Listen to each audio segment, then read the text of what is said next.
Unruly Son by Robert Barnard. Read by Graham Roberts.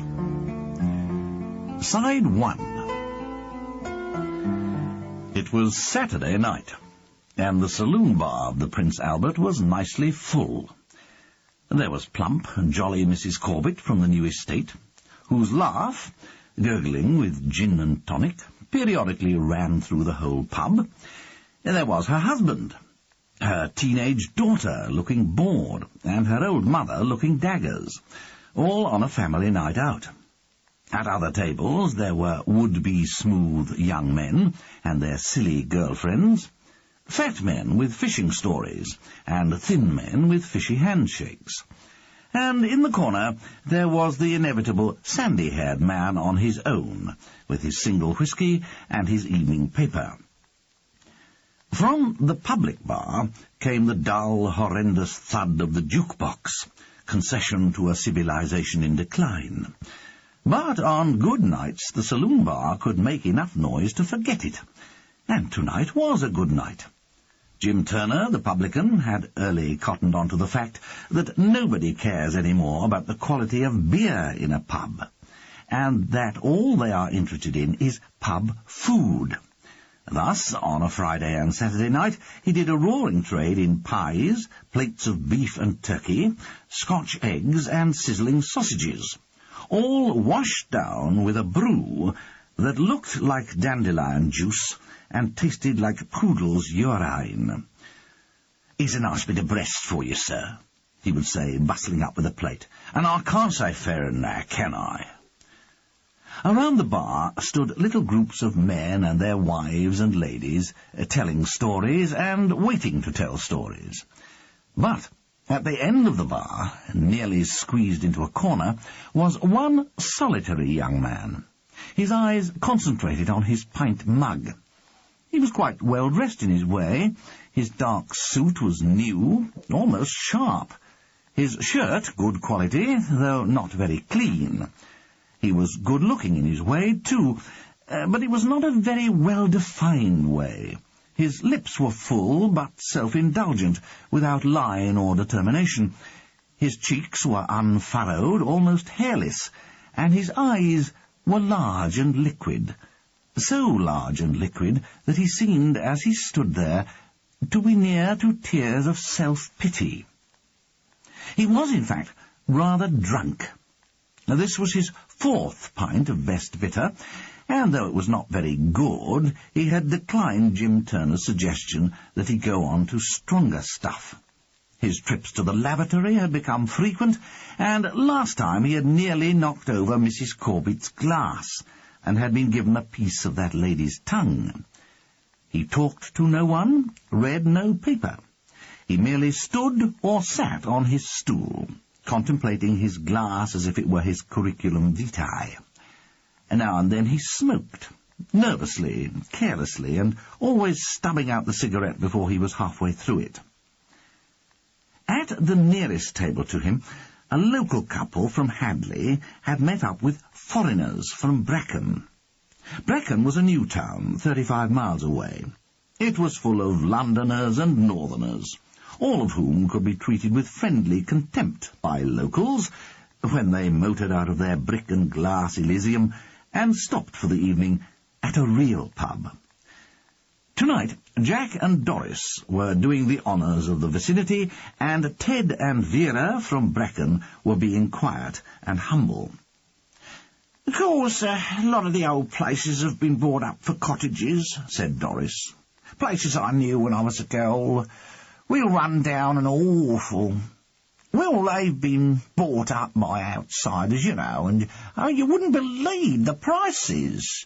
"Oh, a lot of well-known people, too," said Jack, "because we're still pretty convenient for London. I mean, well, there's that Penny Feather, for example, the actress." "Oh, I don't think I've—" "Of course you have, you know. Why is your hair so soft and shiny, Mummy?" "She does the mummy." "Oh, yes, of course you have. Well, she's got a cottage just down the road. Comes down at weekends. Oh, a real smash. Oh, comes in here sometimes, with different men, and You do see life here, I can tell you, especially on a Saturday night. Oh, and then there's Arnold Silver. Oh, Sir Arnold, I beg his pardon. The financier. That's it. You got it in one. Always bringing libel actions. He bought the old manor. He's just down here now and again, of course. And we don't see them. They're never in here. It's a pity, really. We could ask him for a good tip for the stock market. Everyone laughed jollily and drank up. Oh, and then, said Doris, not in Hadley, but in Wycherley. That's 12 miles south on the London road. In Wycherley, there's Oliver Fairley. She paused and gazed complacently down at her navy two-piece, knowing that Ted and Vera would need no prompting over the significance of this name. "Really?" said Ted, decidedly impressed. "I didn't know he lived round here." "Oh, just outside Wycherley," said Jack. "It was the old squire's house, but the family went to pieces after the war. Oh, he's lived there 20-odd years now." "I like a good thriller," said Ted. "Oh, he's ingenious with it," said Doris, not quite sure this was the right description. "Yes, they're more detective stories, aren't they? People buy them, though, don't they?" "Oh, he's top of the bestsellers every Christmas," said Doris, now swelling with vicarious author's pride. She did not notice, by the bar, that Jim Turner was giving significant and obsequious grins at the young drunk man in the corner. "Yes, I've heard he's a bit of a tartar," said Ted. Jack and Doris were rather unsure whether it added more to the prestige of the neighbourhood if he was or if he wasn't a tartar. "Oh, you can't believe all you read in the papers," said Jack. "Well, he is, that's true," said Doris. "But he is an author. I mean, it's different somehow, isn't it?" "I suppose so," said Vera, not quite convinced. "And he's had his troubles," said Jack, lowering his voice, but only by a fraction. "Oh, from his family," said Doris, who had never set eyes on any of them. "Well, you know how it is. They've not turned out well." She shook her head enigmatically. "Well, there's one boy," said Jack, "plays with the pop group." "Ooh, there's a lot of money to be made with them groups," said Ted. "Oh, it's not that good, and it doesn't go well with the image. I mean, his real name is Sir Oliver Fairley Stubbs, you know, with the hyphen, and he's always been very country squire. The children have nannies and all that, everything the best and no expense spared. Anyway, it's not just him. I mean, the girl's very wild, they say. Oh, and the eldest boy, well, he really has been a case," said Jack, quite unconscious of the fact that behind him Jim Turner's face was creased in anguish, and he was trying to get one of his other customers to dig him in the ribs. "Drifted from job to job," said Doris. "Never held one down for more than 6 months. "Debts here, there, and everywhere," said Jack, "and not a matter of £5 or £10 either, believe you me. His father had to foot them, of course." "Had the police up there once," said Doris. "It's the mother I feel sorry for.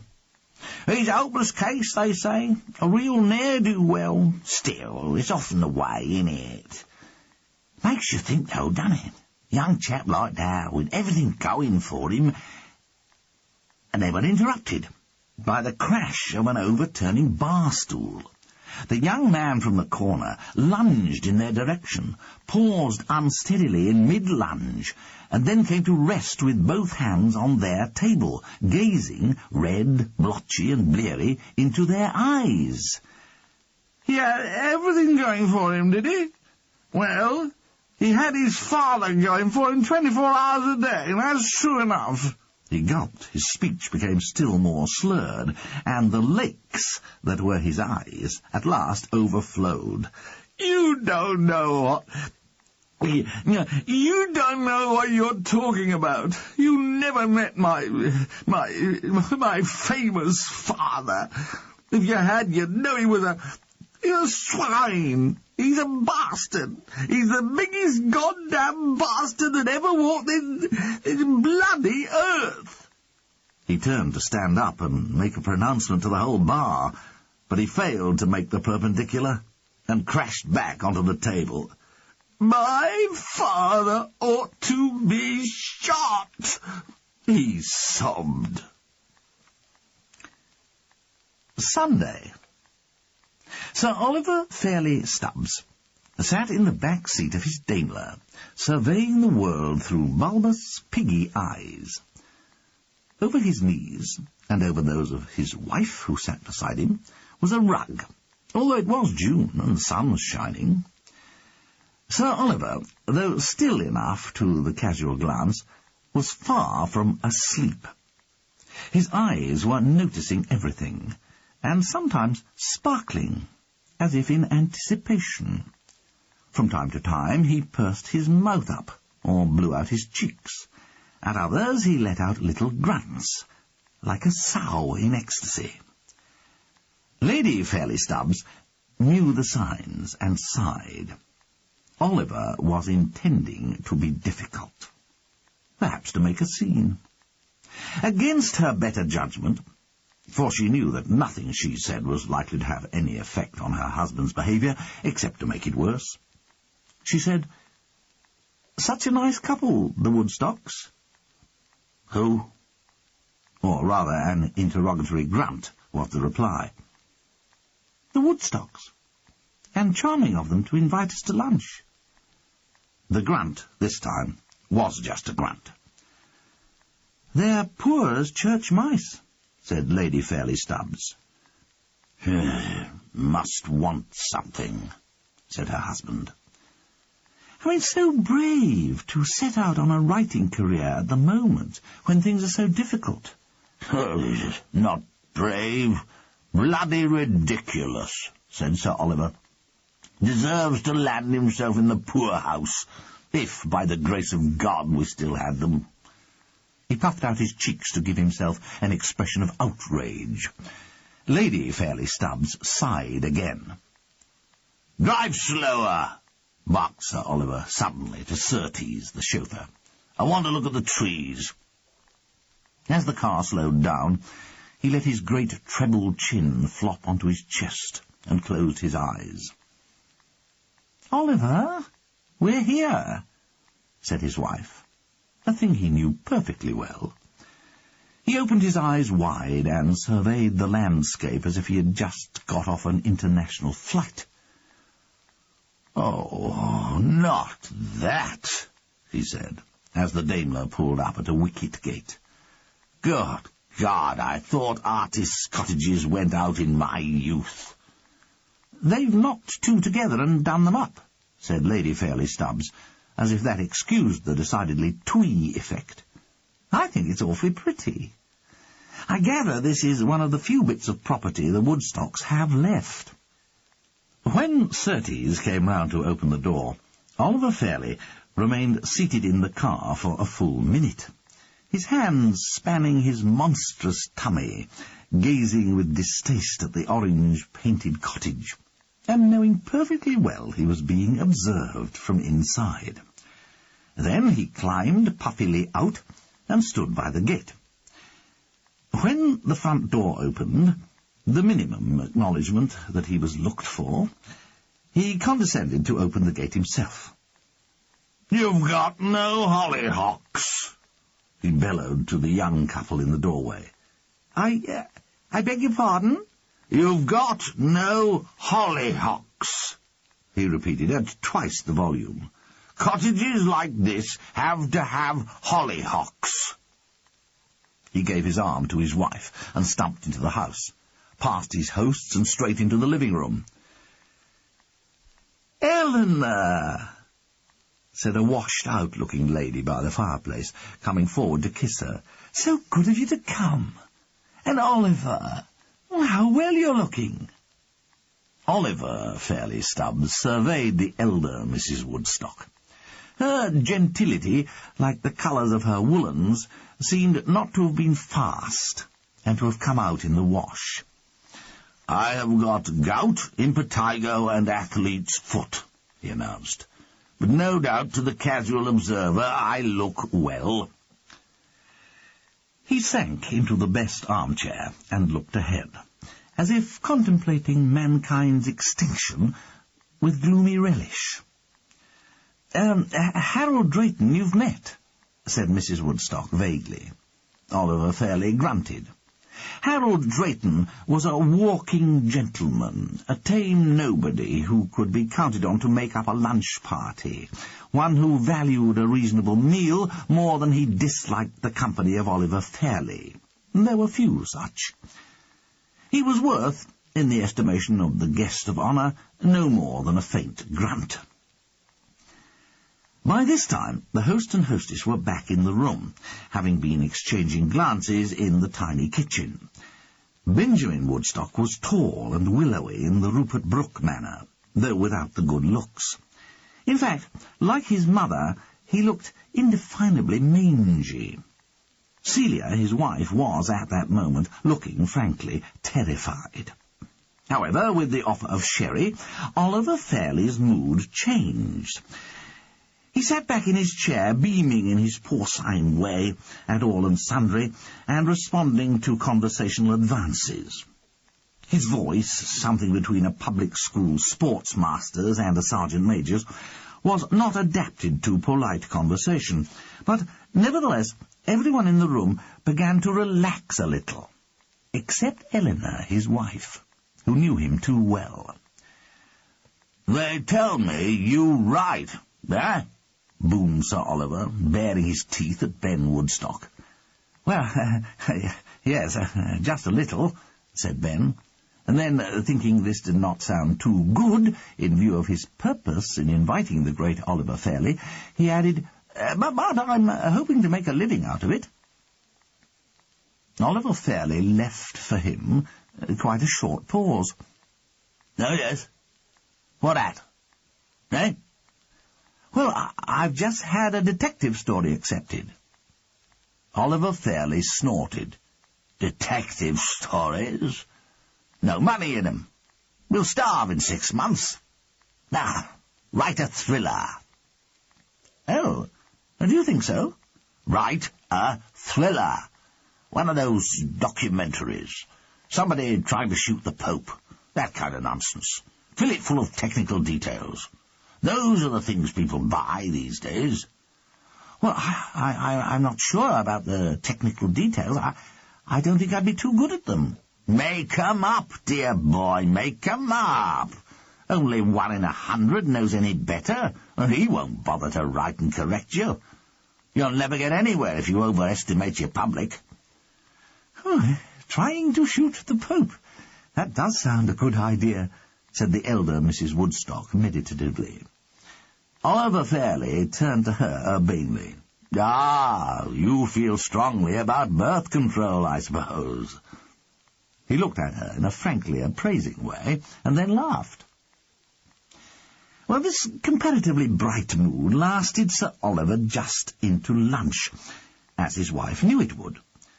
Such a mood was never to be trusted, and was the prelude to, and was intended to contrast with, some other mood or series of moods which would be launched on his companion's lulled sensibilities.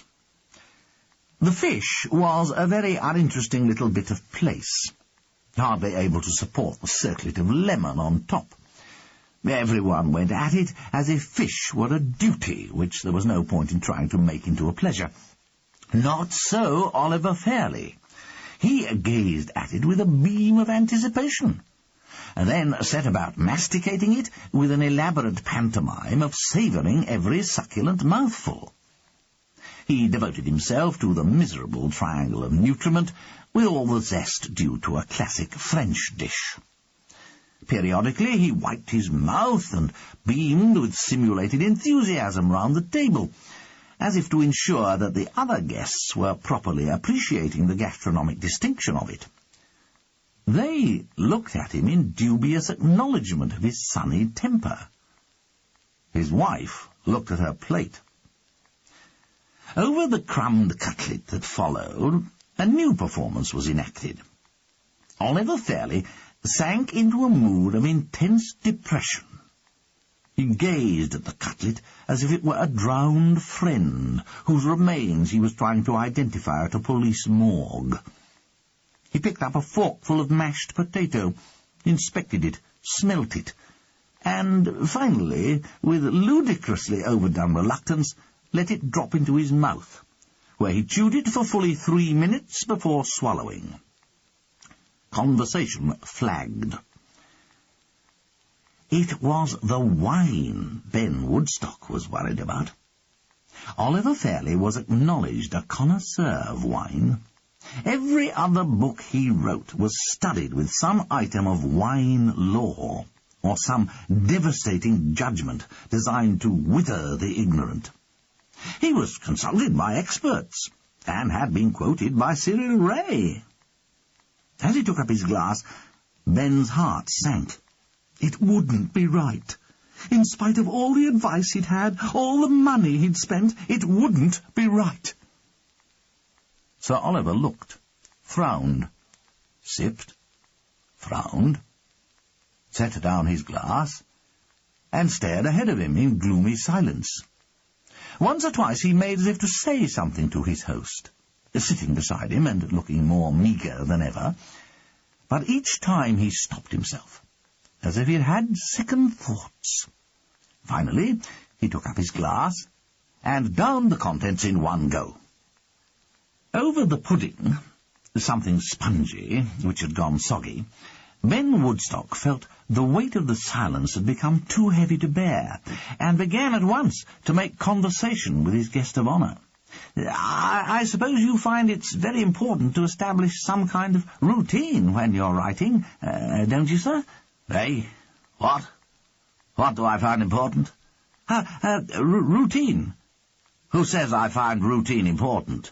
No, I said, I suppose you find routine important in writing. Oh, you suppose, do you? The silence continued until the pudding had been eaten, when Ben tried again. I was wondering if you could give me any advice. Eh?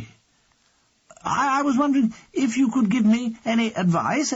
Sack your cook, said Oliver Fairlie Stubbs in a voice of thunder that silenced all the lesser voices around the table. Best piece of advice I can give you. Celia Woodstock got up and darted towards the kitchen in the fearsome silence that followed. And then they all adjourned for coffee. Having made a scene, Oliver Fairlie was, for the moment, peaceful.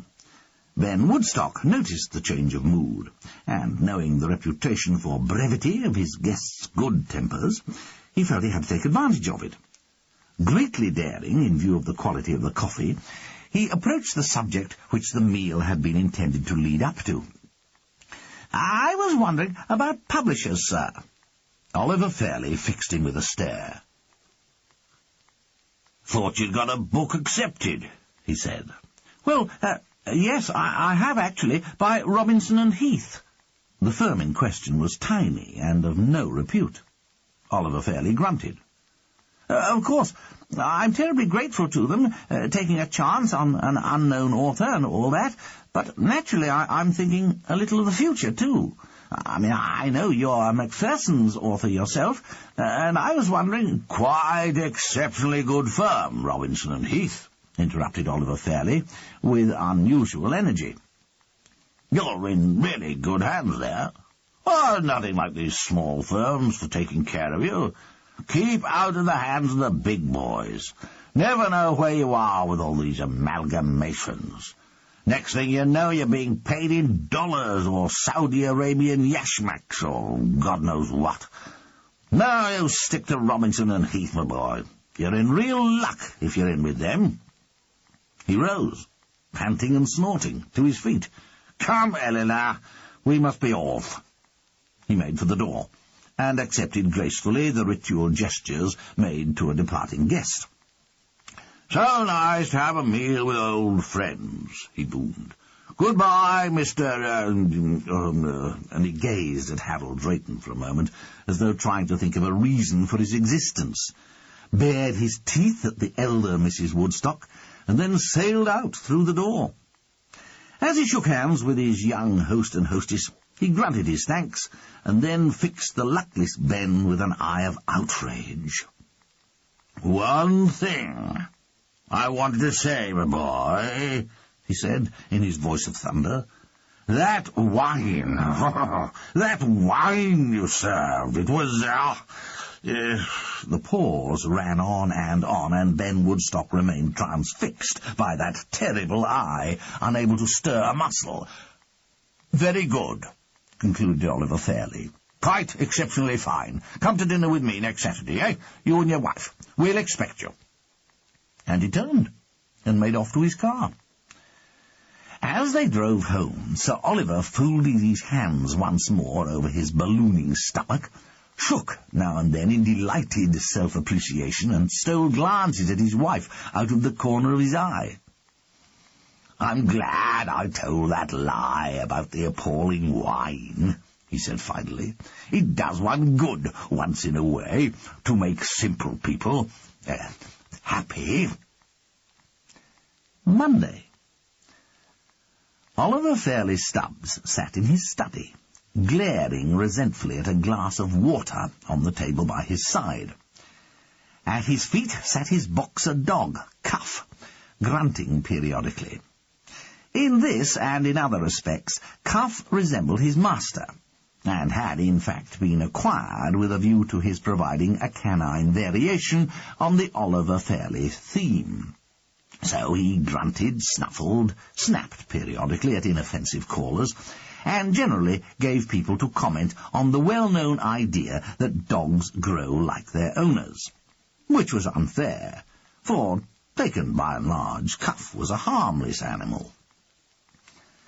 Oliver Fairley was dictating, in his over-loud voice, the last chapter of his latest detective story.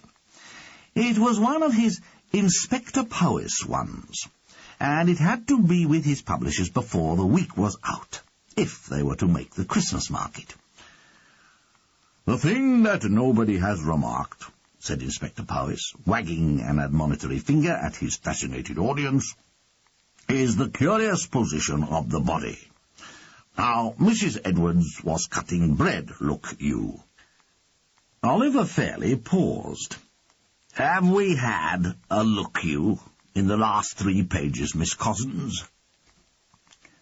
Barbara Cozzens, whose efficiency was such that she could take perfect shorthand while her thoughts were miles away, flicked irritatedly through her notebook. "I don't think so, Sir Oliver." "People get annoyed if there are too many, and annoyed if there are none at all," said Oliver Fairley testily. "Personally, I've no idea whether the Welsh say it or not. Do they, Miss Cozzens?"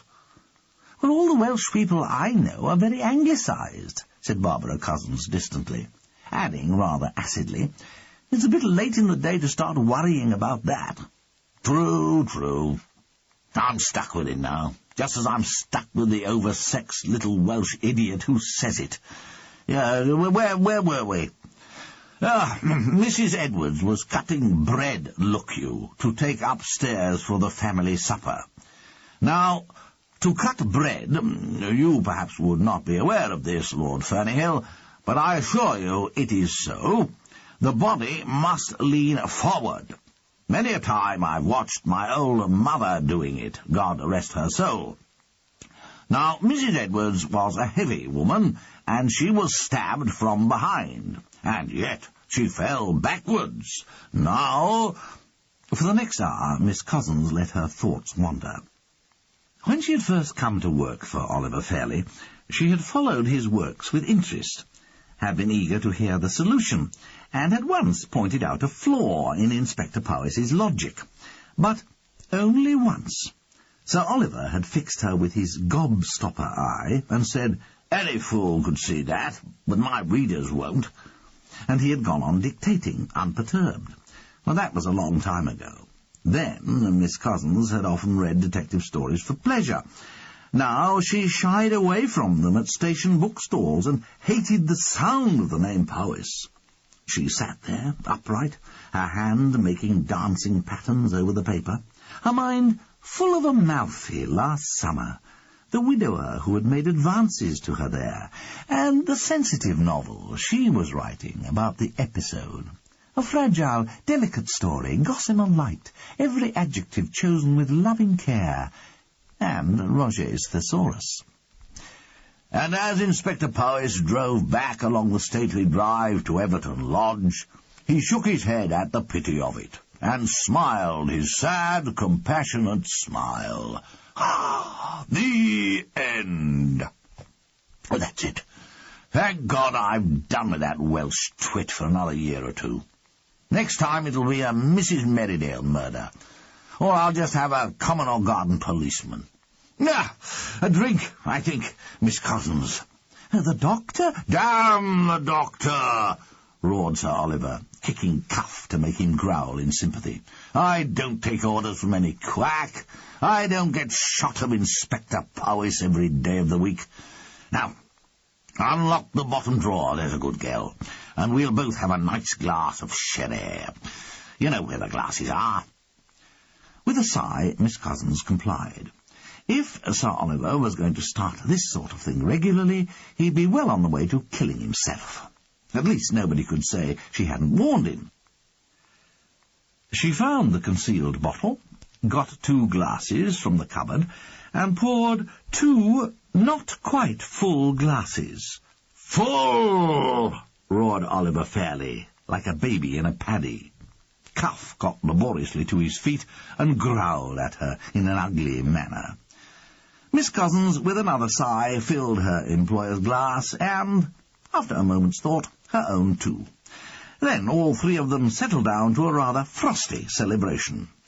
Did you enjoy the book, Miss Cousins?" inquired Sir Oliver Fairlie Stubbs after his first sip. "I beg your pardon?" "The book, Miss Cousins, the masterwork that we have been working on together." "Well, I'm afraid I haven't been paying much attention, Sir Oliver. I'm sure it will do very well." "Well, of course it'll do very well," said Sir Oliver testily. "Other people like my books, even if you do not." He softened under the influence of the sherry. "You're quite right, though. They're very bad. And especially the Inspector Powys ones. They're quite beneath me. Perhaps I won't write any more. Get myself a new detective. Someone who's a gentleman." "Well, I believe the trend is all the other way these days," observed Miss Cousins.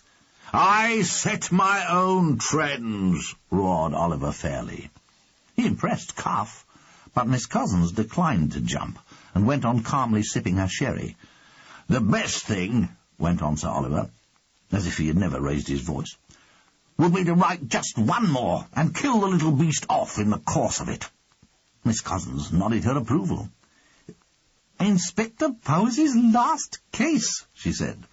"I'm sure you could think of a good way to get rid of him. Something lingering with boiling oil in it would be nice." She found her spirits rising already at the very thought. "Absolutely," agreed Sir Oliver. "There's a project we might both enjoy collaborating on. It would cause a great sensation." "Oh, people would be desolated. The letters would flow in." "Exactly," said Sir Oliver. "The lights would go out all over Wales." He considered the prospect benignly for some minutes further. And then the practical sense, which had gained him his present position and kept him there, reasserted itself. "And if the new man didn't catch on," he said, "after a few years we could somehow or other bring Powys to life again." Miss Cousins' spirits sank. Tuesday. Sir Oliver Fairlie Stubbs was assisted into the BBC studio by the producer. He did not normally need assistance when he walked. 65 years and habits of self-indulgence had left him less than spry, but he did manage to get around on his own, with a good deal of puffing and blowing. On the other hand, it was a common practice of his to lull his victims into a false sense of security, whether by an assumed geniality or by putting up a pretence of being but a shadow of his former self. "He's a shadow of his former self," thought the producer to himself with relief. A show of geniality would not have worked at the BBC. His brushes with that institution had been too many. He had disrupted innumerable talk programmes, driven the audience of Any Questions to throw West Country farm produce at the stage, turned on inoffensive interviewers with accusations of communism, the more embarrassing since most of them were prospective candidates in the Conservative or Liberal interests. Now, geniality would cut no ice at the BBC.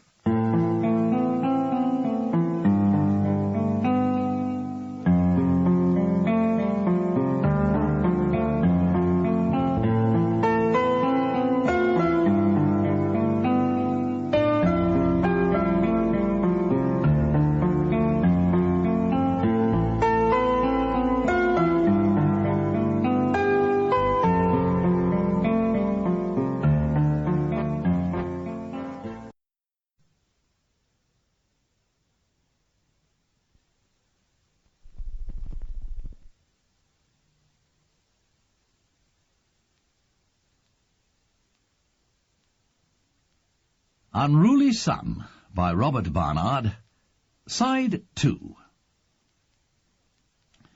Today, Oliver Fairley was to broadcast for the Sunday Appeal, and the producer congratulated himself that nothing could go radically wrong. He would be alone with his script, with no one to antagonize or be antagonized by. He led him to the table, sat him comfortably in the chair, and drew his attention to the glass of water placed at his right hand. Oliver Fairley sat still as a gargoyle on a waterspout, staring beadily at the microphone, while the technical preparations went on around him. Finally, the producer smiled ingratiatingly. "If we might just test for voice, Sir Oliver?" Oliver Fairley cleared his throat with a bellow and began, "I am speaking to you today on behalf of the Crime Writers' Benevolent Association." The producer nodded his head in appreciation. It was an admirable radio voice, rich, resonant, redolent of pheasant, port wine, and good living in general. "Right," he said, "I think we can go ahead." And at a signal from him, Oliver Fairley began again. "I am speaking to you today on behalf of the Crime Writers' Benevolent Association," he said. "I have no doubt there are few among you who have not at one time or another whiled away the tedium of your summer holidays with a detective story." The producer smiled sycophantically. It was a good script as these things went. Different, made people sit up. I leave it to the sociologists to explain the fascination of crime stories for the public at large. There's no doubt they can do, at least to their own satisfaction. For myself, I have no idea whether we incite people to crime or deflect the impulse they feel to commit it, and it is not germane to my purpose today, which is quite different. It is, quite frankly, to ask you to put your hands in your pockets. The Crime Writers' Benevolent Association, which I might describe as a very harmless sort of trade union, has acquired a large country house in a non-violent part of rural England, and aims, if public support is forthcoming, to set up a home there for elderly and infirm writers of crime fiction. Still gazing intently at his script, Oliver Fairley went on. Picture to yourselves the condition of these poor hacks whose mastery of their miserable trade is so uncertain that they have proved unable to provide for themselves a comfortable autumn to their lives. The producer looked at the technician, and the technician looked at the producer, but Oliver Fairley, apparently oblivious, continued gazing at his script. Picture to yourselves the condition of mental debility to which a lifetime of locked-room murders, rigged alibis, and poisons unknown to medical science has reduced them. Imagine them in their final days quoting to each other the feeble catchphrases of their fictional sleuths. If such a picture of mental and physical decay does not evoke from you feelings of benevolence, then you are, I fear, beyond the reach of calls upon your Christian charity. Good night to you all. As the technician switched off the tape, the producer got up, wringing his hands, with a wide smile on his face. That was most amusing, Sir Oliver. If we could record the last paragraph again, as it stands in the script—" "Script!" bellowed Oliver Fairley, pushing back his chair and making for the door with an astonishing speed and agility. "I've been reading the script. I must have sent you an early draft. Take it or leave it, my dear chap, take it or leave it." And he disappeared out of the studio in the direction of the lifts. The producer sank back into his chair, looking very depressed. "I suppose I'd better get on to Dick Francis," he said. Wednesday. Oliver Fairley had arranged to meet his daughter at Manrico's, a restaurant on the less seedy outer fringe of Soho, where he knew the food would be up to his requirements. He did not meet her at any of his more usual haunts, because he was afraid she would turn up in patched denim and raucous check.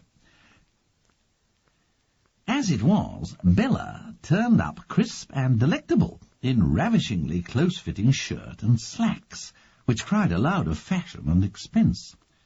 The faces of middle-rank executives, pink from expense-account wine, swiveled at her entrance and followed her greedily and regretfully until she seated herself opposite her father. Bella, when she wanted to, could epitomize style and breeding, and use both qualities to add to her desirability. She had beauty, of a slightly pixie quality.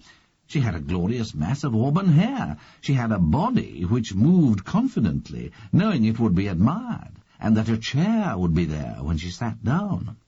Bella was Oliver Fairley's favourite child. Indeed, she was the only one he liked at all. Over the antipasti, Bella looked at her father, that hoydenish look that made strong men grovel, and said, "What's this I hear about you at the BBC?" Oliver Fairley, biting on an olive, burst into a great wheezy chuckle of delight, which turned into a choke. "How did you hear of that?" he asked.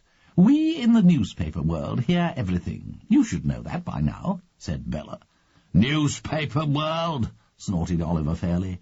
"A gang of pimps and informers. A fine crowd for my daughter to mix with." He paused, and then it was his turn to look roguish. "Anyway, I should hardly think the Gardening Gazette deserves to be dignified with the title of newspaper."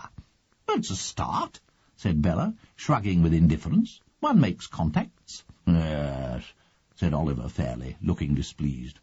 "I suppose that means you're sleeping around with the editors." "The editors, Daddy, are far too old to be interested," said Bella. "And anyway, they keep such peculiar hours." Oliver Fairley looked far from satisfied with this answer. "But the BBC," said Bella, noting his mood. "What exactly did you do?" A great wicked grin spread over Oliver Fairley's face. "I wrote a new script. I'll give it to you if you like. You should have seen the producer's face. He's been hearing these bromides week after week, and suddenly I pumped an enema into him." The great wheezy chuckle emerged again, pushing itself out like reluctantly emitted wind. It stopped short when the wine-waiter appeared at his elbow. Oliver Fairley was never frivolous about wine. "Are you allowed to drink?" asked Bella suspiciously. "Wine, yes. Not anything stronger, except at weekends. But a little wine, oh, certainly." "For your stomach's sake, I suppose." Oliver Fairley gazed with comic dismay at that great protuberance. "Well, it would certainly play up if it were denied it," he said. "Whisky you can do without, a vulgar provincial tipple. Even liqueurs it can deny itself. But wine, oh, it would be the height of idiocy to deny oneself wine, merely to live a little longer." When he had tasted the selected bottle, Oliver Fairley nodded his head and settled down to enjoy his meal, muttering as he did so, "I'm not satisfied about you and those editors." "How odd," said his daughter, "that good wine never puts you in a good mood." "Well, why should it?" growled Oliver Fairley. "Good wine should be taken as a matter of course. Superlative wine might put me in a good mood. Bad wine certainly puts me in a bad one. Bad wine like that fool Woodstock's." "Woodstock?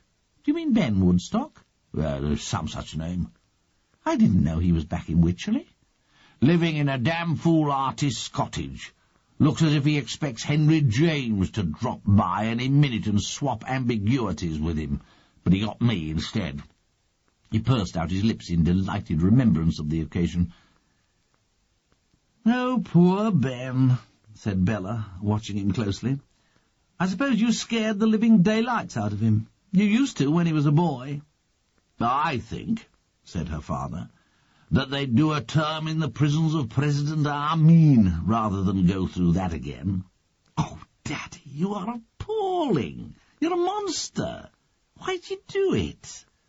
Oliver put on a pout, looked like an overfed baby, and said, "Well, I get bored. I have to have things happening. Oh, don't be hard on me, Bella. You should understand." "Oh, I understand only too well. I'm just sorry for poor old Ben. He never had much backbone." "He certainly didn't go through the fire unsinged," said Oliver fairly. He added, with a wicked anticipatory expression, "However, I have made up for my bad behaviour. I have invited them to dinner next Saturday." "Saturday? But that's your birthday." "Precisely. I shall need the family gathering to be diluted. I shall need, well, how shall I put it, diversionary targets." "Is everyone coming?" "Yeah, I believe so. Mark is apparently in the area. Has even been home, though he made sure he didn't bump into me. No doubt I shall have news of his doings before long in the form of tradesmen's bills. Terence, I gather, has also signified that he will graciously take time off from making everybody's lives miserable with his cacophony. Well, it's quite a good group." Oliver Fairley indulged in a trumpet of elephantine disapproval. "What nonsense! A good group! A contradiction in terms. People have gone mad. Someone will be recommending them for OBEs next." He quietened down as the waiter poured him more wine. "And then, you'll be there, of course," he went on. "Oh, yes, I'll be there." He gave her a look expressing the opinion that she would be the only thing that would save the day from disaster, and then they ate their meal in silence for a little. At last Bella said, "Daddy," when she said that with a wheedling upward intonation. Oliver Fairley knew there was something special coming. "Why don't you surprise everybody this birthday dinner by being nice the whole evening?" The babyish expression appeared once more on her father's face. "Well, I tried it once. I got bored. Anyway, it made everybody twice as jumpy." "Well, that's because you're usually only nice when you're planning something awful. I mean, be nice the whole evening, and the whole weekend, if necessary." "Well, you can hardly expect me to be nice to Mark for one whole evening.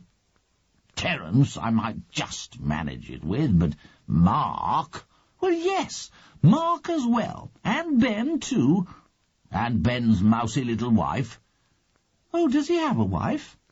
Bella raised her eyebrows. "Oh, yes, of course, I'd forgotten. He's the sort that someone was bound to get hold of and cling on to, so that they both sink without trace together." She remained a moment in thought, and then said, "Yes, her as well. You like surprising people. Well, surprise them by being genial and pleasant and tolerant." "Tolerant?" snorted Oliver Fairley. "The mediocrity's virtue." "Daddy," said Bella, and then, with an implied threat in her voice, "you do want me to come, don't you?" Oliver Fairley looked pleadingly at his daughter, who did not soften her gaze. He returned to his plate and toyed with his food for a little, but when he looked up again, the same stern gaze was upon him. At length he pushed his plate away. "Perhaps," he said. "Let's talk about it." Thursday. Oliver Fairley's visit to London had gone very well. He had created hell at the BBC. He had delivered the last chapters of his new book to his publisher, and received the nervous homage due to a best-selling author. He had partaken of a good meal with his favourite child. He had heaved himself into his club in St. James's, where old men who had sodomized each other at school shook their heads over the younger generation. All these things he had enjoyed. It would be too much to say that they had put him into a good mood or made him at peace with the world, but they had certainly made him feel that, for the moment, life was bearable. Eleanor Fairlie Stubbs was rather surprised. After the euphoria had worn off, the period between books was usually especially difficult. Yet here was Miss Cousins, sitting in the study, putting her files in order and writing replies to fan letters. And here was Oliver, walking with her and Cuff in the gardens of Wycherley Court in the early summer sun, for all the world as if he were an ordinary country gentleman. Oh, it wouldn't last. She had a sinking feeling in her stomach that it wouldn't last into Saturday. Every year the birthday dinner, the preparations, the mere thought of it, filled her with a gloom that was amply justified by the occasion itself. It was the nadir of her year, worse even than Christmas. But Lady Fairlie was a hopeful woman. If she had not been, she would not have married Oliver Fairlie. So she put her forebodings from her and tried to enjoy the brief period of peace. "The roses are coming along well," she said, tentatively, bending close and inspecting them for aphids with an expert eye. "I don't know how," said Oliver Fairlie, peering at them less expertly, his gooseberry eyes popping out from under flaring eyebrows, "with that incompetent Wiggins as gardener." "I see to the roses myself," said Lady Fairlie, with the very slightest touch of asperity in her voice, "as you know." "There probably accounts for it," said Oliver Fairlie. "I wouldn't trust Wiggins to water a pot plant if I could get anyone better, but I can't." "He does his best," said his wife vaguely. "Perhaps Bella could find us someone with her gardening contacts." "Bella doesn't know one end of a daffodil from the other," said Oliver Fairlie, "and her only contacts would be with other young devils in a similar state of ignorance." "How did she look?" "Beautiful, as usual," said Oliver Fairlie, smiling benignly. He looked sunnily around the lawns and hedges and flower-beds that comprised his domain, and positively oozed self-satisfaction. "We did a good job there, my dear," he said. Eleanor Fairlie Stubbs was rather surprised at the concession to her embodied in the we. "Such a dangerous name to choose," she said. "Lovely that it turned out right. Is she really liking the job?" "Well, she says she is." Her husband's mood seemed to cloud over slightly. "Just waiting to get on those damn-fool colour supplements, I imagine. And sleeping around with that end in view." "Now, Oliver, I'm sure you don't know she's been doing anything of the kind." "Well, I've never known a girl that good-looking who wasn't sleeping around," said Oliver Fairlie, grandly general. "That being so, I suppose she might as well do it with an end in view," he added, as he so often did when talking about the affairs of his children. "She can't expect anything more from me." Eleanor Fairlie knew that if there was one person who could wheedle cash out of her husband, it was Bella, but she didn't say so. "She'll be coming to the birthday dinner anyway, won't she?" she asked. "Oh, yeah, she's coming." "Perhaps we can talk about it then." "About what? Who she's sleeping with?" No, of course not. Just how she's doing, and so on, who her friends are. Girls will tell things to their mother that they wouldn't tell to anyone else." It struck Oliver Fairlie that his wife had a genius for hitting on generalizations that were the exact opposite of the truth. But he was used to her combination of woolly thinking and unjustified optimism, and he seldom bit her head off more than 3 or 4 times a day. So he left her in her comfortable delusion. "Well, I'm glad boys don't do the same to their fathers," he grunted. "I couldn't bear to be made the recipient of Mark's confessions." The name of that particular son was always a danger signal in conversations with Oliver Fairlie. His wife, no wiser now than ever, weighed in with an appeal. "But you will be nice to him on Saturday, won't you, Oliver?" As she said it, she felt sure she was only making things worse. Oliver Fairlie left an eloquent pause. "Yes," he said. Eleanor Fairlie was so surprised that she stopped in her tracks and looked with earnest inquiry into her husband's face. "What's the matter, woman? You asked me a question and I gave you an answer." He continued on his way with a sort of mock-aggrieved grumbling. "It was a truthful answer, too. That's the trouble with women. They'll believe any amount of comfortable lies, but you tell them the truth and you haven't a hope of being believed." Lady Fairlie Stubbs put her arm through her husband's, and they continued their walk. "Well, that will be nice," she said, "if you can, because he's not a bad boy, and he's very good-natured." "He is a bad boy, and he is not good-natured," said Oliver Fairlie. He added with a rare honesty, "Not that I'd like him any better if he was good-natured." Eleanor Fairlie was puzzled by his attitude. "Just so long as you try to like him," she said, smiling vaguely at a rhododendron bush and gripping his arm a little closer.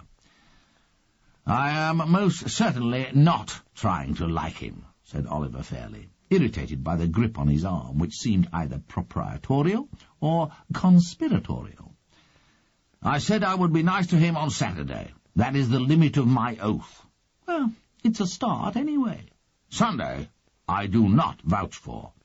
Sunday I said nothing to Bella about," said Oliver Fairlie with a grim relish. Relieving himself of her arm, he turned abruptly, and, kicking Cuff to follow him, stomped towards the house. "Oh, Bella," said his wife wistfully. She turned and resumed her walk.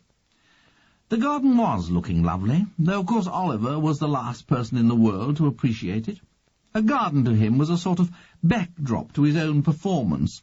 To her, since her children had grown up, it had become almost the most important thing in her life.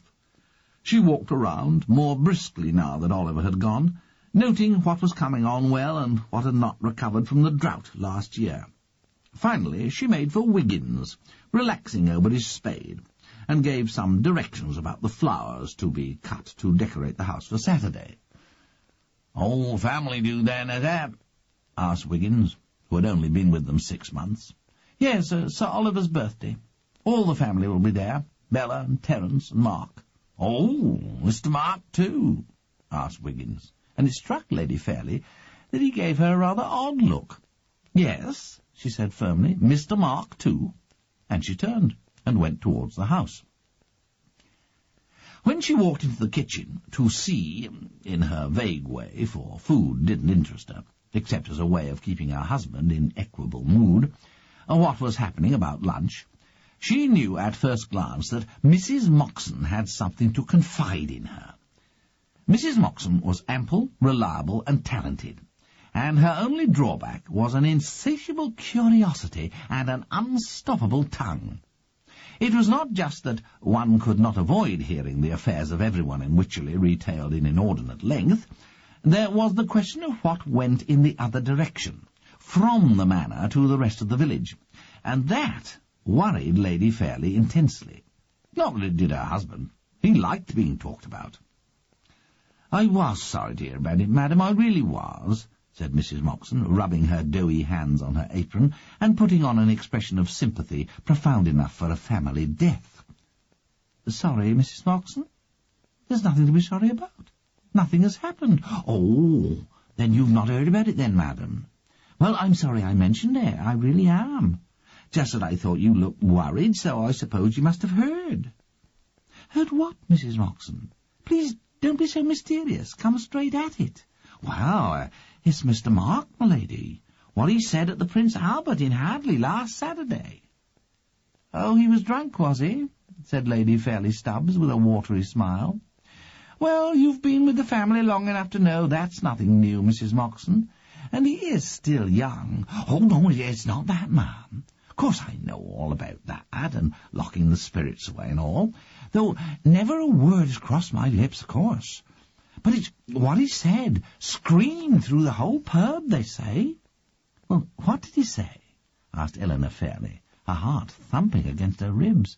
"'Twas about his father," said Mrs. Moxon, now frankly enjoying herself. "He said he ought to be shot. Straight out like that, shouted it through the whole pub, all the villagers talking about it." Eleanor Fairley turned to go up the stairs. "Oh, I expect it was just a joke," she said. Even to herself she sounded feeble and defeated. She went to her bedroom, and sitting wanly on the bed, she found that her forebodings about Saturday had returned in full measure. Friday. It was early evening, and Oliver Fairley had been signing letters, the grateful yet faintly magisterial letters that were sent in reply to his fan mail, and which were generally, in fact, the work of Miss Cousins. The extent of his fan mail was always a matter of interest to Oliver Fairley, though he affected to despise the senders and made comments on their standards of literacy. Work on the last chapters of Murder Upstairs and Downstairs had meant that it had mounted up over the last few weeks, and signing the replies had put him in a good mood. At present he was not alone in his study, but the interview he was conducting was not dissipating his good mood. Seen athwart the broad back of his interlocutor, his face glowed with lugubrious anticipation. "I've no doubt I shan't like it," he said with a genial snarl. "Come along, man. Out with it." The broad back remained impassive. The large hands stayed respectfully at the sides, and the gentleman commenced a lengthy and circumstantial recital in a voice devoid of personality or drama. Oliver Fairley settled in his easy chair and gave the narrative his attention only at those points that seemed important. "Where?" he cut in. "The Prince Albert? That mid-30s monstrosity on the main road to Hadley? A pull-in for the middle-class motorist? I might have known he would drink at a place like that." He grunted in contented gloom. "Go on." His informant took some time to get into his stride again, but he regained Oliver Fairley's interest when he got to the conversation of the two couples in the pub. "Talking about me, were they?" he said, as if the fact alone gave him pleasure, irrespective of what was said. When the recital was finished, Oliver Fairley lit up a cigar, which only seemed to increase the geniality of his mood. "Well, well," he said, "what a jolly little episode. I'm glad you picked it up, very glad. I'll be making it square with you." He waved his hand, which was rightly taken as a gesture of dismissal. Left alone, he remained pudgily sunk in the easy chair, puffing contentedly. 20 minutes later, when the cigar was finished, he was still smiling, though it was not a pleasant smile. Saturday. "This egg," roared Oliver Fairley, gazing bulbously into its depths, "has most certainly not been cooked for 5 minutes. Sitting up in bed, a great Humpty-Dumpty figure, with rolls of flesh pushing the buttons on his pyjama jacket to bursting point, he looked like an 18th century princeling whose subjects are unreasonably demanding bread. To Lady Fairley, this, his morning look, was a familiar sight, but not a particularly grateful one. "Oh dear, hasn't it?" she said vaguely. "Sack that woman!" "Oh, Oliver, don't be foolish. You know you could never get anyone half as good. And as a matter of fact, Mrs. Moxon is busy preparing the birthday dinner. I cooked your egg myself." She looked distractedly at her wrist. "My watch is very small, and it's very difficult to see the minutes." Oliver Fairley grunted. "I'll go down and supervise the meal when I've had breakfast," he threatened. "Oh, Oliver, please don't. You know she doesn't like being watched. She's never yet let us down over the birthday dinner, and I do think you ought to have the morning in bed." "Why?" roared Oliver Fairley. "Well, it is going to be a big day, and you know you're not to overstrain yourself." "Rubbish!" yelled Oliver Fairley, and then, remembering, he reduced volume. "Why should I overstrain myself? There won't be any scenes. I told you I'm going to be good." "Oh, Oliver," sighed his wife. "That, of course, will be the strain." Terence Fairley's room was at the back of the house, but it was a large, well-proportioned bedroom with high ceilings, and there was ample room for amplifiers, loudspeakers, and the assorted junk of modern music-making. The walls were painted puce and green, both in shades of such virulence that his father had not entered the room since he first saw them. The decor was otherwise dominated by a large colour poster with the words "Witchetty Grub" in phosphorescent pink lettering across the top. It was the name of Terence Fairley's group. In the poster, Terence, or Terry, was shown clutching a microphone as if it were a breathing tube on a crashing aeroplane. He was dressed in a skin-tight suit, every inch of which was spangled. The rest of the group were dressed, or in one case undressed, as the fancy took them. Terence Fairley was not wearing spangles today. Even his mother would have drawn the line at that. He was wearing old jeans and a check shirt, and he was barefoot.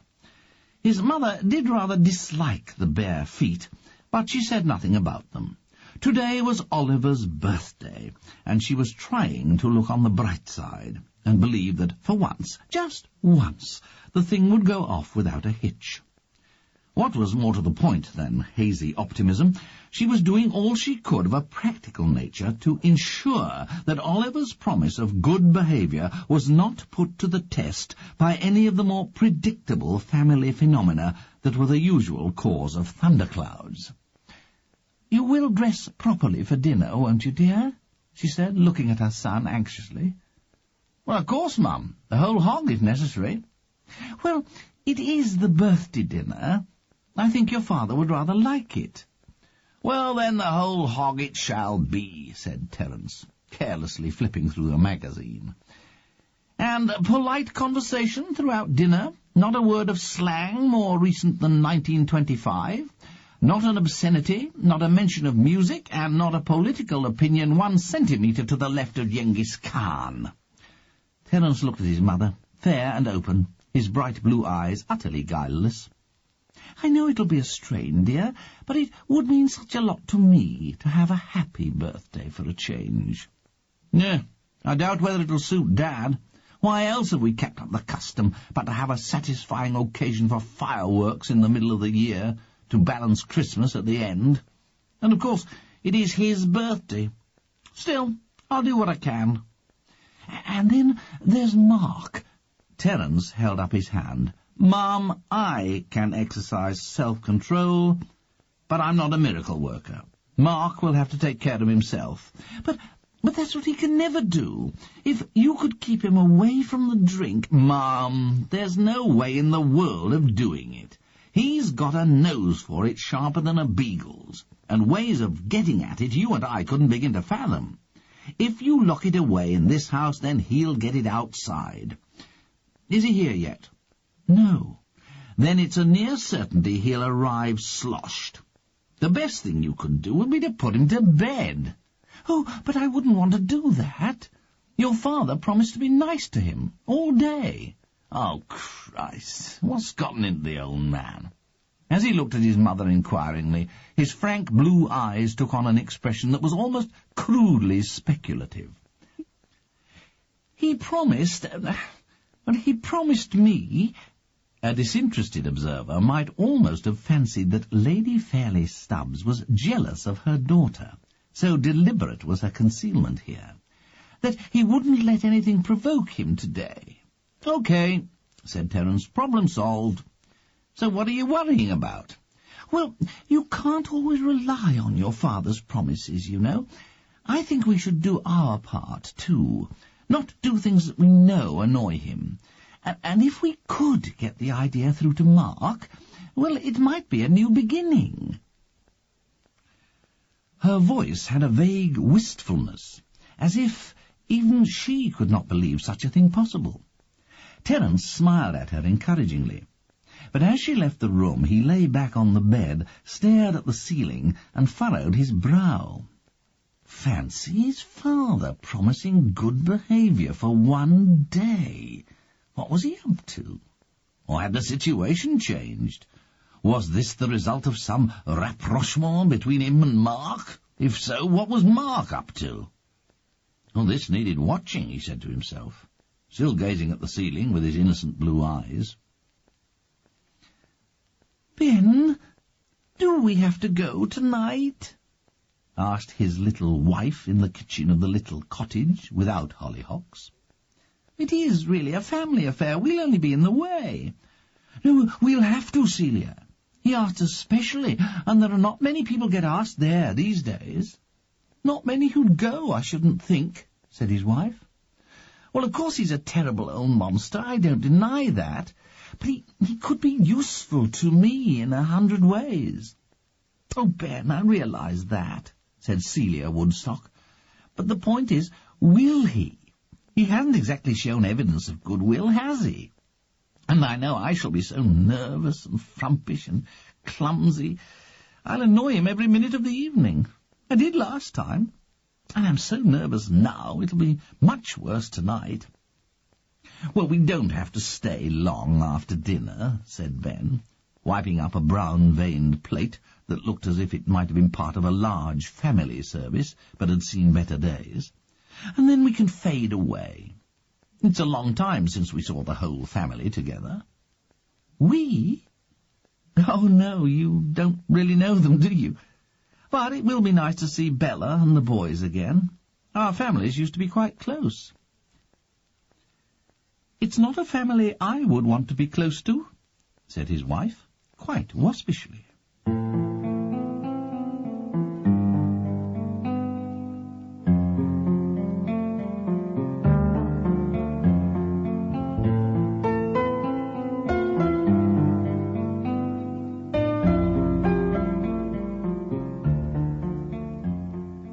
Unruly Son, by Robert Barnard, Side 3. Wycherley 2251, said Lady Fairlie Stubbs cautiously, in case it was someone to whom her husband had been rude. It was. Oh, Mark, lovely to hear your voice. Where are you? I wondered if you'd be here by now. Lady Fairlie Stubbs smoothed her hair as she listened for signs of slurring in her son's speech. At least he couldn't see her. He got so irate if he saw her listening for it, or thought she was trying to smell his breath. "I see," she said when he got to the end of a story about having to meet a man about a deal, and their having missed one another, and having had to leave messages here and phone there. By now she was almost sure there was a slur, but she smiled brightly into the receiver. "But, you're on your way now, dear, aren't you? We'll expect you in an hour or so." And she put the receiver down on his plausible evasions. "Still hoping for the best from Mark, mother dear?" said a cool female voice, breaking into Eleanor Fairlie's rather sad reverie like a March wind. "Bella!" said her mother, and folded her in her arms. Bella was in travelling gear, but managed to show no signs of travel. How could anyone contrive to look like an ice lettuce on a hot summer's day, her mother wondered. Her makeup was bright and unsmudged, her blouse looked as if it was straight from the shop hanger, there was not a bulge in her slacks, it was almost inhuman. "Oh, you look so lovely, my dear. I don't know how you manage it." "All for Papa's sake, of course," said her daughter, with a slightly supercilious smile. "Where is he, by the way? I'd better wish him happy birthday." "Oh, he's not down yet. He's been getting rather tired lately, what with finishing the new book and the trip to London and so on. I thought it would be best if he stayed in bed for a bit and kept his strength up for the dinner." "All the better to give us hell with," said Bella, resting her elegant case on the bottom stair. "Oh, my dear, he's promised to be good the whole day. But of course, you know that. I gather it was your doing." "Oh, so it was Bella's doing," thought Terence, who had been passing above on the landing on his way to the bathroom, but had stopped to listen in. Bella glanced carelessly at her mother, not quite sure of the meaning of the expression on her face. "Well, he's still going along with that, is he?" she asked. "Well, I'm flattered. Still, knowing Daddy's resolutions, he's not likely to keep it beyond the second sherry. Well, at least he's promised to make the effort, said her mother, looking nervously upstairs in case he should descend in thunder, but seeing only the glint of light on her younger son's fair hair. It was really nice of you to persuade him. I thought it would make a change, said Bella indifferently, and I felt sorry for Ben. Ben Woodstock? Oh, yes, poor boy. Your father was just a tiny bit difficult when we went round there. It will be pleasant having him tonight. It must be years and years since you saw him. Oh, quite a time anyway, said Bella. And not looking at her mother, she swung herself and her suitcase upstairs to her bedroom. Everything seems to have blown over, said Mrs. Moxon, somewhat regretfully in the kitchen, to Surtees, the chauffeur-cum-valet, who was tucking into a great meal at the kitchen table. Blown over? That business of Master Mark, that scene he made at the Prince Albert. Oh, that, said Surtees, not letting such a triviality put him off his food. He was in his mid-30s, stocky, and what Oliver Fairley would call vulgarly handsome, which meant that the observer had a suspicion he might use his looks to his own advantage. I reckon it's a bit late in the day to start taking notice of the things Master Mark says. Sir Oliver likes a stick to beat him with, said Mrs. Moxon, but it seems to have been forgotten. Her ladyship says she spoke to him on the phone, and he'll be here soon. Well, let's hope he's sobered up then, said Surtees. How do you know he's been drinking? I saw him at the Rose and Thistle, out Berkeley way, and he's had more than enough, I can tell you. Oh, dear, said Mrs. Moxon with relish. Poor Lady Fairley.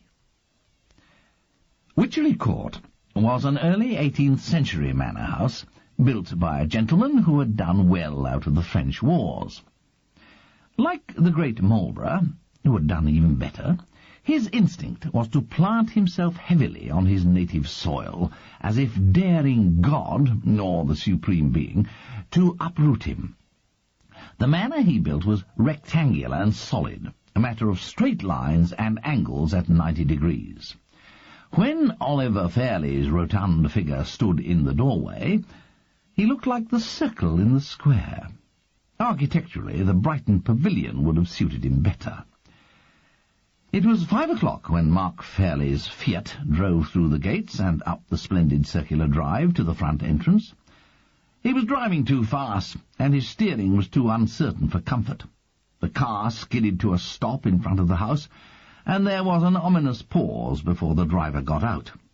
It seemed as though Mark was collecting his wits. He got out of the car and removed a small suitcase from the boot with a little too much care. His mother, watching nervously from the hall, was glad to see that his walk was steady enough. Certainly he was not yet at the staggering stage. But he tripped slightly on the top step and swore.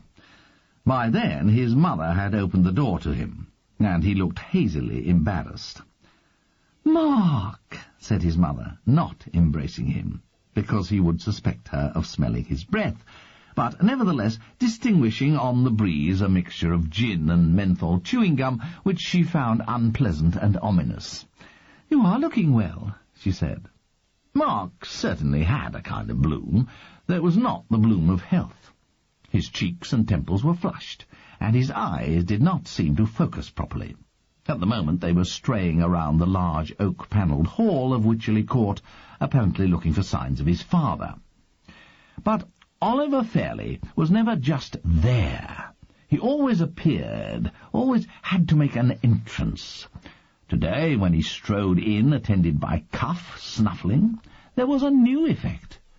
Today he was not Oliver Fairley, but Sir Oliver Fairley Stubbs, a local landowner, adored squire, a hunter and a fisher, a supporter of sound men and sound measures, one of a class that has been the backbone of the country from time immemorial.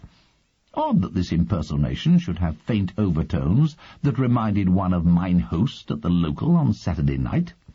"Mark, my boy, good to see you," he said, emerging from his study in a lather of geniality, and baring his teeth in a fearsome smile of welcome. "Staying the night, I see. Keeping busy? I'm glad you're here. I'd like your opinion on a new consignment of port from Witherspoon's. Can't make up my mind about it. I'd like a second view." If his father had put in his appearance in a scaly green costume, breathing flames from his nostrils and dripping blood from his claws, Mark could not have been more disconcerted. He backed 2 paces, swallowed, murmured a vague assent, and then seemed inclined to turn to his mother and ask what was up. "Take a suitcase up, my boy, and have a bath if you want one. I'll have a sherry waiting for you in the lounge, or is it gin and tonic? Haven't been keeping up with your tipples recently." Mark murmured that a gin and tonic would be fine, took up his suitcase again and mounted the stairs, once more tripping on the top step and swearing. He seemed to have a genius for not quite making it to the top. Well, said Sir Oliver, not relaxing his mask even when alone with his wife, perhaps for fear it would crumble to nothing. "No, we're all together. Nothing like it, my dear. I have just a few more letters to sign. Miss Cozzens is really keeping me at it today, and then we'll all meet for a drink before dinner. And he pottered off. Even his walk was different from his normal one, to his study, leaving his wife to gaze after him in bemusement. Oliver not flying into rages was one thing. Oliver, positively genial, was quite another. She had known it but once before, when he went to the palace to collect his MBE, an honour which had pleased him out of all proportion to its worth. She did not know whether to find Oliver's behaviour today a pleasant change or an alarming one. If only it had been she who had been able to persuade him into it, rather than her daughter. Making up for the evening in her bedroom some half an hour later, and listening to the grunts from next door as her husband changed into his dinner jacket, Eleanor Fairlie Stubbs looked at herself, and wondered in her vague way why she bothered. Why she bothered worrying, why she bothered trying to coax Oliver into good behaviour, why she bothered trying to build a normal family life. Oliver was Oliver. Nothing would change him. He didn't want a peaceful life, and those who were closest to him were too used to the scare-defying changes of mood to value the brief ceasefires that were part of the household routine. It had never been a happy house, even when the children were young, even before the children had been born. She wondered why Terence and Mark continued to come home. Bella, of course, had a real affection for her father, or seemed to have. But the boys, why return to the battlefield if one didn't have to? Apart from to see her, of course. And because of the will. She looked closely at her face. 49, and showing it. Scrawny, worried, tired hair, unsightly throat. People said she was at a difficult age. All her ages had been difficult, and they had left their mark. The only thing to be said about her face, she thought, backing away from the mirror, was that it was undoubtedly aristocratic. It had style. It had breeding. Which is more than can be said for Oliver's, she thought grimly. Oliver Fairlie, playing the country squire, brought out the gentlewoman in his wife. When she finally emerged from her bedroom, Eleanor met Mark on the landing and went down with him. He was trying to be bright, but not very coherently. He had not put on a dinner jacket, and his mother suspected he had had more to drink. He had taken trouble with his tie, but it was somehow not quite square. The degree of concentration required to take one stare after another seemed that much greater than when he had arrived. Yes, presumably the suitcase had contained a bottle. Eleanor Fairlie Stubbs smothered a sigh and kept up light conversation. Mark replied, but too loudly. Her husband was already in the lounge, and he welcomed them genially. Again it was that landlord's heartiness that grated on his wife. and sat them down. Mark tended to slump and kept blinking his great, full, self-pitying eyes. "Hello, dear, sherry for you? Mark, gin and tonic?" He turned to the drinks cabinet. Eleanor noted that it was already unlocked, so as not to bring too obviously to Mark's notice the fact that, because of him, drink was always kept under lock and key in this house. How sensitive of Oliver, she thought, surrendering herself to unrealism. Oliver brought the drinks over with a paternal air. "Well, Mark," he said, sipping his own dry sherry, "what have you been doing with yourself?" Mark took a gulp at his gin and tonic. "I've been making a lot of contacts." He put his glass down carelessly, with a minor crash. "I hope they're good ones. I remember when I was your age, before your time, dear. I was mad about making contacts. People told me the literary world was an in-group, a clique, that I'd never get anywhere unless I got myself in with them. What a lot of pushing and shoving I went in for. I've never made such efforts. But they paid off, too, some of those contacts." He sat back after this flow of reminiscence in pop-eyed contemplation of his past, and let out a theatrical sigh of satisfaction. Mark did not seem entirely to have been following, but he said, You got to have contacts." "One of them," continued Sir Oliver, after giving his son what was intended as a kindly look, "was your cousin Darcy, dear." "Oh, dear Darcy." "Yes, well, perhaps not a happy topic of conversation, but I met you at his place, you remember, and we were engaged within the month." "Ah, Terence and Bella." Oliver Fairley's two younger children came in together, chattering happily. Both were impeccably, even stylishly dressed, and Oliver Fairley could not forbear a glance from Terence's dinner jacket to the slightly bedraggled lounge suit that his elder son was still wearing, the appearance of which was not helped by Mark's slumping posture in the easy chair. Terence was smart and beautiful, with a classically irregular face, distant blue eyes, and long fair hair, cut into a sort of halo around his face. He was, Oliver Fairley thought, a suitable escort for the aristocracy, and he was spending his time touring the country with a band of raucous adolescents.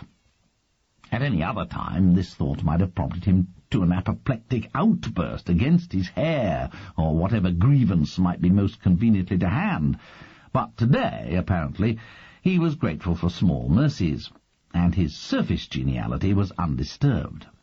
He fussed over Bella and got her a drink, and the two younger children sat down on the sofa, elegant, slightly remote, handsome and well-heeled. They looked like a glossy advertisement, posed almost too perfect. "The Woodstocks will be here before long, I hope," said Sir Oliver, settling back into his own chair and sipping his sherry again. "Well, you remember Ben Woodstock, Mark. You used to be great friends at one time." "I never liked him," said Mark thickly. "No, so often one doesn't," said his father, popping his pudgy cheeks out. "I hope you'll be nice to the little wife, my dear. She seemed to be a little lacking in confidence, poor child. And, of course, she doesn't know the young people, as Ben does." Eleanor bit back a reply to the effect that it was not she who was in the habit of intimidating the meek and mild, but she accepted, as always, the role allotted to her in the play Oliver was currently performing, and merely said, "Yes, that's often very difficult when one is newly married." "I'll get the lad an introduction to Sir Edwin Macpherson, I think. I had a slight impression that might be why he invited us round last weekend. That should please him. Not that it will do any good, I'm afraid. No publisher's going to take on an author merely on my say-so. Still, the lad will have had his chance. And who knows, perhaps he has talent. Let's hope so." At that moment, Surtees, who was butler for the evening, ushered in the Woodstocks, dressed in their best, which was somehow not good enough. They still seemed slightly moth-eaten and destined for failure. As Sir Oliver overpowered them with genial hospitality, the little wife let out an audible sigh of relief. Sir Oliver led them round, introducing Celia Woodstock to the younger members of his family. Mark was blearily friendly in a way that suggested he would not know who she was if he met her again tomorrow. Terence was cool, Bella slightly distant. She cast her eye over the large floral pattern on Celia Woodstock's dress, looked directly into her face, smiled politely, and then said no more. Her father more than made up for it by seating her in the best armchair, fussing over her drink, and engaging her in conversation. Somewhat surprisingly, they found that they had friends in common. Within half an hour, Celia Woodstock was feeling almost at home, and her only qualms occurred when she caught sight of the elegant perfection of Bella, sitting on the sofa with her husband, and talking, not about old times, as one surely ought to on such occasions, but about the world of publishing and journalism. They were very animated. Ben's thin face was lit up, as she seldom had seen it, and his hollow-chested body was alive with energy. In the pause necessitated by Sir Oliver getting up to throw a log on the highly superfluous fire, she noted Mark, already on his third gin, and not focusing his eyes well. She noted Terence and his mother, deep in a conversation about dates and recording schedules, and she thought how good-looking he was, but how, somehow, not really nice. And then Surtees came in and announced dinner. And dinner was good. Dinner was Mrs. Moxon at the peak of her form. It would not have been like her to let any inadequacies in her department disturb the equanimity of Oliver Fairley on his birthday dinner, though she was quite willing for it to be disturbed from any other quarter, being a woman who thrived on disorder. But when Surtees brought the plates down to the kitchen, she was disappointed by his reports. There had been no explosion. Everyone enjoyed the dinner, except Mark, who toyed nervously with it, downing a great deal of wine and seeming more interested in getting himself safely hoisted onto a cloud of oblivion than in anything going on around him. Celia Woodstock put odious comparisons with her own performance firmly from her mind. After all, she thought, with the doggedness of the little woman, why should my dinners be compared with those of people who can afford to employ a cook? And concentrated firmly on two things, her food and her host. She was seated beside Sir Oliver, and he was treating her with unending charm, asking her opinion on current events, showering her with anecdotes of the literary great, giving her fatherly advice, and even admiring her dress in a manner that seemed sincere. Celia Woodstock expanded into her dark green and orange patterned print frock, and came close to enjoying herself. It was not, unfortunately, possible entirely to relax. The dreadful shadow cast by Sir Oliver's performance last Sunday prevented her quite doing that. But she listened sensibly, she glowed now and then with pleasure, and she talked more than she usually did. Of course, I know people say that Ben is mad to think of becoming a writer full-time, she said confidingly, but he felt there was no job he could take that would leave him with the peace of mind to write, let alone the time. "A good point, that, very," said Oliver Fairley, gazing at her with fatuous good humour, which a connoisseur of his performances might have caught as an imitation of a dim-witted Woodhouseian club bore. "After all, there are only two of us," said Celia, looking at him appealingly, as if he were an old family friend to whom she had gone for advice. "The cottage is ours, you know, and I'm perfectly capable of getting a job if necessary. Not," she lowered her voice, "that it will be. As a matter of fact, we have a little more coming in than people imagine." Sir Oliver concealed a flinch at the vulgarity of the phrasing, and entered into the spirit of her confidences. "Well, I'm glad to hear it. Something, tucked away, eh? Little nest egg." I wouldn't want to appear inquisitive, but I thought the family was, not to put too fine a point on it, broke. Celia Woodstock lowered her voice, dropped her eyes, and said, "Not quite."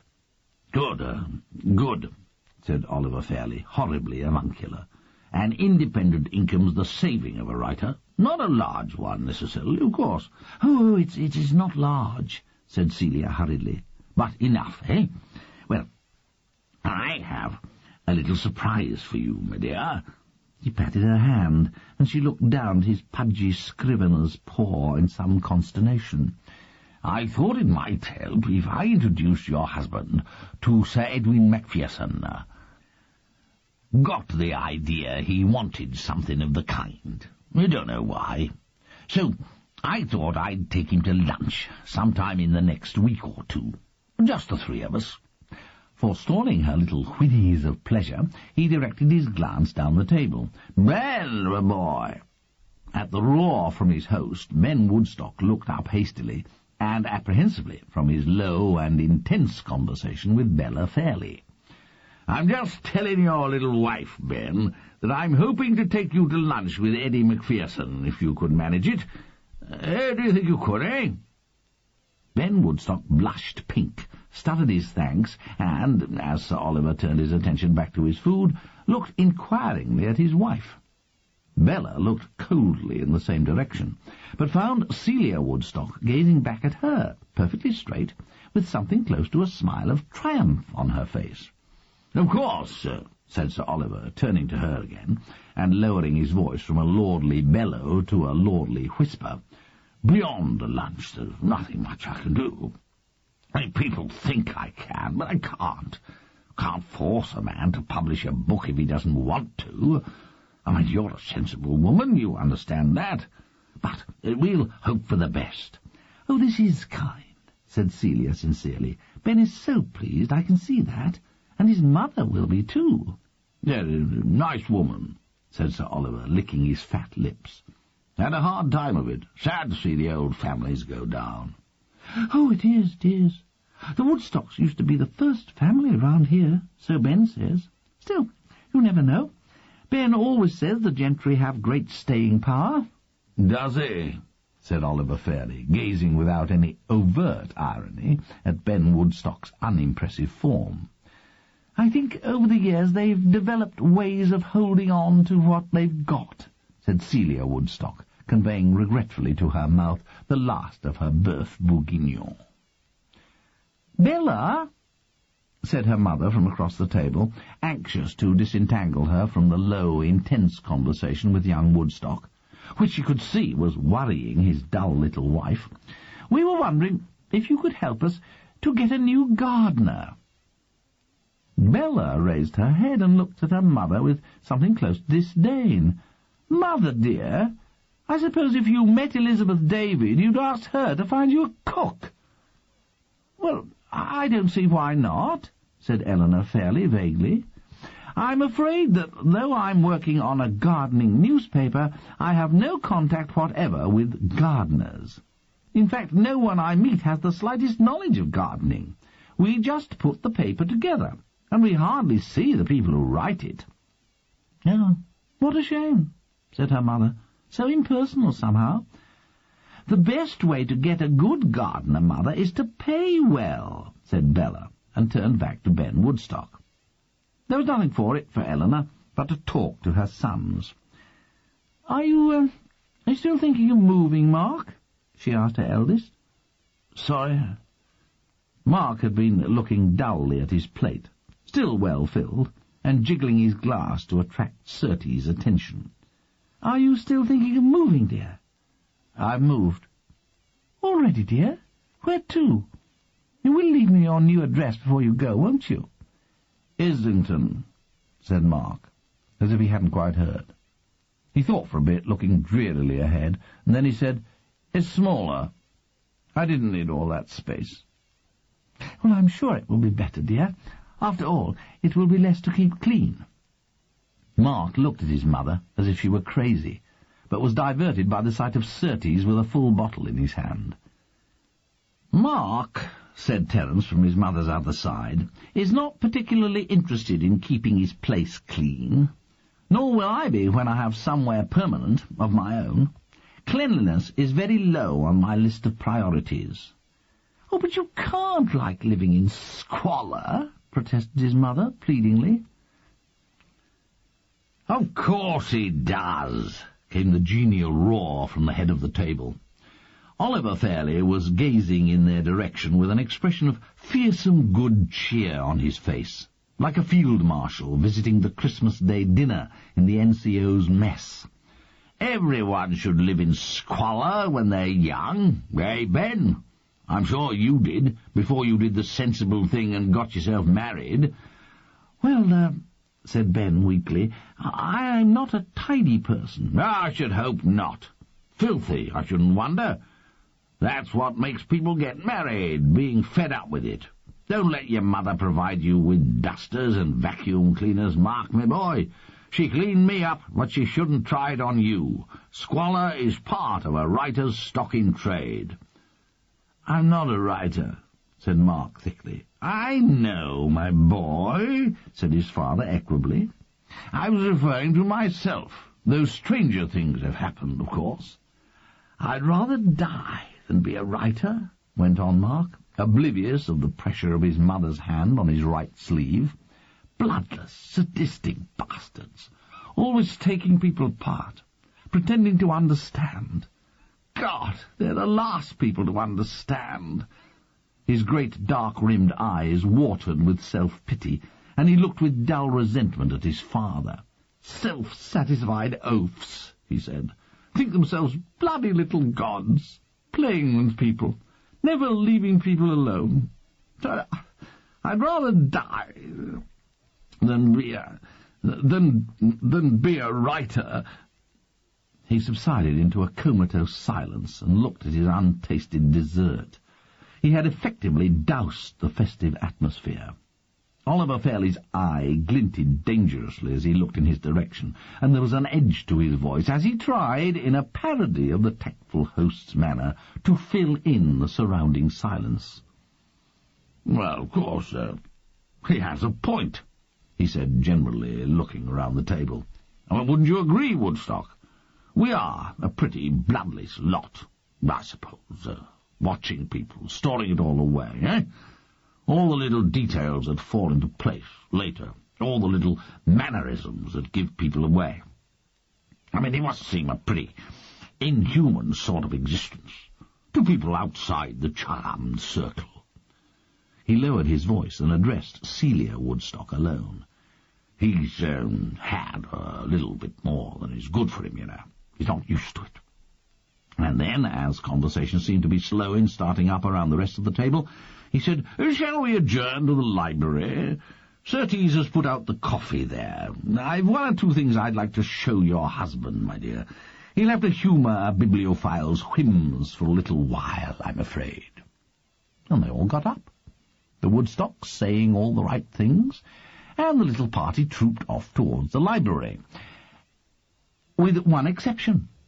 As they reached the door, they noticed that Mark had sunk back into his place, and his head was beginning to fall forward onto his chest. Bella went back and leaned over him. "Come on, Mark, dinner's over. Come and have some coffee. That'll buck you up." There were clotted mutterings from Mark that sounded like obscenities, and Bella started to lift him. "Leave him, Bella," said her father, his voice dangerously close to a shout. "Best to let him come to on his own." "Oh, no, Daddy, this is the best part of the dinner. Mark will have to be in on it." And Bella and Terence between them stood Mark up, and, staggering slightly, for Mark was not a small man, they hoisted him across the hall and into the library. Once they had him there, they let him sink into an easy chair by the door, where he promptly went to sleep, if he had ever wakened. The study was large, luxurious, and dark, lined with cupboards and bookcases, whose contents were predominantly brown and 19th century looking. though there were 2 shelves over the desk which contained a long line of books in gaudier dust jackets. No doubt the host's own collected works. The desk itself was an enormous, heavy Victorian affair, and was open. "My goodness," said Oliver Fairley, looking at it. "This is a surprise." It was piled high with presents, large and small, all wrapped in luxurious sorts of wrapping paper. "My husband is a terrible child," whispered Eleanor Fairley to Celia Woodstock. "He loves presents. We put them here every year, and he always pretends to be surprised." Oliver Fairley had capered over to the presents, and was rummaging around in the pile with little porcine snuffles of glee. "Oh, from Bella, with love. Goodness me, it's quite heavy. What can it be?" "From Terence, this one." "Oh, what a nice big parcel. It can't be handkerchiefs. Ah, that's a blessing. Leave handkerchiefs for people who like picking their noses." "Ah, this is Eleanor's. It rattles. What can that be? Cufflinks, perhaps?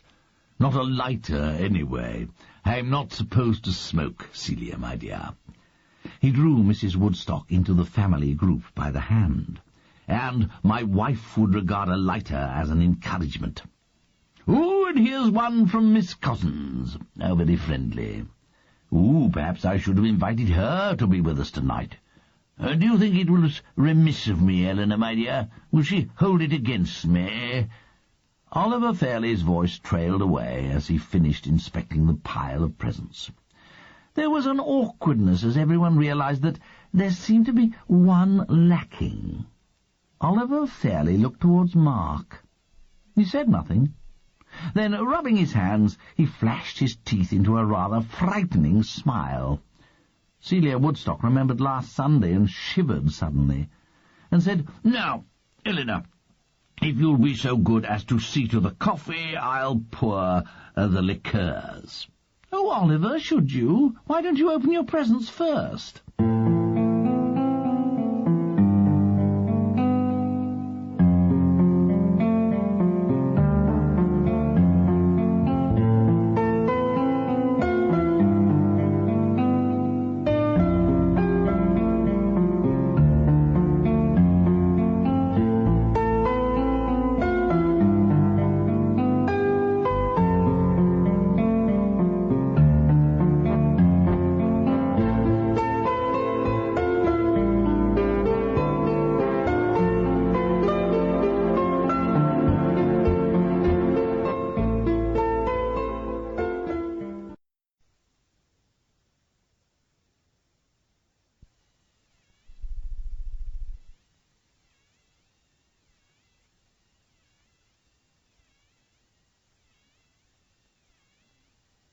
Unruly Son by Robert Barnard, Side 4. Oliver Fairley looked longingly at the decanters along the shelf of the open cupboard behind the desk, and longingly at the presents in their gaudy pile. "Oh, the presents won. Well, he said, perhaps if I just took a peep. The world is divided into those who eat their meat first and those who eat their vegetables. Oliver Fairley was decidedly of the former type.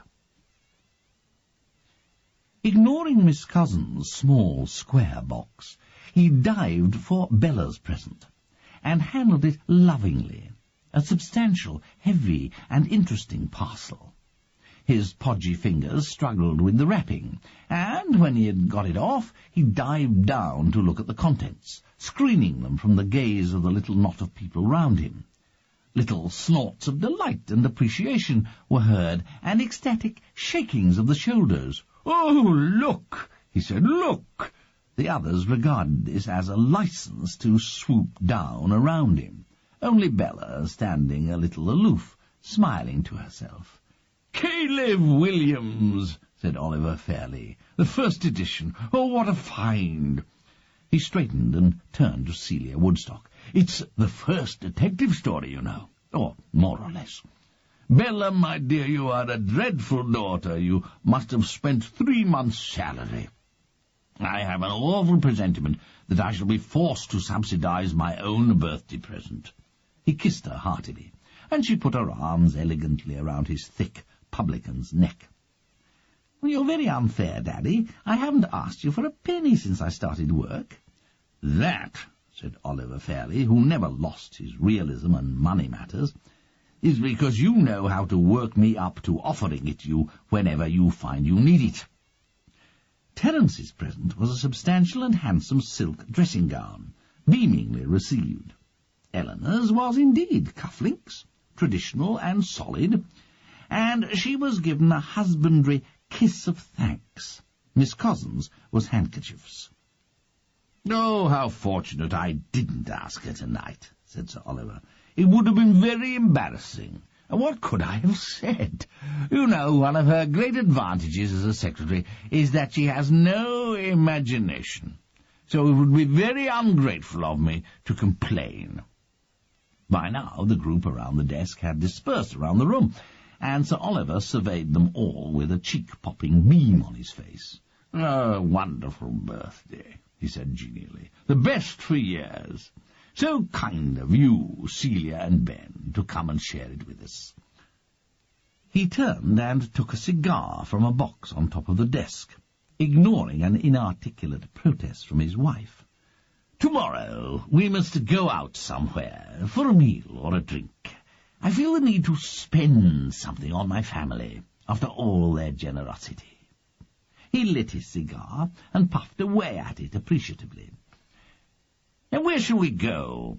I hear the Prince Albert at Hadley is one of the places people go these days." There was a sudden silence in the study. Eleanor's heart seemed suddenly to suspend operations. Oliver Fairley was looking genially in the direction of his elder son, but if he hoped for a reaction, he was disappointed. Mark, deep in sleep and deep in his chair, gave little sign of life beyond the slight regular rise and fall of his chest.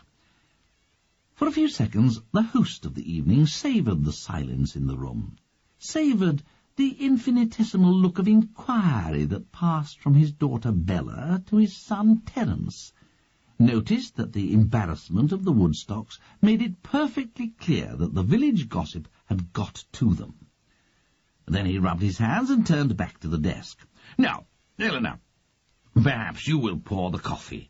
If it's cold, you must blame me. Liqueurs, everybody?" From the low cupboard just above the desk, Oliver Fairley took a series of decanters and bottles. "I love liqueurs," he said happily to Celia Woodstock, as if in an attempt to restore the happy atmosphere. "It's deplorable, but I'm afraid I have to admit to a sweet tooth. What will you have, my dear? Cointreau, grenadine, or what about my own special favourite? Now, it's called lacquer. You would have heard of it.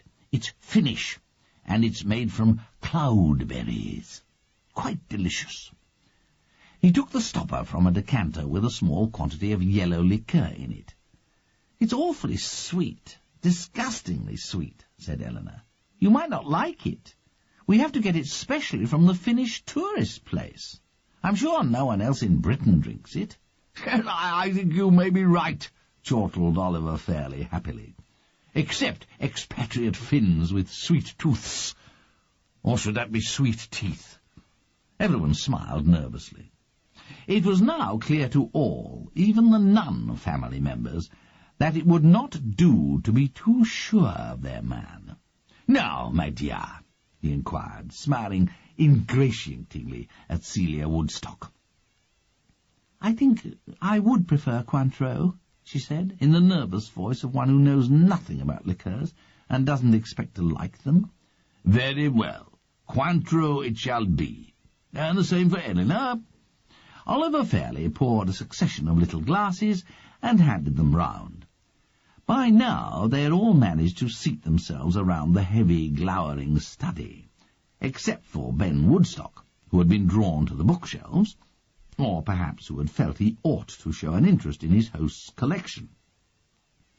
After handing a glass of Drambuie to Terence, Oliver Fairley looked at his elder son, still comatose in his armchair at the far end of the room. "Yes, well, we'll leave him for a little," he said, as if Mark were an underdone roast, and turned back to pour himself a little glass of thick yellow liqueur from a rather fine cut-glass decanter. "Now," he said. But before he could propose a toast, his wife and daughter both said, "Happy birthday, Oliver," and they all raised their glasses, or in some cases their coffee cups, to him. With a contented expression on his face, relishing, as always, being the centre of attention, Oliver Fairley drank his lacquer. He drew together his formidable eyebrows. He pushed his tongue experimentally through his lips. He let out a grunt. Expostulatory, base, frightening, but finishing in an odd, questioning little whimper. And he fell heavily to the floor. "Oliver! Oh, my God, I knew this would happen!"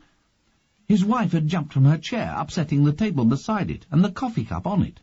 She dashed over to the bulbous, collapsed figure by the desk. "Surtees! Someone get Surtees! Ring for an ambulance, quickly!" She was hardly on her knees beside her husband when Surtees dashed into the room. "What is it?" "Oh, it's passing it." He saw Lady Fairley on the floor and ran over to where she was, finally seeing the body, moaning and feebly thrashing around. "Water! Get some water!" He threw some flowers from a vase on a side table to the floor, spread the body of Oliver Fairley out lengthways, and dashed the water into his face. "For heaven's sake, man, it's not a faint or a fit," said Lady Fairley. "Get him up. He's supposed to sit up." "This is Wycherley Court," said Terence, in an unnaturally high voice into the phone. Will you send an ambulance at once? It's my father, Sir Oliver Fairley Stubbs. Quickly, please. He's had some sort of attack." He pressed down the receiver rest, and immediately began dialling again. "Well, he doesn't seem to be able to breathe," said Eleanor Fairley. "What should we do?" She looked at Surtees, who was trying to prop up the immense bulk of his employer in a sitting position, and was sweating with the effort. "Perhaps we should lay him down after all," his wife said. "I'm sure he would be more comfortable. Do you think we should try massaging his heart?" "Dr. Layton, it's Terence Fairley. Dad has had an attack. Heart, I think. Can you come?" Yes, he is, but he's in a bad way. I've called for the ambulance." "Oh, yes, and please hurry." Terence Fairley put down the phone. "He'll be here right away," he said. He said that was what he was afraid of. He looked at the three figures on the floor, and then turned round to look at his sister. She was standing a few feet from her father, seeming, as usual, to carry a quality of remoteness with her, but her eyes were awash with tears, and her mouth was twitching. "Mummy," she said, "I'll go with him in the ambulance. You'll only upset yourself." Eleanor Fairley straightened her back. "Indeed you will not, Bella," she said directly and determinedly, looking unblinkingly at her daughter, and then she turned back to her husband. Terence put out his hand and took Bella's in his. Half an hour later the ambulance had been and gone, conveying swiftly and efficiently Sir Oliver and Lady Fairley. Dr. Layton had driven up as it was leaving, and had relieved Surtees of the task of going with them. The Woodstocks had taken the opportunity to slip off after a few words of sympathy and hope to the ones left behind. "I'm sure he'll be all right," said Celia Woodstock to Bella, her face assuming a standard expression. "Oh? Why?" said Bella. Her eyes were quite dry now, and they looked directly at Celia. She turned away, discomfited, and she and Ben were soon seen walking down the drive, he long and cadaverous, she short and homely. From a distance they seemed oddly ill-assorted, and they were not talking. At 10:45 the phone rang. Terence Fairley was there in a second and snatched it up. "Wycherley 2251. Oh, Mother!" "Oh, my God, so soon? I felt sure it was going to be all right. No, I didn't expect... Shall we come? Oh, Dr. Layton? Well, all right, I'll tell Surtees to make you something. Bye, Mum. He put down the telephone. He's dead, he said. He looked at Bella, whose eyes once more were overflowing. Mum's coming back now with Dr. Layton. Bella seemed about to sink down into a chair and crumple up. Terence took her hands and held them tight. Don't break down, old girl, he said. Think of Mum. We two will be all right. But when she looked at him, there was distrust in her face. They were disturbed by a noise from near the door. Mark, deep in his armchair, first grunted, and then rubbed his hands in his eyes, and then opened them, looking ahead blearily and uncertainly. What time is it? He said. Why are you still up? He saw the decanters in the open cupboard, and focusing his eyes on them, he began to struggle to his feet. Arise, Sir Mark, said Terence contemptuously. Barbara Cousins really rather enjoyed the morning after her employer's death. She was a tower of strength in a crisis, she felt, without naturally pushing herself forward or intruding where she was unwelcome. Her unflappability and her excellence at coping were qualities which had not been called on the previous evening. Indeed, if she had not slipped down to the kitchen after she heard the ambulance drive away, she might not have known that her employer was even ill. Once down there, she had allowed Mrs. Moxon to administer coffee, and they had stayed on chatting in whispers. Though why in whispers in that enormous kitchen, with no one remotely near to overhear them, she would have been at a loss to explain. Surtees, with their encouragement, went backwards and forwards periodically to the study, ostensibly to clear away the coffee cups and glasses. When he brought the news of Oliver Fairley's death, the two ladies had both said, "No." Then they had all switched to brandy and begun to discuss their futures. This morning she sat at the desk where Sir Oliver, only a few hours before, had opened presents and dispensed liqueurs, dealing with inquiries and setting in train arrangements for the funeral. The death had been too late for the Sunday papers, but had been broadcast on the 8 o'clock news. The secretary of the Crime Writers Association phoned her official sympathy, as did some fellow detective writers. There was little grief, but much tact. She spoke to Gerald Symington, Sir Oliver's editor at Macpherson's, and, circling round the subject in the manner of those who are being worldly at a time when they feel they ought to be spiritual, they agreed how fortunate it was that murder upstairs and downstairs had been finished before the tragedy of the night before. "Because I certainly didn't know the solution myself," Miss Cousins confided, "and the public wouldn't have been very interested in an unfinished detective story, would they? After all, it's not as though he was Dickens." As Miss Cousins sat at the desk, conspicuously coping, her thoughts turned to her own future. They were helped in this direction by Cuff, who sat at her feet, but kept making sorties round the room, whining wheezily and looking bewildered. Cuff knew things were different, and Miss Cousins faced up to the changes in her own life, too. Perhaps she regretted them less than Cuff did. Of course, first she would have to stay on for a few weeks here, perhaps a few months, for she knew more about Sir Oliver's literary and business affairs than anyone in the house, and she would be needed, or indispensable, as she put it to herself. And after that, it's a holiday, a late holiday, a real Indian summer, in Greece or southern Italy, or perhaps the West Indies. And then a new job. Oh, it would have been nice to have a change from authors, she thought wistfully, but it seemed foolhardy to waste her experience of the last few years. Having worked for Oliver Fairley, she could pick and choose in the literary world.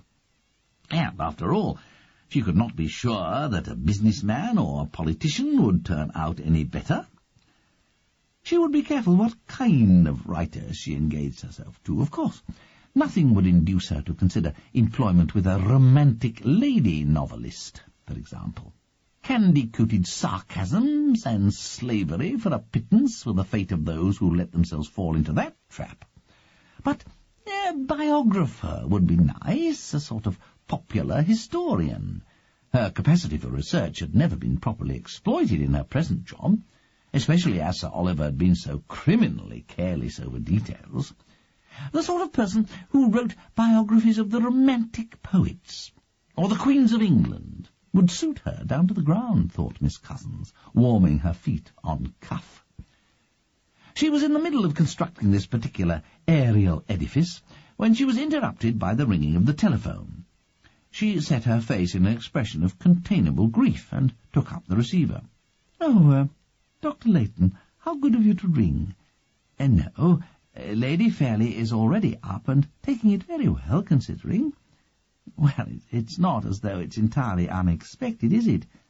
"Yes, I believe they're in the sitting-room now. I'm trying to keep all the worrisome stuff from them, till they're more used to the idea, more able to cope." "Oh, no, I'm sorry, Dr. Layton. Could you repeat that? I don't quite understand." "What? Not satisfied? But an autopsy? Police?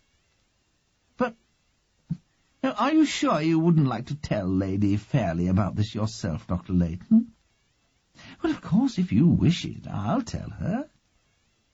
"Thank you, Doctor. It's kind of you to say so.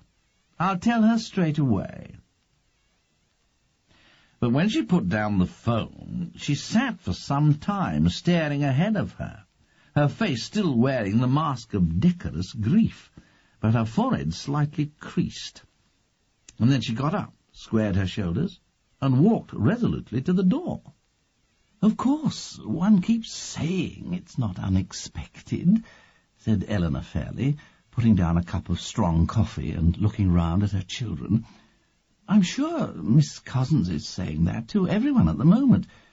But when it comes to the point, it isn't expected, and the shock is just as great, however many doctors' warnings there may have been."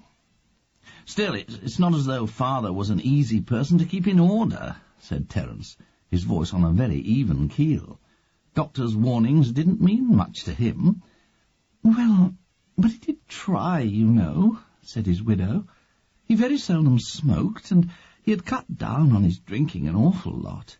He never took spirits at all, and only the occasional glass of lacquer at weekends. Really, you know, considering your father's character, he was surprisingly good." "Oh, but there was the wine," said Bella. "Daddy said he'd rather die than give that up." It wasn't a fortunate expression. Bella was looking less than her perfectly groomed self, though still enormously self-controlled. Her hair was falling around her shoulders with hardly a wave, and some of her make-up looked left over from last night. "In any case," said Mark, sober and suited, though somewhat bloodshot of eye, "he kept the keys, so he could always have helped himself whenever he wanted one." "But I kept a very good eye on him, you know, dear," said his mother, "and so did Miss Cousins. Of course, there were occasions when he had one or two when he shouldn't, like finishing the last book, for example. But on the whole, I think he stuck to the routine Dr. Layton prescribed, with his own little modifications. I must say I was astonished at how well he kept to it. I think, in his own way, he enjoyed life." "Yes, I'm sure he did," said Mark inscrutably. "Doesn't anyone feel like a drink now?" said Bella. Her mother shot her a furious glance, and attempted the hopeless task of shaking her head imperceptibly. Bella ignored her. "Well, I do anyway," she said, marched to the cupboard and took out a bottle. She poured herself a neat whisky. "No one else?" "No, thanks, Bella," said Mark, drinking the last of his coffee and setting his cup down. "No, thanks," said Terence, after a pause. Bella had effectively destroyed the atmosphere of discreet family mourning. They all sat there, trying not to look at Mark, wondering at his refusal. and wondering what to talk about. Eleanor felt a wave of relief wash over her, dousing the anger towards her daughter. She thanked heavens there had not been time to try and stop Mark from accepting. Otherwise she surely would have driven him to doing it.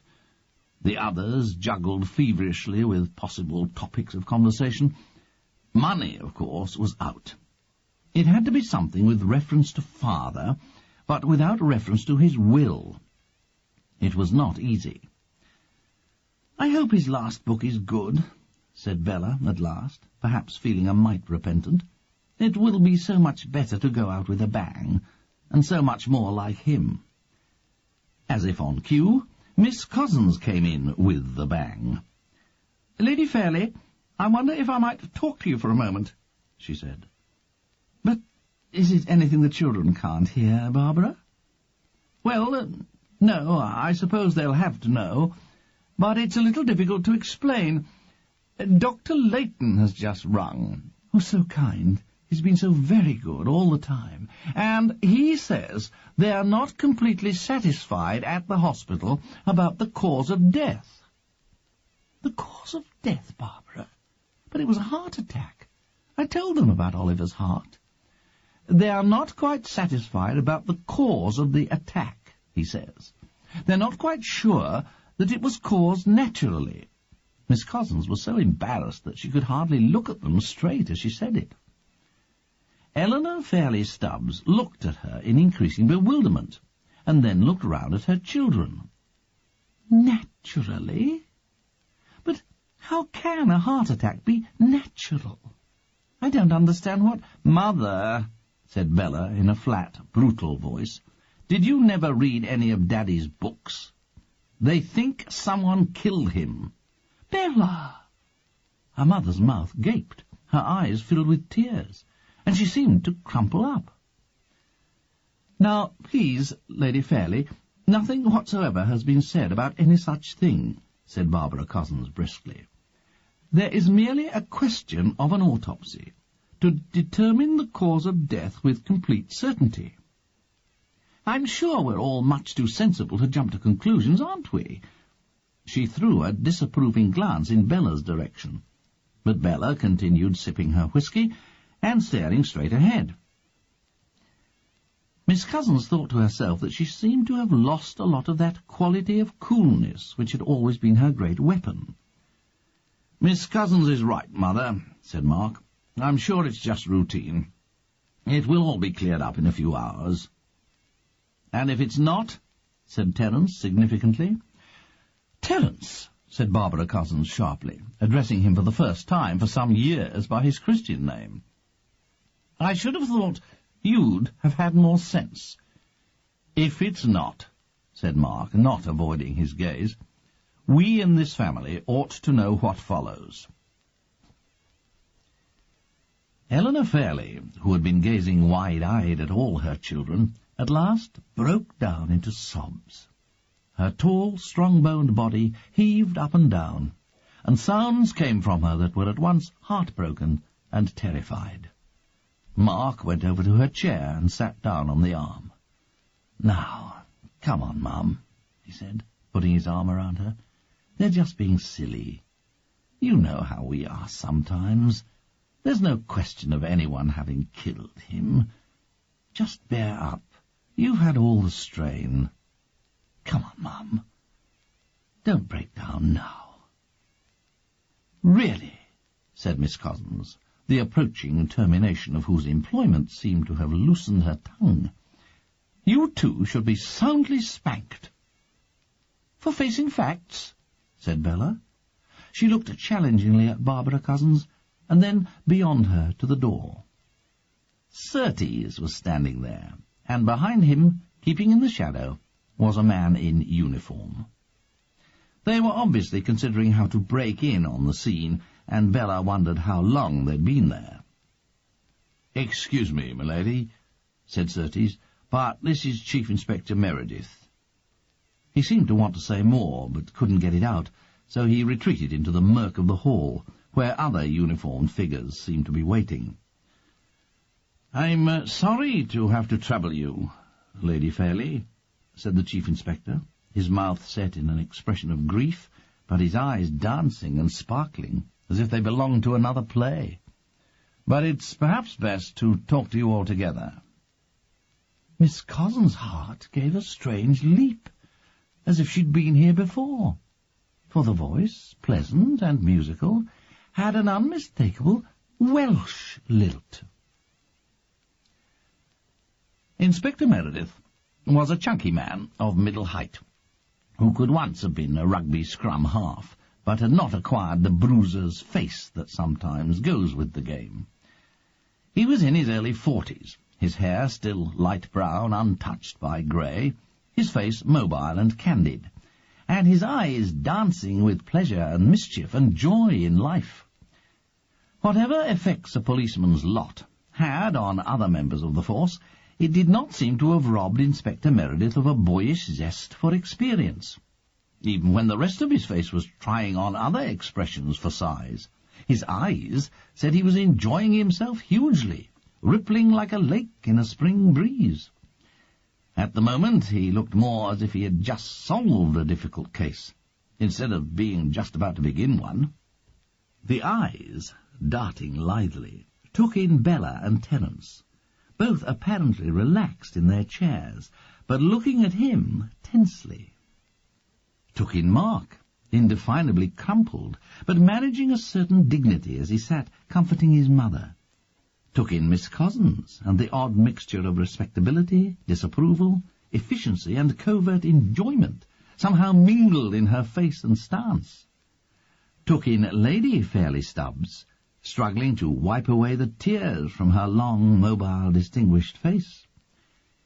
It was she, in the end, who reacted to his arrival. She dabbed determinedly at her face, assumed with an effort a brave front, got to her feet, and advanced towards him, hand outstretched. It seemed like a heroic triumph of breeding over inclination. "Good morning, Inspector," she said, shaking him by the hand. "I'm afraid we are a little upset here, as you can imagine. Perhaps you had better sit down." "Oh, thank you, Lady Fairley." Chief Inspector Meredith, his face set more than ever in a mask of sobriety, darted over to a chair, sat himself neatly in it, and looked around, once more, at the family of Oliver Fairley. Mark was standing now, and trying to coax his mother back to her seat. Bella and Terence had not acknowledged his presence, had, in fact, hardly moved a muscle, except to turn their heads slightly so as to follow him with their eyes. A very chilly pair indeed, Meredith decided. "You won't thank me for beating about the bush, I'm sure of that," he said, putting his open palms squarely on his knees. "I'm here because we're afraid that your husband's heart attack, ma'am, was in some way or other induced. Of course we are not sure of anything yet, but we suspect that it may have been brought on by some poison that acts on the heart. Nicotine, for example." "Nicotine?" said Lady Fairley, who, for all her efforts, still seemed to be in a state of shell-shock. Well, of course, Oliver had lit up a cigar. "No, it would have to be nicotine administered in some other way, say in a liquid solution," explained Meredith patiently. "Of course, whether this was taken accidentally or deliberately, or was administered to him by another person, we have no means of knowing as yet, and that's what we are here for." "You mean," said Mark, "that his death was either suicide or accident or murder?" "That's correct, sir." Meredith looked round at the 5 faces, all trying to digest the implications of what he had just said. "Well, I'm sure there's no question of suicide," said Lady Fairley at last, apparently with reluctance. "As we were just saying, Oliver loved life in his own way." "How could a poison like that get into anything accidentally?" asked Miss Cousins. "It doesn't seem possible, especially as only Sir Oliver was affected." "Yes, it is rather difficult to imagine," said Inspector Meredith. He paused, and let the third alternative hang for a moment in the room, like a bat in the rafters. Half an hour later, the sequence of events on the previous evening was becoming a little plainer to Meredith. "So, if we assume A big assumption, I'm perfectly aware. If we assume that the cause of death was the lacquer, then it seems to me that the likeliest thing is that the poison was introduced into the glass. Otherwise, any number of people could have been poisoned. The Fairley family considered this thoughtfully. "And the glasses?" continued Meredith. "They've been washed up, Inspector," said Barbara Cousins, feeling less than usually irreproachable at the thought that it was she who had encouraged Surtees to be so officiously efficient the night before. The Inspector looked at her, but if he was annoyed, he didn't let it show on his face. His habitual airy good humour was undisturbed. Well, that's a pity. Never mind. My men can get the glasses that were used.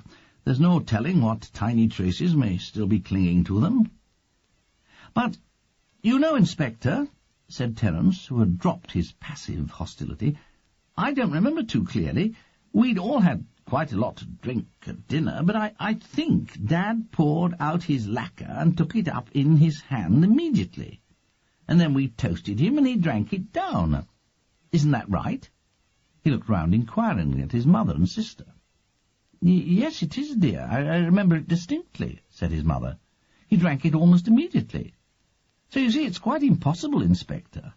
She said it with an eager satisfaction, as if having proved this one hypothesis to be impossible, the whole nightmare would go away. Inspector Meredith felt that she was not doing justice to her intelligence. "Was there an interval between his pouring the glass before his own and his pouring his own?" asked Meredith. "If there was, the poison might have been introduced into the glass before the liqueur was poured into it." They all furrowed their brows.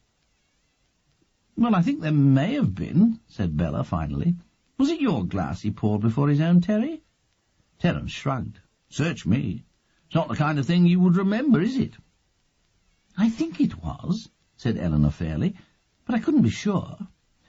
"In any case," said Meredith, "we'll soon know, because my boys will be examining the decanter of lacquer."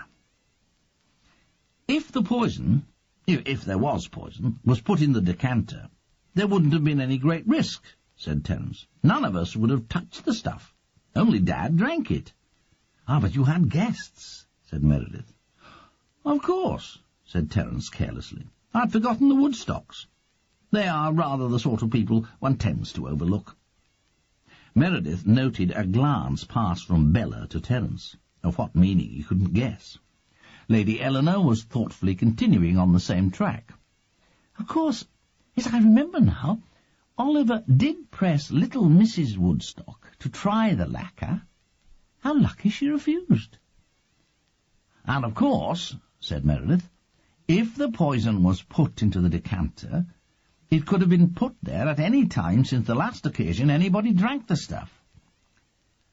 So, whoever it was did it may not have known that there would be guests to dinner next time it was used. Or, of course," Meredith added, "he may not have cared."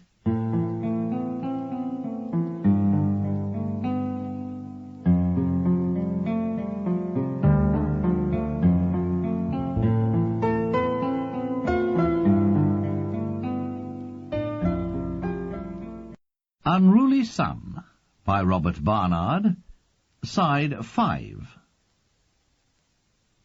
"The cupboard where the decanter was always kept locked," said Miss Cousins, "and Sir Oliver kept the key himself. Whoever it was would have had to break into the cupboard." "Oh, he always kept the keys, did he? Why was that?" "One of his little ways," said his widow hurriedly. She didn't look at her children. Meredith sat in thought for a few seconds. "Well, let's forget that possibility for a moment," he said at last. "Now, while the presents were being opened, you were all crowding round the desk. Is that right?" "Except Mark," said Eleanor quickly again. "Oh, yes, and why was that, sir?" "I was drunk," said Mark, without embarrassment.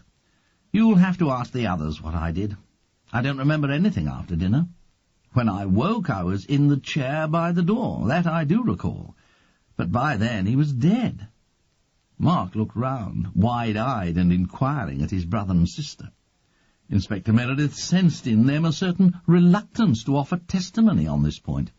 Terence looked as if his thoughts were elsewhere, while Bella looked at her glass. "We brought Mark from the dinner table to the study," said Bella at last. "Terence and I. We put him in the chair."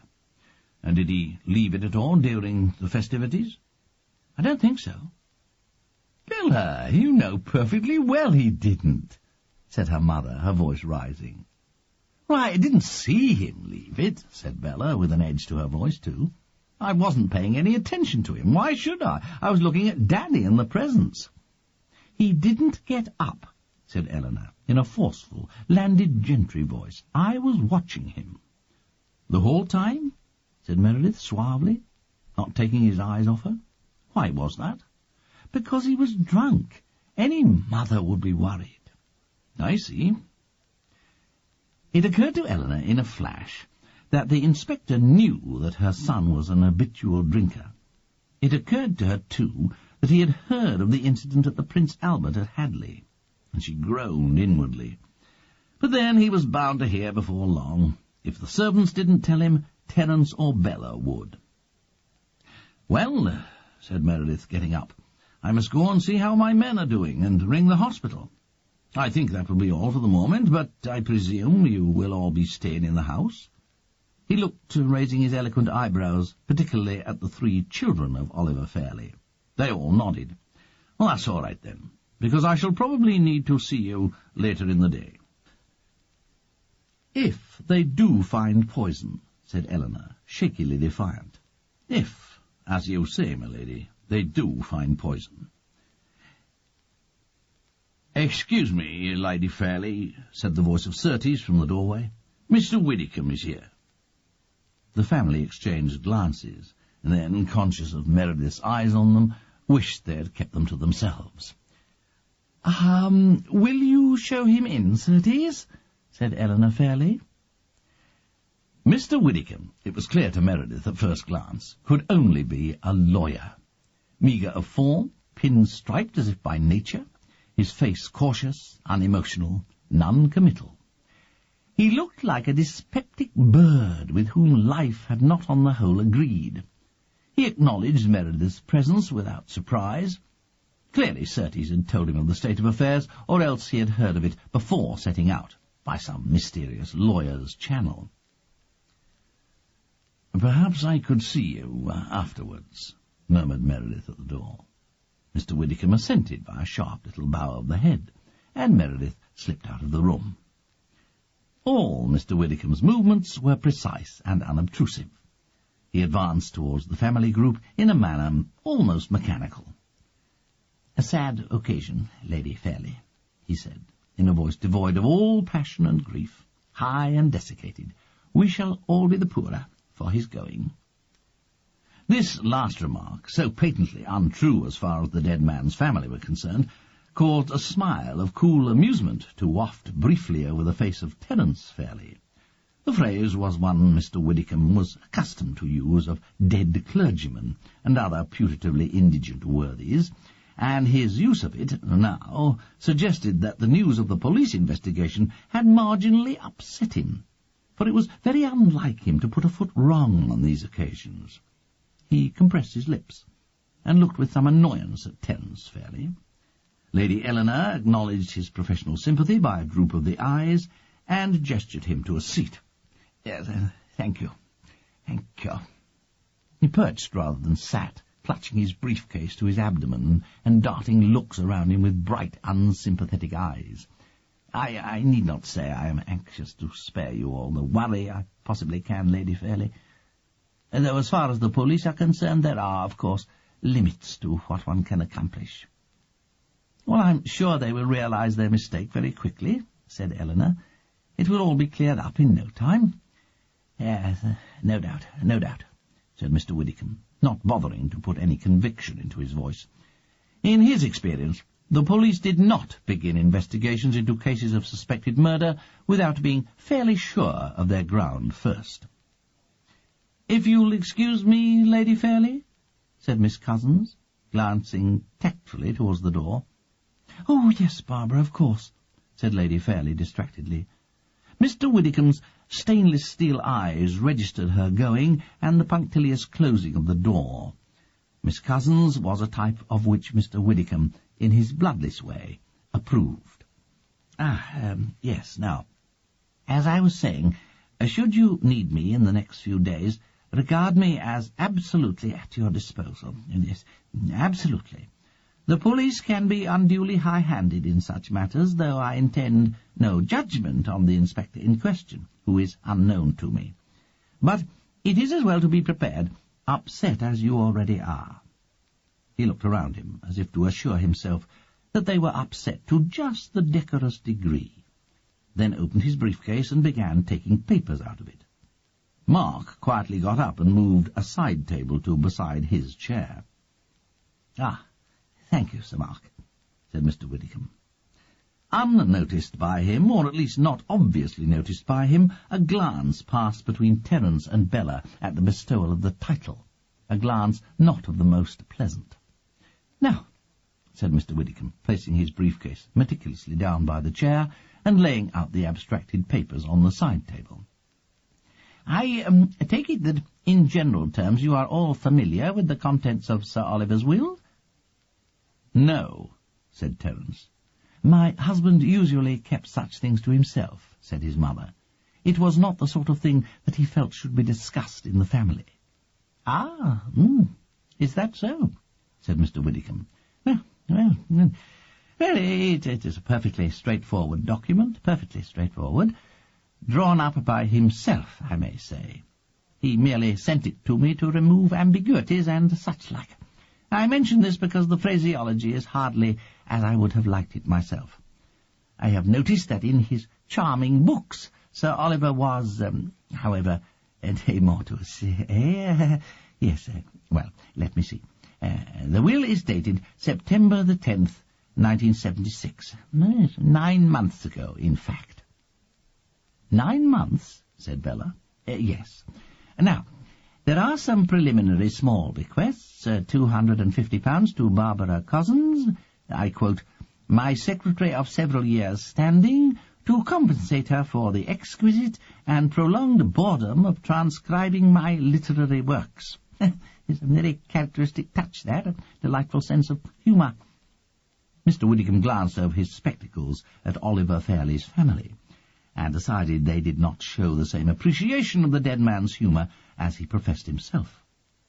He blinked and dropped his eyes back to the will. "To John Surtees, the sum of £500 for faithful service." Very generous and proper. Sir Oliver, if I may say so, was a man who always knew the right thing to do. Mr. Widdicombe appended to himself the addendum, even if he did not always do it, for he had been the victim of several bouts of Oliver Fairley's persecution over the years.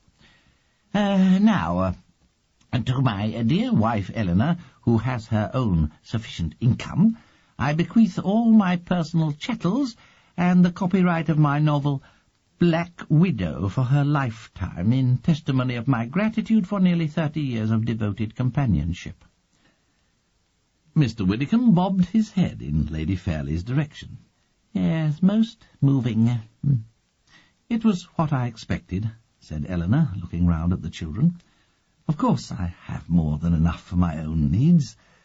Oh dear, Black Widow. I don't remember it at all. I suppose that's Oliver's sense of humour again. To my dear son Terence, I bequeath absolutely the copyright of my novel Foul Play at the Crossroads, to be of support to him when his musical activities should cease to entertain the British public." A shadow flitted across the handsome face of Terence, and he shifted position in his chair so as to be able to see Bella on the sofa. "To my beloved daughter Bella, I bequeath the copyright of my novel Right Royal Murder, not my best, but my most popular work, as a testimony to my great love of her, and in order to keep her over the years in the little luxuries to which I imagine she will not become the less addicted." As Mr. Widdicombe's voice faded, Bella sat tense, as if waiting for more. "But," she said, flushing, "I devise and bequeath all the residue of my real and personal estate, whether of property, shares, money, or copyright in my other works, to my son Mark, to be his absolutely, in the confident hope that he will be worthy of the family name." Oh, dear me, not well put at all. But it was not the phraseology that was affecting his hearers. Terence's gaze and that of Bella had now shifted, and they were both gazing incredulously at Mark. Mr. Widdicombe foresaw the sort of scene that he made it his business, if possible, to avoid. He shuffled together the papers and reached down for his briefcase. "There are a few more remarks of no great importance that I need not trouble you with now. Needless to say, you will all be sent copies of the document. If I may say so, a most proper disposition of his property. Most proper. Yes. Granted, as I say, some oddities in the wording." He rose to his feet and walked over to Mark, with his hand outstretched. "Is that will legal?" broke in the harsh voice of Bella. "Is it properly witnessed?" Mr. Widdicombe, caught with his hand outstretched in something approaching a ridiculous position, turned towards her. With the nearest thing to asperity he permitted himself with the family of a client. "My dear young lady, you could hardly imagine that I would take the trouble to read to you from an unwitnessed document." His voice positively crackled with disapproval. "The will is perfectly legal." Bella sustained his look for a second, then the corners of her mouth seemed to crease down with disappointment. "That," she said bitterly, "was Daddy's last surprise ending." Mr. Widdicombe pursed his lips, turned away from her, and fulfilled his intention of shaking hands with Sir Mark. His natural inclination to keep in well with the man in possession tied in on this occasion with his sense that Mark was the only one of the children who had behaved properly. That is, he had held his tongue. Mr. Widdicombe had heard rumours on the subject of Mark Fairley, had indeed heard his father expatiate on the subject at considerable length one day in his office, but he owned himself agreeably surprised by his conduct on this occasion. He turned to take the hand of Lady Fairley, dropped a few words of added comfort on her head, nodded to the youngest children, and made for the door. Mark ushered him out, and the two exchanged some words, apparently arrangements for some future meeting. Bella continued to sit rigid, staring straight ahead of her. Her mouth had stopped working and was now set in a straight line. Terence, on the other hand, seemed to be taking longer to gain control over himself. His eyes were round and liquid. They were, in fact, oddly reminiscent of the old Mark. Eleanor Fairley remained in her chair, looking at the hearthrug. The news had not elated her. She could only think to herself, what are the police going to say about this? Mark closed the door authoritatively.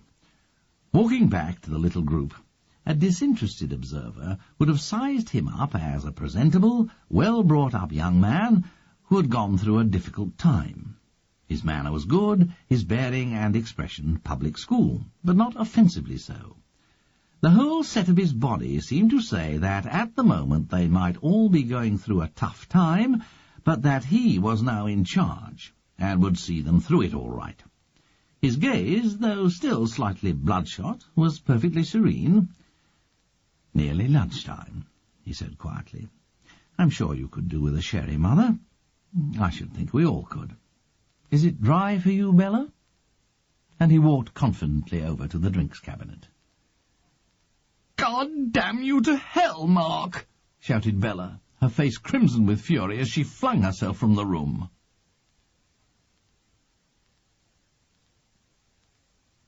"It seems," said Inspector Meredith, "a perfectly straightforward division of the property." Mr. Widdicombe shut the will away in his briefcase hurriedly, as if it were a rare item of Victorian pornography which he had been allowing Meredith to cast a glance over, and said, "Quite. The books, the ones left to the mother and the younger children, they will bring in a fair amount of money, I presume?" "Oh, I imagine so," said Mr. Widdicombe, gazing around the oak book-lined study, as if it were witness enough to Oliver Fairley's prosperity. You would have to consult Sir Oliver's accountant for details, but I assume it will bring them in a little nest egg, every quarter or half-year. Yeah, the books seem popular. Oh, yes, most of them seem to be kept in print. One sees them on railway bookstores and such-like places. You don't enjoy them yourself? Well, I imagine that no one who had any professional acquaintance with crime or criminals would be likely to find them very convincing. Mr. Widdicombe's expression was of the most dyspeptic, and Meredith had the impression not only that he had found his late client profoundly distasteful, but that, on the present occasion, he was holding back a strong inclination to say something sharp about the same gentleman's family. "Of course," said Meredith at a hazard, "younger children these days always have the idea that they should be treated on an equality with the eldest." "They do, frequently," said Mr. Widdicombe with icy warmth. "It is not an idea with much to be said in its favour, in my opinion. Our old families have enough to contend with as it is, without that." "You think in this case the younger children expected more?" asked Meredith, rather disappointed by Mr. Widdicombe's cautious habit of speaking in generalities. "That I think you should ask them," said the lawyer, rising and smoothing down the jacket of his suit. "You must remember that the family are my clients." Of course. I suppose you would not wish to tell me whether you yourself were surprised at Sir Oliver's disposition of his property? I presume you are alluding to the relations between him and his eldest son. Precisely. It is not my job to be surprised. I merely had the will made out in my office. Sir Oliver's opinions on the subject of his son were no business of mine. He did not see fit to discuss the main provisions of the will with me, nor did I expect him to.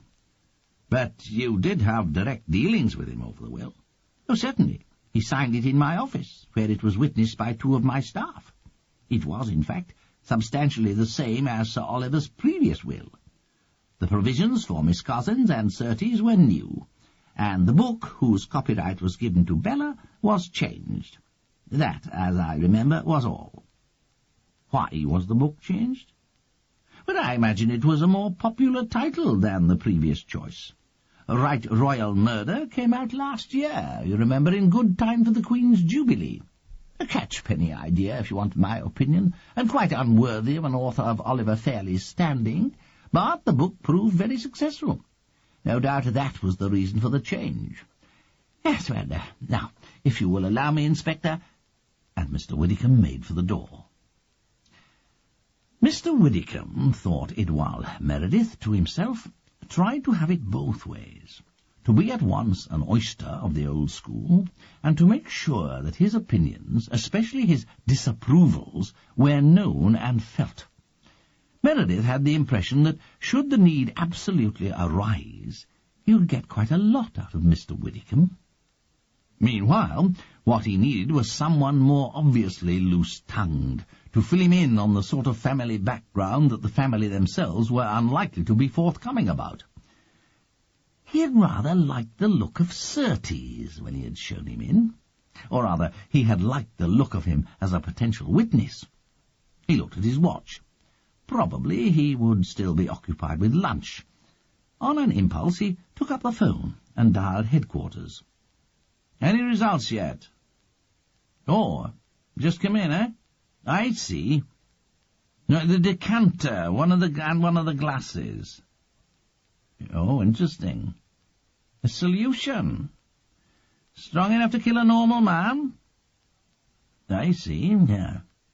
And with his heart condition, that made it quite certain." "Ah, good. Keep at it, and I'll chug along at this end."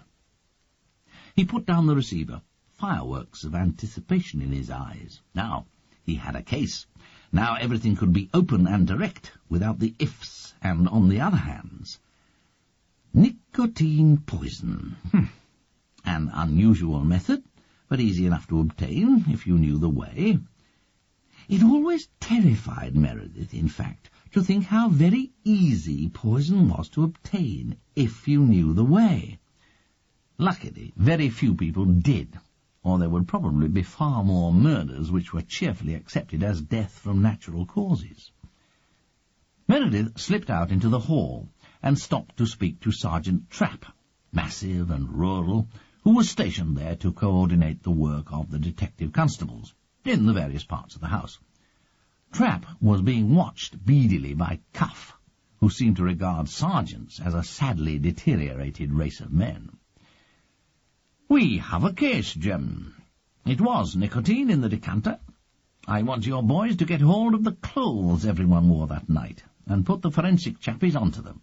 Oh, and you'd better send over and get them from the Woodstocks, too, and all the servants. Anyone who would have had a chance to go into the study that night. Oh, it's a big job, sir. What are the labs for, if it's not for jobs like that?" Idwal Meredith's voice had the slightest note of contempt in it. As he spoke, he saw Surtees emerge from the dining room with a tray full of dessert plates in his hands. He put the tray onto a side table and closed the door quietly. Then he went through into the servants' quarters. "Tell me, Jem," said Meredith softly, "what's your opinion of that gentleman?" Sergeant Trapp surreptitiously drew his hand from behind his back, and with his fingers and thumb illustrated the notion of a duck quacking. "Yes, that was rather my impression," said Meredith. "I think Surtees is my man at the moment." Lunch was not an easy meal for any of the three who took it. Mark and his mother tried to keep the conversation on neutral topics, but after a death and a will there suddenly seemed to be no neutral topics left in the world. They discussed the funeral, but could come to no firm decisions in view of the uncertainties caused by the police. They broached the possibility of a memorial service, but, without their saying so, it occurred to both of them that it would turn into a gathering of people Oliver Fairley had insulted, congratulating themselves on having the last laugh. Mark drank, with lunch, 1.5 glasses of white wine. Less, in fact, than Terence. There was a palpable effort involved, but he won a clear victory over his inclinations, and by the end of the meal seemed to be in a mood of some serenity. His mother felt that, on this score at least, her heart should have been light, but in fact her feelings were mixed. What would the police think about a young man whose alibi for his father's death was that he was drunk, who was, to all appearances, a confirmed alcoholic, yet who underwent a miraculous cure the moment his father died? Over and over, Eleanor Fairley found her mind returning to the question, what will the police think? Which was odd, for she had so far admitted to no one that her husband's death could conceivably be a case of murder. Terence's mind was on other things. He sat slumped through the meal, hardly bothering even to toy with his food, the picture of romantic melancholy. When he spoke, it turned out that, like so many romantics, he had been thinking of himself and money. "Foul play at the crossroads," he said abruptly. "Which one is that?" "Oh, it's about witchcraft," said Mark. "I remember it coming out because the money paid for my 21st party. It was very popular. Witchcraft always goes down well." "Yes, it's odd, isn't it?" said Eleanor brightly. "Witchcraft and royalty, they're always popular, whereas some of the ones that Oliver really liked himself never caught on in the same way. I'm sure he thought a great deal before he chose those two for you and Bella, Terence. He was very fond of you both." Terence's mouth curled unpleasantly. "That's all very moving," he said. "There's a lump in my throat. But the fact is, we get one each. Mark gets, well, what will it be? About 28? 32, said Mark quietly. 32. Always in print, sold at every damn bookstall you go to. He looked at his brother with a look of sheer malevolence. "I shall choke every time I see them." "Terence," said his mother. Terence brooded further through the sweet, and then, over coffee, said, "Did you know he'd left you everything?" "No," said Mark. "He never discussed the will with me." Then, after a pause, and apparently impelled by a desire to be completely honest, he said, "I suspected it." "Why?" asked Terence. And then again, louder, "Why, he hated your guts." "Apparently," said Mark, with some dignity. He sat for some moments in thought, as if trying to decide whether to say something. He seemed to decide not to. But he turned to Terence with a brotherly smile, as if he were anxious to put relations between them on a casually friendly footing, though the expression on his brother's face did not suggest he would succeed easily. "He may have hated my guts, but I think in some ways I understood him better than you or Bella. Of course, if he'd wanted to show how much he loathed me, he could very easily have cut me out of the will. Or he needn't have gone that far. He could have left you and Bella a lot more of the copyrights to his books. Well, why didn't he? Because he wanted to keep this place going, keep it intact from father to son. He wanted to establish us as the squires of the place. You know, he had this image of himself as squire of Wycherley. He'd been playing the part for so long, off and on, that it had become part of him. He knew whoever inherited would need as much money as he could lay hands on to keep the place going, and since I would inherit the title, it had to be me. I had to have the rest as well. That's what I think you and Bella never realized." "Such a ridiculous title," murmured Eleanor. "So ludicrous of Oliver to pay so much attention to it." She looked dismayed at her youngest son, still sitting slouched over his coffee cup, with the expression of a petulant gigolo. "I'm sure Mark is right, though. Your father wanted to keep everything together. It wasn't that he loved you and Bella any the less." "I don't care whether he loved me or not," said Terence. "I expected more."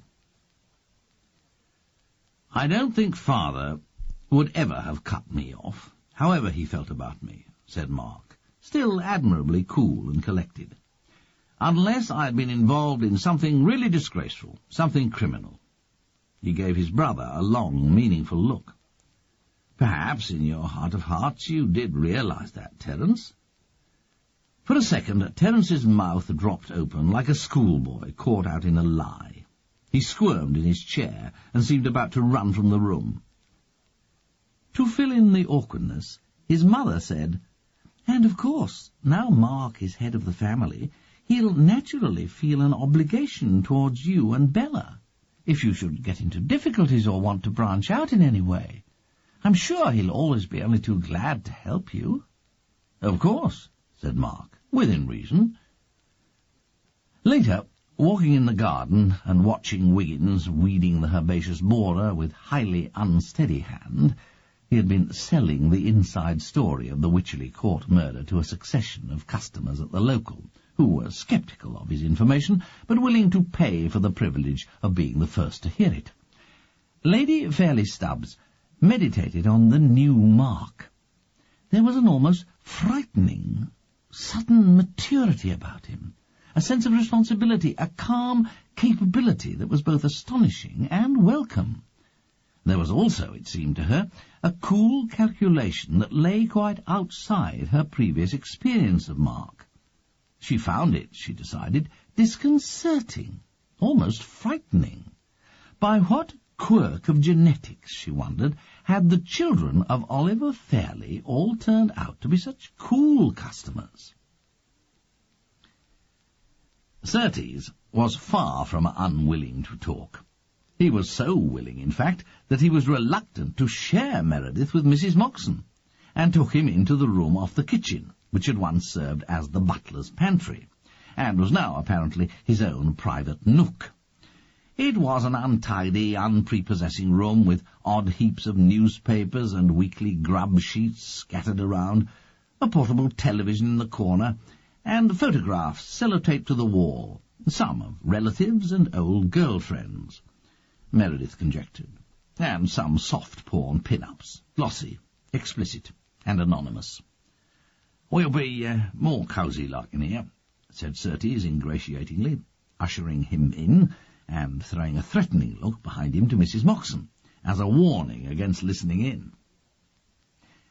Meredith had not found his first impressions of Surtees very favourable.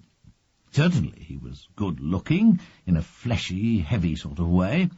His profile was classical, without being in the least refined, his body capable, even powerful. The man, Meredith thought, for a GBH charge, rather than a poisoner. And there was, too, about him an air of self-satisfaction and self-seeking, as if he would do almost anything in the moral calendar if the price was right, and shop his customer to the authorities afterwards if it suited his book.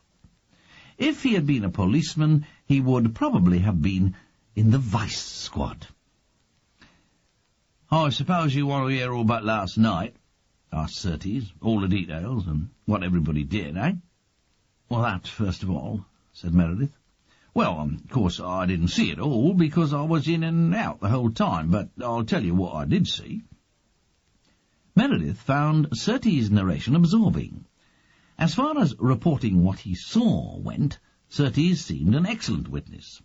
There were, Meredith thought, 3 salient points in his description of the previous night's birthday dinner. The first was that Oliver Fairley had been in an extremely, in fact an incredibly, genial mood all evening, that he had paid particular attention to Mrs. Woodstock. I mean, normally she was the sort he kicked as he passed, and then went back to do it again, said Surtees, and that he had not allowed his mood to be upset by any of the things that, as a rule, could unfailingly have been relied on to produce thunder from the deep. "Why do you think that was?" asked Meredith. "Oh, search me. According to Mrs. Moxon, he'd promised Bella to be nice as pie to everyone the whole day. Well, she may be right, but she gets things arse up 50% of the time, silly old moo."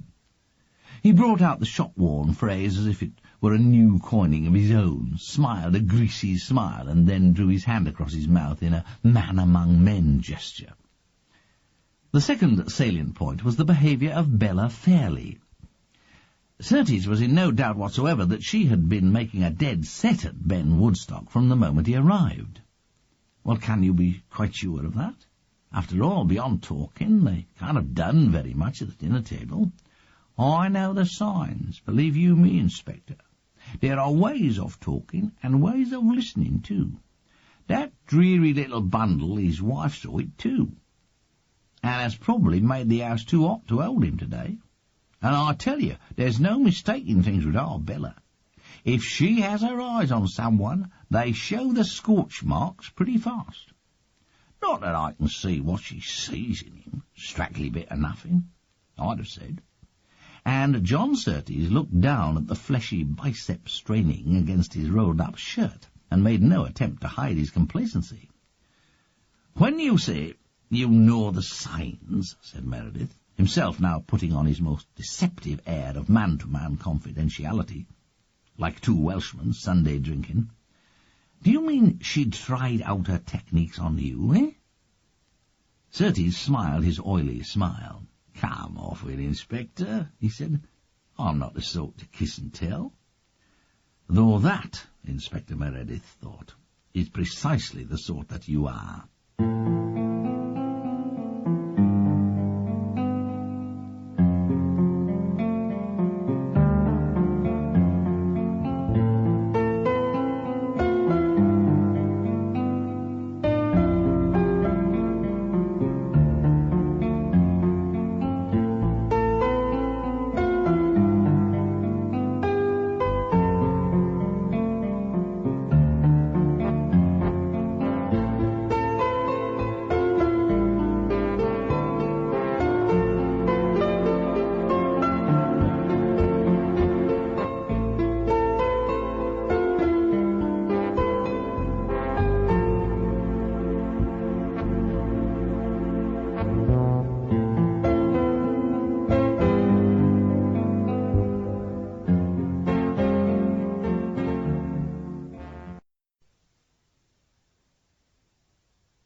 Unruly Son, by Robert Barnard, Side 6. The third point of interest was the condition and behaviour of Mark Fairley. Meredith had already learnt that he had been drunk. Now he heard that he had abused his father at table. It was, Surtees asserted, very much Mark's normal way of behaving whenever he came home, though on this occasion his father had restrained himself from replying in kind. "Restrained himself," said Surtees, "with difficulty. No doubts, saving himself up for later." "Are you quite sure," asked Meredith, "that Mark Fairley was drunk, and not just pretending?" "Sure as I'm sitting here. I know the signs," said Surtees, once again using the phrase that seemed to sum up his pride in his worldly knowledge. "He seems a sober enough type today." "Shock," said Surtees. "It takes some people that way. It won't last, I'll tell you that." A smirk of anticipation spread over his face. "Got another shock coming to him, I shouldn't wonder. That'll knock him straight back off the wagon. You see if it doesn't." "Well, what's that?" "The will. He won't be getting much out of his old dad, that's for sure. No one will blame him either. The things that boy has done over the years." "What sort of things?" "Oh, debts, scrapes with the police, drunk and disorderly in every pub in the area practically. Only last weekend he was broadcasting to all and sundry out at the Prince Albert, Hadley way, that his father ought to be shot." "Do you think his father heard about it?" "Oh, he heard. But, of course, they've probably learnt what's in the will already." "Of course they haven't. They have to have the reading after a funeral, don't they? All sit round the table and pretend they don't care one way or the other, and then the lawyer reads it out, and an almighty row blows up. That's what'll happen. Seen it lots of times on the telly. We do things right in this house." Meredith was rather pleased to find that he was right to limit Surtees' reliability to what he had seen with his own eyes. Outside it, he seemed to conform to the usual mixture of credulity and salacious speculation. Meredith merely said, "Well, if he hasn't left it to Mark, who do you think he will have left it to?" "Stands to reason. The lot, to Billa. Something nice to little Mr. Snake-in-the-Grass, Terence, a typing or a pair of old socks to Mr. Mock, and the rest to Bella. I bet little Terry has a shrewd idea that's how it'll go, too. He's been like a bear with a sore head all through lunch." "Well," said Meredith once more with his secret beer-drinker's air, "I suppose you know. He confided in you, didn't he?" "Oh, Lord Almighty, confide in me, not him. All get and no give as far as information was concerned. Now, as I say, it stands to reason. She was the apple of his eye. Made sure she was, too. Daddy this and Daddy that the whole time." "Oh, she sucked up to him, did she?"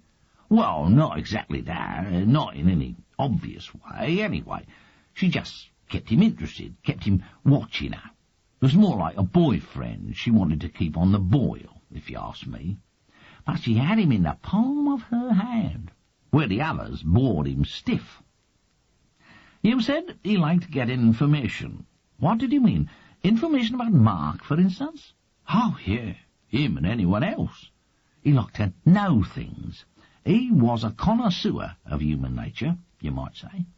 But particularly Mr. Mark. Yeah, he liked to know what he was up to."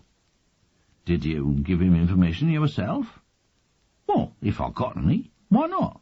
I don't know that little sotty loyalty that I know of. I'd be out on me ear if he had anything to do with it. Not that he will." Surtees's expression was unpleasantly anticipatory, as if he foresaw for himself a special position in a Wycherley court owned and run by Bella Fairley. "What did you do last night after you served dinner? Was it you or Sir Oliver opened the cupboard with the liqueurs in?" "Me? Why? Was it the liqueurs did for him?" "Possibly." "Ah, I thought so when I saw his glass on the floor." "So someone got at the lacquer, did they?" Yes, it was me, after I'd served the sweets. I came down to the kitchen and hurried up old Mother Moxon with the coffee. Then I took it up to the study and opened the drinks cupboard at the same time." "Did you have a key to it as well?" Oh, not on your life. See Sir Oliver trusting anyone else with one? No, he gave me his just before dinner, as per usual. How long was the cupboard open before they came into the study from dinner? Surtees shrugged his heavy shoulders. Oh, matter of 2 or 3 minutes, no more than that. I went into the dining room after I put the coffee in the study. Mr. Mott was having his little outburst about how he would rather die than be an author. Silly little shit. What does he know? Anyway, that put the damper on things, so pretty soon they went over to the study. Miss Bella and Terence dragging Mark. So none of the family could have got at the lacquer between your opening the cupboard and the whole party going across to the study for coffee. Not a chance, mate. They were all at the table the whole time. Who got to the study first? Was anyone ahead of the others? Sir Oliver went in first with Mrs. Woodstock, but he wasn't far ahead of the others. Do you think any of the family could have had a duplicate key to the cupboard? Surtees thought hard. No, I don't.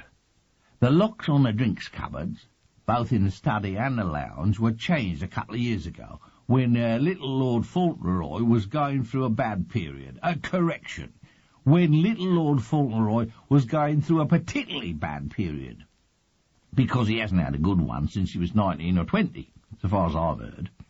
Anyway, Sir Oliver had the locks changed, making it a good excuse for not even giving me one of my own, and he never let those keys out of his sight, except now and again to give them to me on nights when there were guests. And you, if you mean did I get duplicates made for anyone, you can stuff the idea, matey, said Surtees, taking advantage of Meredith's matiness, because it pleased him to be able to give the police a bit of cheek. I'm the great incorruptible, that's what I am. Or, shall we say, my loyalty was to Sir Oliver, no one else. Doesn't do to sell your soul too often, especially not when Sir Oliver had such a very good information service. Meredith rose to go. It's been very interesting, he said. Just keep your eyes open in the next few days, will you? Sure thing, said Surtees ingratiatingly. Better not ask what it's worth to you, had I?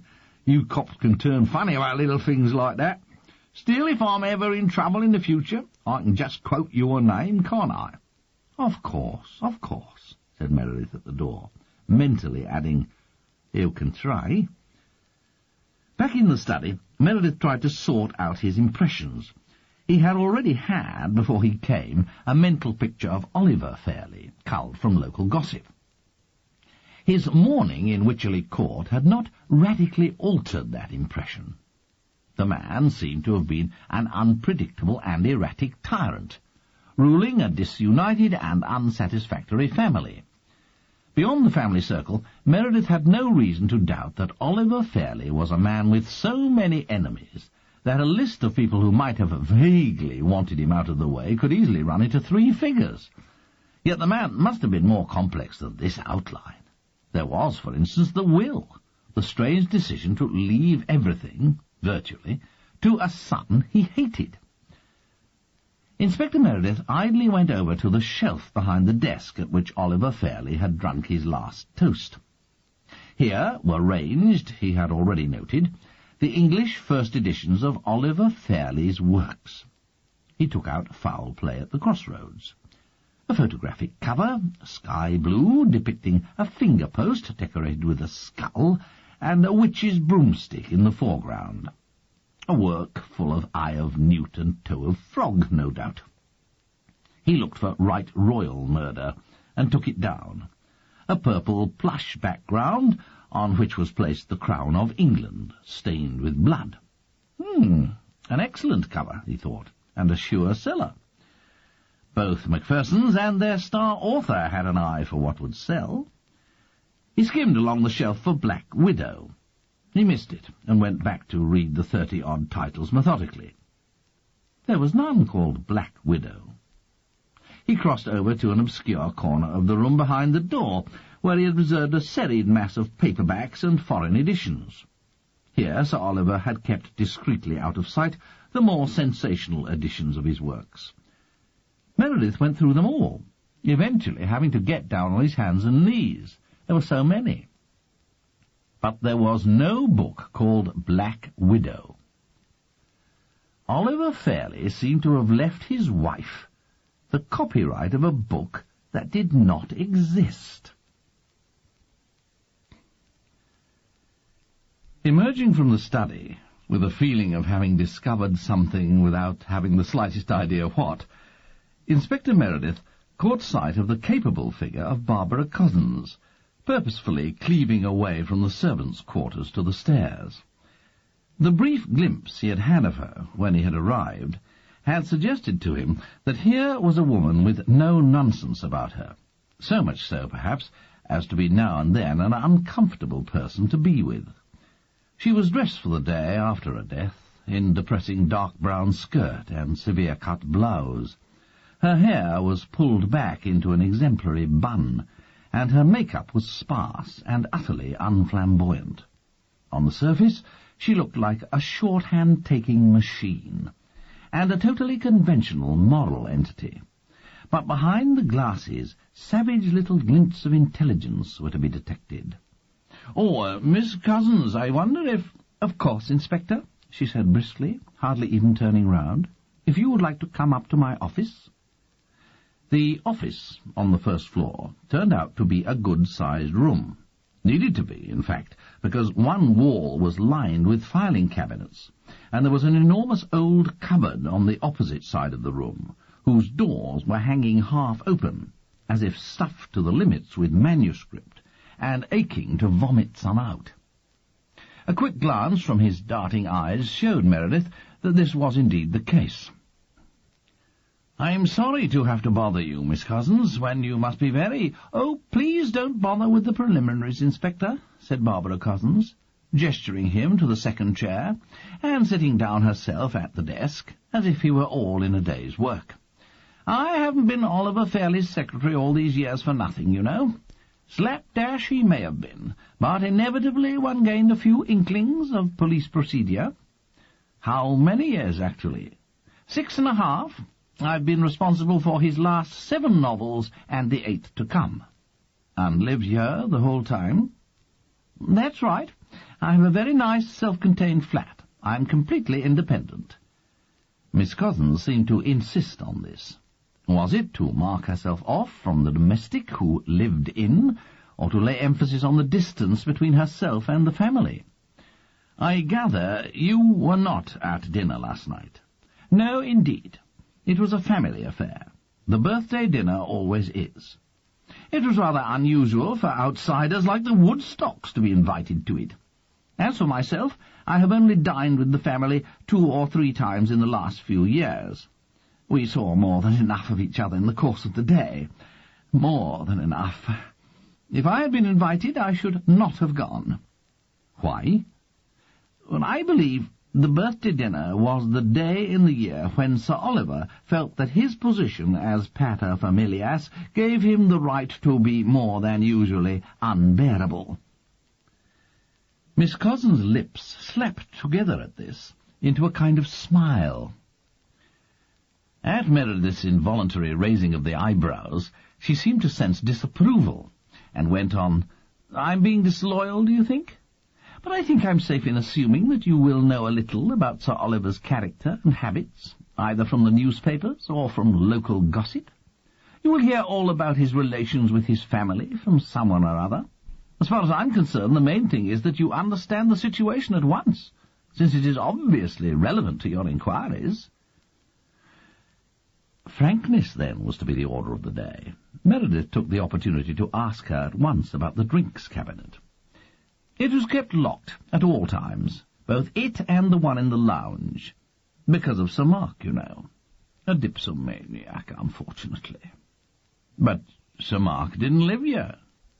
"No, but you could never tell when he might drop in search of alcohol very often, when the pubs were closed. He was here last Sunday, for instance." "Was he now?" Meredith's Welsh intonation was suddenly very pronounced, and Barbara Cousins had to get a grip on herself to stop herself from flinching. "Yes, just in the afternoon." The Fairleys had been out to lunch with the Woodstocks, whom you'll no doubt meet. Sir Oliver was rather pleased with himself when he came home, and he went to bed to have a rest, to contemplate his own superb destructiveness, I imagine. Mark saw his mother and stayed around for a bit, but he heard that there was someone to dinner, Mr. Symington from Sir Oliver's publishers, so he went away again at about 6:30. I imagine he drove himself straight to a pub. I see. But during his visit the drinks will have been locked away, I suppose. Oh, most definitely. They were always locked, and Sir Oliver kept the key. The only strong drink around was a bottle of sherry in the desk in the study. Just now and then Sir Oliver treated himself to an extra glass. Extra to Dr. Layton's orders, that is. He imagined his wife noted the levels of the bottles and kept this as a resource in emergencies. It was a polite fiction, in fact. Both I and Lady Fairley knew about it. You know that the decanter of lacquer was poisoned? From what I'd heard, it sounded likely. Miss Cousins raised her eyebrows in a gesture of refined distaste. Really, a very melodramatic kind of murder, quite like one of Sir Oliver's books. And she shook her head in disapproval. Yes, indeed, said Meredith meditatively. The toast, the drinking, the collapse. Quite the stuff of detective stories. Was it any particular story you were thinking of? Miss Cousins crinkled her brow, in thought, and perhaps in distaste. No, I don't think so. It's so difficult to remember. I do my best not to take much in while I take them down, but of course when one has also to rough-type them and then do the fair copy, one does inevitably get to know them. No, I don't think that any of the ones I've had to do with had any murder in them at all like that. In fact, Sir Oliver tended to avoid poison. Why? Dame Agatha used to do it so much better. In any case, it required too much research, and he was congenitally slothful. He preferred more direct, brutal methods. I see. Well, it's a pity. It occurred to me that someone with a sense of humour, might have used one of Sir Oliver's methods. Oh, perfectly possible, of course, though I have the gravest doubts whether any murderer using those books as a model would ever manage to kill anyone, let alone get away with it for any length of time.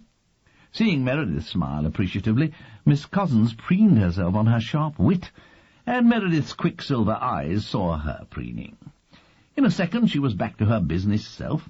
I'll go through all the novels at once and see if there's anything reasonably close to what happened last night. After all, there are 30 or more, and I only know about 10 or 12 at all well. What was the poison used? Nicotine. I see. Miss Cousins made a note of it. The murder, it seemed, had now been integrated into her office routine. I know his methods, so I should be able to skim through them quickly, without actually having to read them. Have you read one of his books called Black Widow? Black Widow? Well, there's no such novel. Barbara Cousins shook her head very definitely. I do all the financial side, you know. Paperback rights, translations into foreign languages, all that kind of thing. So even if I haven't read them, I've got them all very clearly in my mind. How many times they've been reprinted, how much they've brought in, so on. There's no book called Black Widow. And yet it figures in his will. Really? I don't understand. Well, he left Foul Play at the Crossroads to his son Terence. Oh, yes, a very profitable number, that. Right Royal Murder to Bella. The latest. That's going to be a gold mine. A real little gold mine. And Black Widow to Lady Fairly Stubbs. A flicker. Meredith could swear, went over Miss Cousins' face, as if she was saying, then he must have left all the rest to Mark. But it was immediately replaced by a furrowed brow as she set her mind to the matter in hand. Well, he never used a pseudonym, so it can't be that. Oh, wait. I know. It must be the one for publication after his death. Yes, no doubt that's it. He chose it for Lady Fairley because he knew it would bring in a nice little bit." "Do you mean the one he's just finished, or something?" "Oh, no, that's called Murder Upstairs and Downstairs. That was only finished last week, so it couldn't have figured in the will. No, this is one he held back. I believe he wrote it at some period when he was particularly productive, or facile, you might say. It was before my time, and I never heard what it was called. There were to be 2 of them. Sir Oliver's mind was very far from original, but he never got around to doing the second. People never think they're going to die, do they? And I'm sure Sir Oliver was convinced he could choose himself the time and manner of his going." "Where is the manuscript now?" "Well, at Macpherson's, I suppose. It's not here." She waved her arms at the bulging, rickety cupboard. "I have everything here, from first drafts to proof copies." He was always expecting some American library to offer for them, and none ever did. "It may look chaotic, but I know perfectly well everything that's there."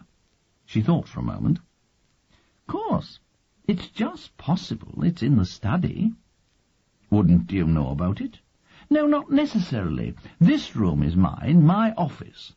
The study was Sir Oliver's. I was called in there to be recording angel when inspiration struck, usually between 11 and 1 in the morning." Her lips slapped together in a brief, sharp smile. "But we kept to our own areas. I found out very early that this was the only way to keep the peace. And, in fact, it would have been more than my life was worth to poke around in the study." "Well, I look around and make inquiries. No doubt it's a blind alley, but it seemed an oddity worth looking into. It'll be interesting in any case to talk to his publishers. And Mr. Symington is very intelligent, knew how to handle Sir Oliver. It's an art one had to develop over the years." Inspector Meredith had risen. From the window he saw the eldest son of the victim wandering down from the terrace into the gardens of the house that was now his. "I've no doubt it was an art," he said, "and Sir Mark, I gather, didn't have it." No, indeed, if anything, he deliberately provoked him. "One last question," said Meredith, turning quickly round again to Miss Cousins, and surprising a look of reluctant admiration of Mark's attitude on her face. "Can you tell me who had the best chance of getting at the drinks cupboard in the study?" Miss Cousins thought. "Well, Surtees, of course. He was sometimes given the key. Otherwise, I suppose you'd have had to steal the key while Sir Oliver was asleep, which wouldn't be easy, because he locked his door." She looked with Meredith down to the gardens below. "I'll tell you one thing. The person least likely to have been able to get hold of it was Sir Mark." Meredith gazed with her at the lonely, strolling figure. "Yes, that's the conclusion I've come to," he said, regretfully. The day was warm rather than hot, and the shadows were already beginning to lengthen when Meredith slipped out of a side door and went in the direction he had seen Mark take. The grounds of Wycherley Court were extensive, and undoubtedly gentlemanly. They had never, it seemed, been allowed to go to waste. Meredith, who had been born in the county, and whose Welsh accent was an inheritance from his parents, cherished zealously out of some obscure feelings of tribal loyalty, when he remembered when the estate had been sold by the Hattersleys, local squires from time fairly immemorial, who had been early in the emigration of their class to enjoy the benefits of birching and low taxation of the Isle of Man. That was about 51, he guessed, and even then the property as a whole was in fairly good shape. Much care had gone into the grounds since then, and much love. Meredith noted a gardener leaning on a spade with an unmistakable air of waiting for knocking-off time. The love, he presumed, had come from Lady Fairley. He found Mark in a little clearing on the far corner of the estate, almost surrounded by elms, which were now casting long accusatory fingers of shadow towards the house. He was sitting on a seat, deep in thought, but not too deep to hear Meredith's approach. "I'm sorry, Inspector," he said, getting up eagerly. "I do apologize. I should have realized you would want to see me. I'd no intention of making you come to search me out. His manner, like his words, was apologetic, but it was oddly confident, too. His apology was the apology of a man who was quite consciously in charge.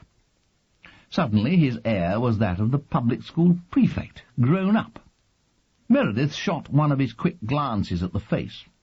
Good-looking, rather full about the lips, the eye rather dulled. It was an oddly unformed face for a man in his mid-20s. It was a face from which one might have expected almost anything. "We can talk here as well as anywhere," said Meredith, perching bird-like on the long park bench, and looking at Mark with his guileless, confidential smile. "Until my lab boys start getting reports through, I can't do much more than go around feeling my way. They're the ones who do all the work these days." "But still, you do know it was murder." "We know he was poisoned, nicotine poison, in the decanter." "Poor mother," said Mark simply. He sat for a few moments, apparently genuinely upset. He took out a packet of cigarettes, put one in his mouth and lit it. Suddenly Meredith realized that his hand was shaking. "Nicotine," he said, with an obvious effort to be cool. "I don't know anything about poisons. Is that a common one?" "What, to murder someone with? Oh, no, not very. But it's easy enough to obtain if you know the way." "Poor mother," said Mark again, his voice more normal. "All those years putting up with father, and they end like this." He paused and then said, "The press is going to be absolutely foul." And there was a note of strong feeling in his voice which intrigued Meredith, so he said, "You have had experience of the press?" "Some," said Mark. His voice was very quiet. He seemed to be surveying the experiences of his last years as if they were someone else's. Father attracted reporters like flies to a honey jar. I was the little blob of honey on the plate that got a few stray flies. You can imagine the sort of thing they said about me. First it was fast living, devil may care. Then it was ne'er-do-well. And then it was... well, you can imagine. I was never interesting enough for more than a line or two here and there, but still, yes, I've had more than enough of reporters. "The police are supposed to work in with the press these days," said Meredith, "and real little blabbermouths some of us have become too. But I find, personally, that the best policy is usually to say nothing at all." "I was not always in a condition to say nothing at all," said Mark. His hand, though resting on the arm of the seat, was not quite still. Meredith felt that they were getting on to difficult territory, and tiptoed cautiously on. "It was lucky for you, at any rate, that you were drunk last night," he said. Mark looked at him, a direct, troubled look. "Yes, wasn't it?" he said. "It's odd to think of myself there, present in the body, absent in the mind. I've been like that often enough before, but nothing quite like that has happened while I've been out." "Why do you think your brother and your sister took you across to the study?" Considerate of them, wasn't it? Mark's answer came quickly and bitterly. And then he paused and thought for a little. "Well, that's for you to decide. I suppose they'd say they wanted me to be in on the carefree jollity of a birthday dinner at Wycherley Court." "And you would say?" Oh, there was a long silence now. "Perhaps they would be quite pleased to have me there for the finger of scorn to be pointed at," said Mark at last. "Well, there is another, even less pleasant possibility," said Meredith. "Of course there is," said Mark loudly, apparently genuinely agitated. "But they are my brother and sister. You don't expect me calmly to chew over with you the possibility of there being, parricides, do you? Nicely weighing the pros and cons? Now it's for you to find out." "Of course I don't expect you to do that," said Meredith. "Very charming. But I have to consider the possibilities, and I've no doubt you will do the same. They, or one of them, may have wanted you there because they hoped you would come round. They may have been banking on the fact that you would be with the rest when the presents were opened. so that we could imagine you, while the rest of the party's attention was diverted, slipping the poison into the decanter. It must be obvious that in any other circumstances you would be prime suspect, in view of your performance at the Prince Albert in Hadley last weekend. Ah, you know about that. I suspect everyone in the area knows about it. I shall make some inquiries about when the gossip started in Wycherley and when people in the house got to know, but I think you can assume that everyone at the birthday party had heard of it. Odd that. I don't remember much about it myself. Well, if that was Terence or Bella's little plan, it rather misfired, didn't it? Yes, if it was, it did, said Meredith, non-committally. Then he turned directly to Mark and asked, "How long have you been drinking so heavily, sir?" "Oh, years and years. When I was 17 or 18, I used to go on occasional benders. From about 20 onwards, I've needed it. I need it at this moment. But you are not taking it?" "No." There was a brief silence. "I feel I need my wits about me." "You're implying I could have been intended as, what's the word? A fall guy." I had the same idea, in the back of my mind. In any case, I don't know what's going on, and I need all the cool thinking I can manage to find out. And suddenly his brow unfurrowed. "And you know, coming into all this makes a difference." He waved his hand around the estate, stretching like a country life illustration towards the house, mellow and golden in the distance. "In what way, sir?" "Oh, in every way. It means I own something. It means I have a stable base, and a way of life mapped out. It means responsibilities, decisions, something solid to do. I don't know whether Father realized it, but it does make a difference." He paused again, as if the interview with Meredith was part of a heavy session of self-communion, which had gone on before he came, and would go on after he left. If you want to put it crudely, you could say it makes all the difference that he is dead. "What, you drank because he was alive?" "Oh, yes, that's certainly true. Because I knew that by drinking I would be disappointing him, ruining his plans for me, embarrassing him, insofar as that was possible. I've always been conscious of him, in the background. He's been with me every minute of the day, ever since I can remember." The brooding look in the eyes, troubled, turbulent, was that of a man not naturally introspective, trying to come to terms with his own situation. "You drank because he hated you?" hazarded Meredith, optimistically putting the verb in the past tense. Mark turned, and his expression had changed, lightened, become almost one of wonder. "Do you know, Inspector, I don't believe he did." At Meredith's look of surprise, Mark waved his hand deprecatingly. "Of course, that sounded a bit silly in view of everything that's gone on between us. And I don't even mean we had a love-hate relationship either. It's practically impossible to explain what I do mean to someone who didn't know Father personally." "Oh, I'm getting a picture," said Meredith.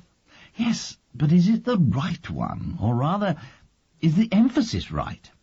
There was the monster that the newspapers made of him, or rather that he made of himself for the newspapers' benefit. Everyone around here can tell you a story based on this monster, and quite a few of them will actually be true. But the important thing is that he was performing this role, and enjoying the performance, of course. And this was always true, whatever he did, whatever mood he was in. Last night he'd promised Bella to be good for the birthday dinner, and through the haze I can remember what he was like when I arrived, and when we were having drinks before dinner. He wasn't being nice. He was performing being nice.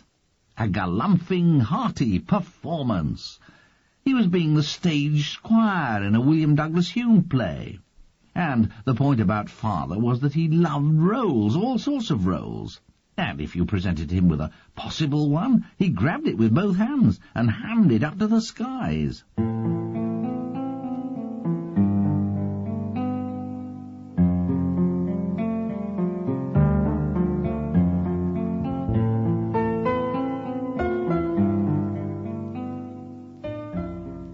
Unruly Son by Robert Barnard. Side 7. Mark, as if surprised at his own eloquence and insight, suddenly came to a halt, and looked anxiously at Meredith to see if he had understood. Meredith digested the notion slowly.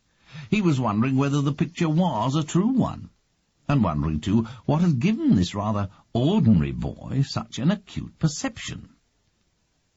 "So you mean," he said, "that you, by being, what shall we say, unsatisfactory, presented him with a role?" "Exactly." Mark flung himself back in his seat and made odd sketching motions with his hands in the air that seemed to be an outline of Oliver Fairley's bullfrog body. A plum roll, handed him on a plate. Heavy father. Outraged Victorian parent. Disappointed head of a noble family. Not just a lovely part, but tailor-made for him. And he played it up to the hilt, enjoying every minute.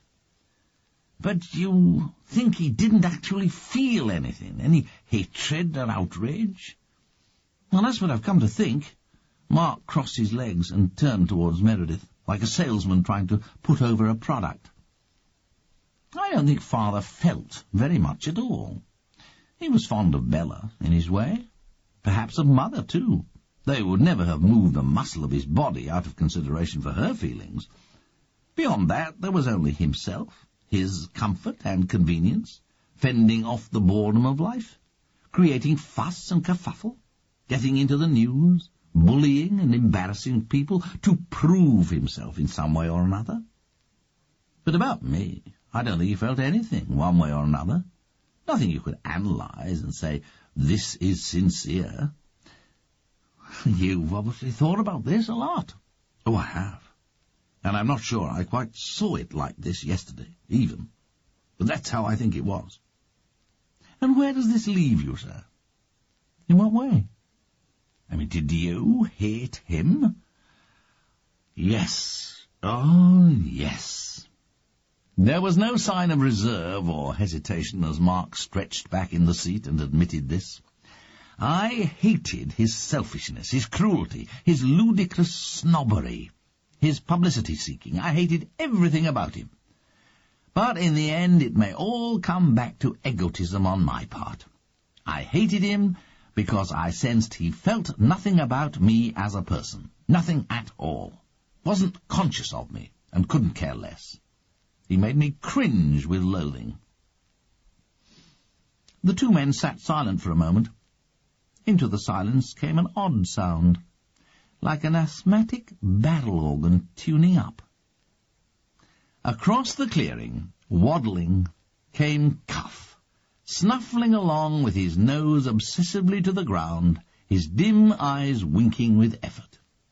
At length he arrived at the seat, smelt in a leisurely, scientific manner up Mark's trouser leg, then, with a great grunt of achievement, flopped his ungainly body down at his feet, and went to sleep. The first defector to the new master, said Mark. He did not sound displeased. How have you lived since you left school? Asked Meredith, unwilling to let the subject of Mark's misspent years drop. Well, I went up to Oxford when I was 19. Father said it had to be Balliol or Christchurch, and I just scraped into Christchurch, mainly due to Dad's giving them a collection of early 18th century pamphlets for the library a year or so before I tried my luck. He liked doing deals on that sort of level.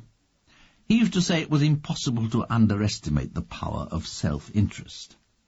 But you didn't take your degree? Oh, good Lord, no. I didn't last more than a term and a half. I was sent down for idleness and drunkenness. He threw a wry smile in Meredith's direction. You had to be very idle and very drunken to be sent down from the house. And after that? Well, as I realise now, Oxford was just a period of trying my wings away from the parental shadow. After that I went on and down and down. The city? Out. Agricultural college? Out. Australia? I flew back after 2.5 weeks, paying my fare with a cheque that bounced. Since then, well, whatever I felt would humiliate him most. Door-to-door salesman in ladies' underwear, chuck her out at a Soho club. Only the people I had to chuck out were tougher than I was, and not so drunk. Well, let's see, what else? Oh, I worked behind the counter on the ground floor in Fortnum's. Dad came in and saw me, and had to be carried into the manager's office. And then odds and sods here and there, salesman, rep, commission agent, you know, the kind of thing. In fact, you name it, I've done it. Was it all done as a sort of revenge against your father? Oh, I think so.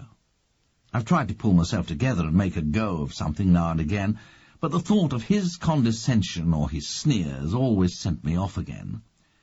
If I ever make a go of anything in the future, it will be because he isn't around to coin witticisms and throw them in my direction when there are plenty of people around to hear.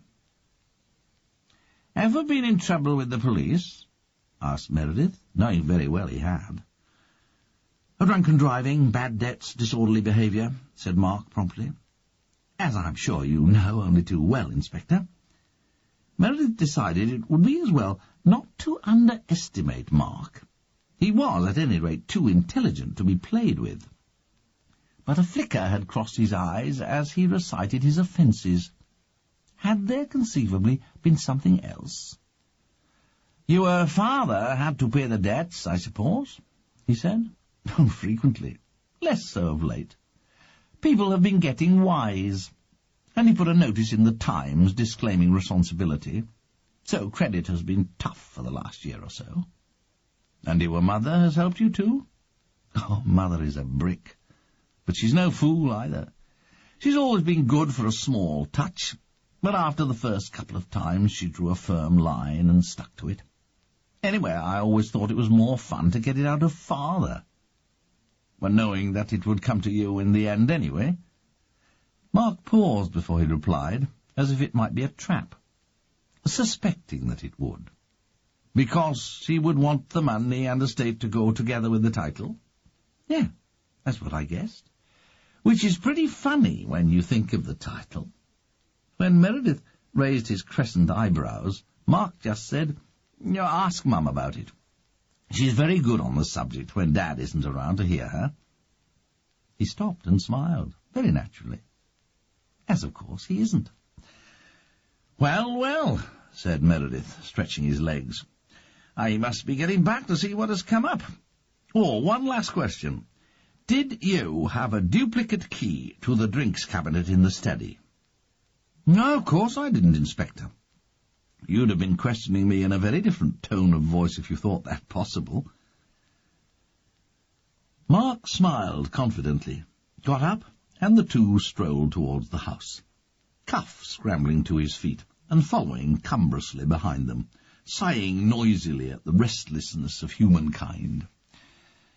"As you know," Mark went on, "the locks were to keep me out, though as time went on they also became a sort of symbol that Dad was to cut down himself. But if I had got hold of a duplicate, and I did sound Surtees out, believe me, the locks would have been changed. The amount I drink would have been noted, and Dad certainly wasn't the sort you could fool by watering down." "You weren't offered a drink last Sunday?" Last Sunday? Was I here then?" He puzzled a little. "Oh, yes, I think I remember. I dropped in while the pubs were shut, since I was in the area.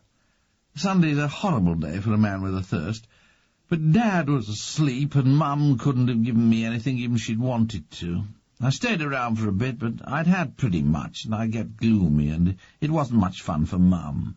I might have stopped for dinner, but someone was coming, and I knew Dad would perform for the visitors. aim a few hobnailed witticisms at me, and so on.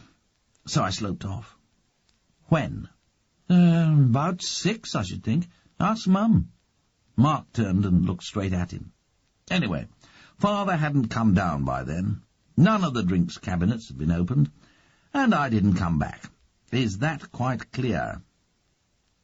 Do you remember where you were that evening? No, I don't, frankly. But it must have been the Thistle here in Wycherley, or the Horse and Groom in Oakton. I know I didn't drive far, and those are my 2 usual haunts. If you check there, someone should remember. I usually make myself conspicuous. As they approached the house, Cuff's breathing becoming ever more stentorian, a heavy performance in the Oliver Fairley manner, probably to indicate that he preferred a master with more sedentary habits, there emerged from the conservatory at the corner of the house the figure of Surtees. He had obviously observed their approach. There was something about the set of his shoulders, about the way he carried himself, that marked an indefinable shift from the Surtees Meredith had talked to earlier in the afternoon. And there was a loss of swagger, of bounce. "Excuse me, Sir Mark," he said softly as he came up. Whether the softness was of insinuation or a gesture of respect to a house in mourning was not obvious.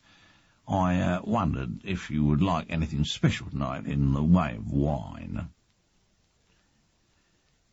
It was the sort of moment, historically sweet, when the scapegrace Prince of Wales stands to receive the crooked knees and courtly kisses of the mourners round a royal deathbed, when he sees the favourites and flunkies who have carried stories of his excesses to the parental ear suddenly acknowledge a shift in power. Instead of the sceptre and the Great Seal, Mark had been granted the keys to the wine-cellar and the drinks cupboard. He would have been less than human if he had not relished the situation, though only the briefest of smiles crossed his lips. "It's hardly a day for celebration," he said coolly. "We can have the Médoc." "Of course, Sir Mark. And would you like your clothes laid out for dinner?" "My clothes are not the sort that are laid out," said Mark. "No, thank you." Surtees turned and went back towards the conservatory, the set of his shoulders once more eloquent. He was not altogether satisfied. Mark, having watched him, resumed his walk along the path, round to the front of the house, his full mouth once more indulging in a tiny smile. "Surtees has heard about the will," he said to Meredith. "I wonder how." "Oh, these things get around," said Meredith. "I'm afraid I may have said something to Miss Cozzens that could have given her a clue." "Miss Cozzens?" said Mark. "How odd. I wouldn't have thought she was the type who would let herself gossip with the servants." "I'm not well up with the various leagues and alliances in this house." He paused, put his hands on his hips, and surveyed the manor house, glowing in the late sun. "Not that I will need to be. The regular staff will have to be cut more or less to nothing, and will rely on getting help from the village." "And I'm surprised Surtees bothers to ingratiate himself," said Meredith. "It's not as though he's likely to find himself at the Labour Exchange. People in his line can practically name their price today. It seems he wants to stay on." "Yes, I wondered at that myself," said Mark. "I expect it's Bella. It usually is Bella, you know. And probably it's Bella who has told him about the will. But in any case he's batting on a very poor wicket. Whatever happens, Surtees is going to go. I'm looking forward to giving him his notice personally." The 2 men walked up the front steps. Today Mark did not stumble on the last one. The smile was still on his face as he contemplated getting rid of Surtees. Before going in, he turned and looked down the drive, curving towards the main gate. It was closed, and on either side of it stood a massive police constable. Outside, on the little country road, were several cars and little knots of reporters with cameras. Most of them were in the act of photographing the new master of Wycherley Court at the entrance to his stately home. "The vultures are gathering," said Mark, the smile disappearing from his face. "I suppose it will be up to you to provide them with carrion, Inspector." He turned and went quickly into the house. Dinner was hardly a more comfortable meal than lunch, and the presence of Bella did nothing to improve matters. The passion of the morning was, to all appearances, over, and had been replaced by a new ice age. Her dress, without being flashy, nevertheless made none of the usual concessions to the custom of mourning. But once more she had made herself into a beautiful object, untouchable. For much of the meal she sat in total silence. Otherwise the pattern of lunch repeated itself. Mark drank a glass of wine. Terence drank decidedly more. His long fair hair was beginning to look heavy and lank. His face was shiny, sweaty, as if he had forgotten to wash. The conversation was carried on, when at all, by Mark and his mother. He had talked to her before dinner, telling her of Meredith's confirmation that there had been poison in the decanter. Once the suspicion that she had been fighting against was confirmed, Lady Fairlie seemed to give a great sigh and accept the matter, though there was a sad lethargy about her, as if she could now only expect worse and worse to come. But the presence of the other children at dinner made her make some effort to pretend normality. "The Woodstocks rang earlier," she said, addressing her remarks to Bella. "They were very kind, of course. They offered us any help we might need." "Really?" said Bella. "It's difficult to think what help either of those two could give." She returned to her food, seeming hungry. When Surtees came round with the sweet, Mark had the impression that he was trying to catch Bella's eye. If he was, he failed. Bella remained in her envelope of ice, staring contemptuously ahead of her. "I'll put the coffee in the lounge, sir. Is that all right?" said Surtees, bending by Mark's ear. Mark nodded. "Enjoying these little marks of respect, Mark?" asked Terence, in a thick, unpleasant voice. "I am, rather," returned Mark levelly. "I shall have to, while they last, because it won't be long. Naturally, we shall be cutting down on staff here." "Why?"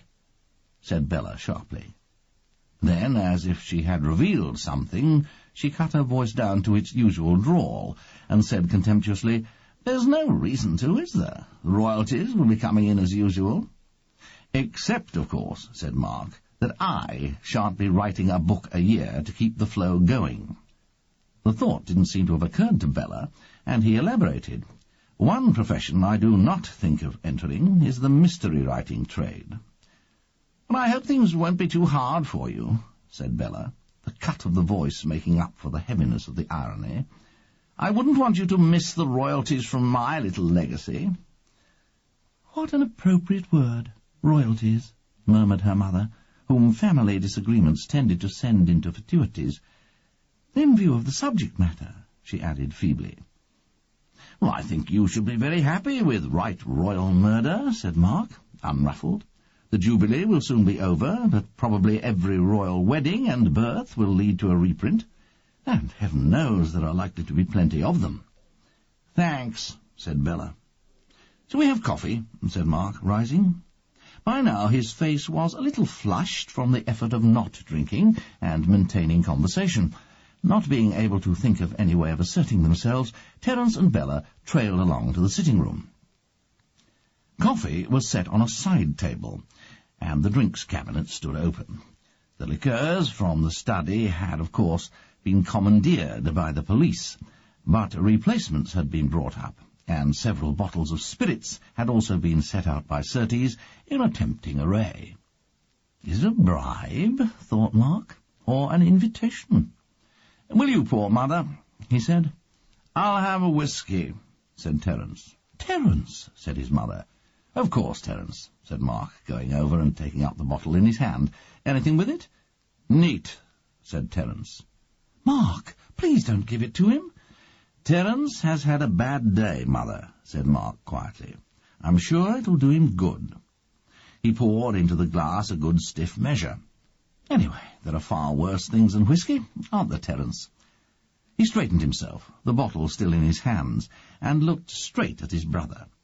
"Drugs, for instance?"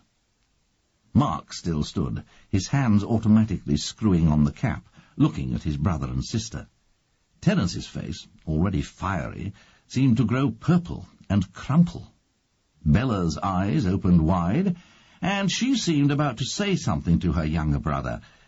Lady Fairley, arrested in the act of pouring, looked from one to the other, her eyes clouded with bewilderment. "There you are, Terence," said Mark, going over. "Oh, dear, Mother, is that my coffee? I think you'd better pour me another, if you don't mind." Lady Fairley looked down and found a dark pool of coffee covering the whole tray. From The Times, obituary page, Monday, 19th of June, 1977. Oliver Fairley. The death was announced early yesterday morning of Sir Oliver Fairley Stubbs, Bart., M.B.E., better known as Oliver Fairley, the mystery writer. Oliver Fairley Stubbs was born on 17th of June, 1912, the only son of Frederick Fairley Stubbs of Birmingham, a manufacturer of kitchenware. He was brought up in the richly independent atmosphere of a provincial industrial city, and the prosperity of the family firm was greatly augmented when it shifted to war production during the years 1914 to 1918.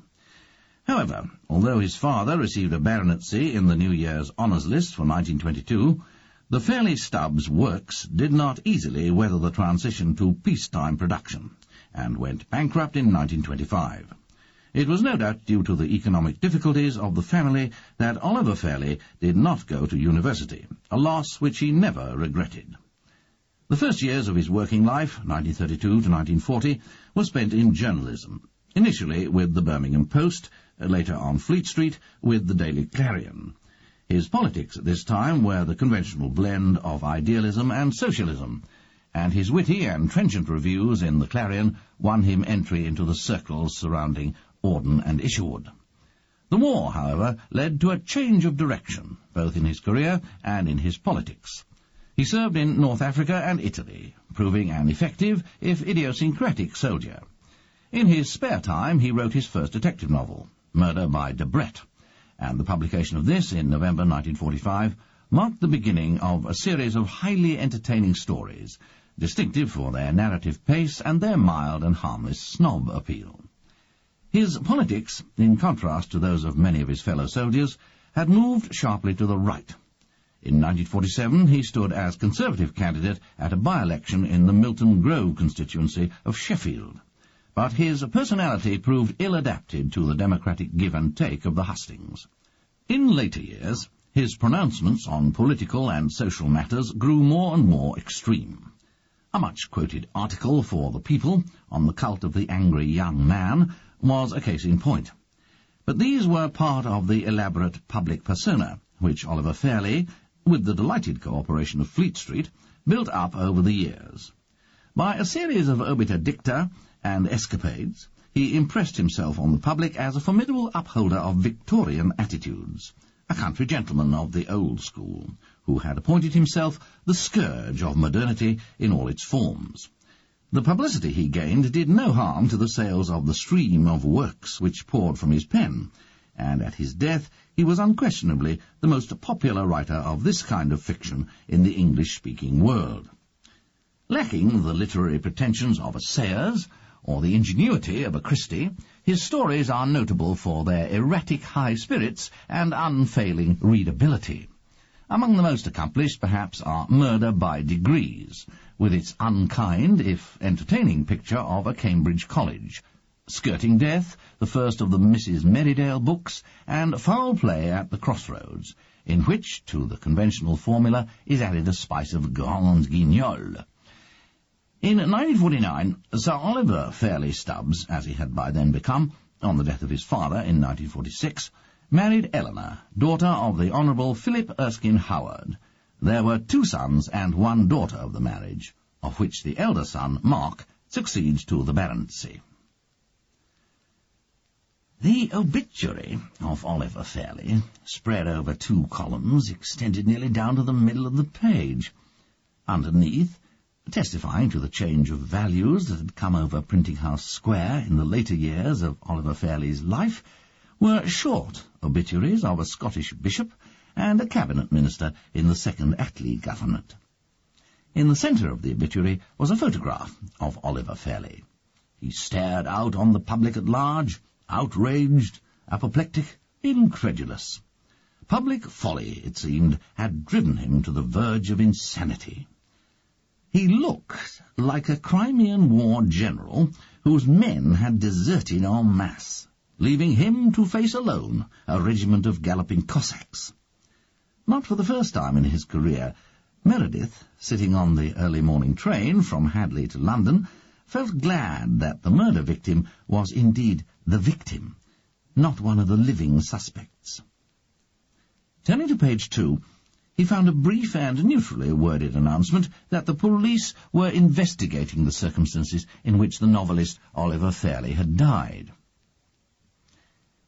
The offices of Macpherson's, the publishers, were in the West End of London, an area of parks and clubs, of royal palaces and exclusive hotels, of idiosyncratic shops which remained in existence against the logic and economics of the 1970s.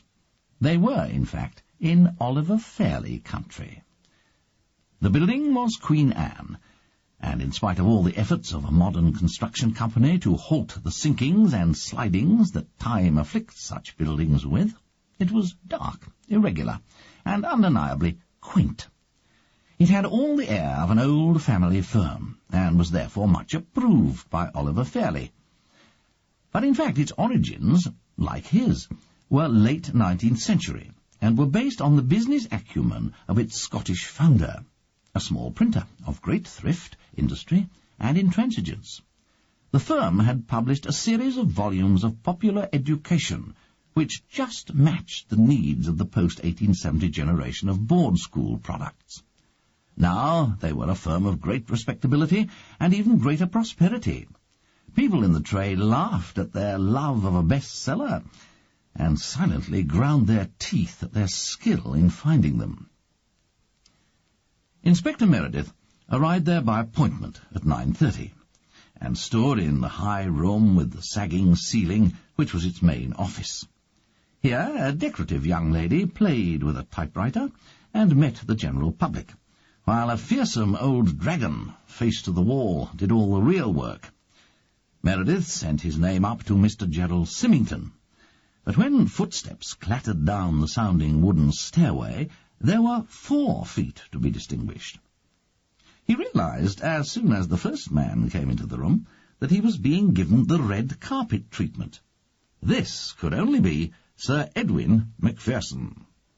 Sir Edwin was very large, not a fat, forceful man like Oliver Fairley, but a stupendously gross, flabby, hearty man, whose trousers were a great pin-striped chalice for holding paunch and buttocks in.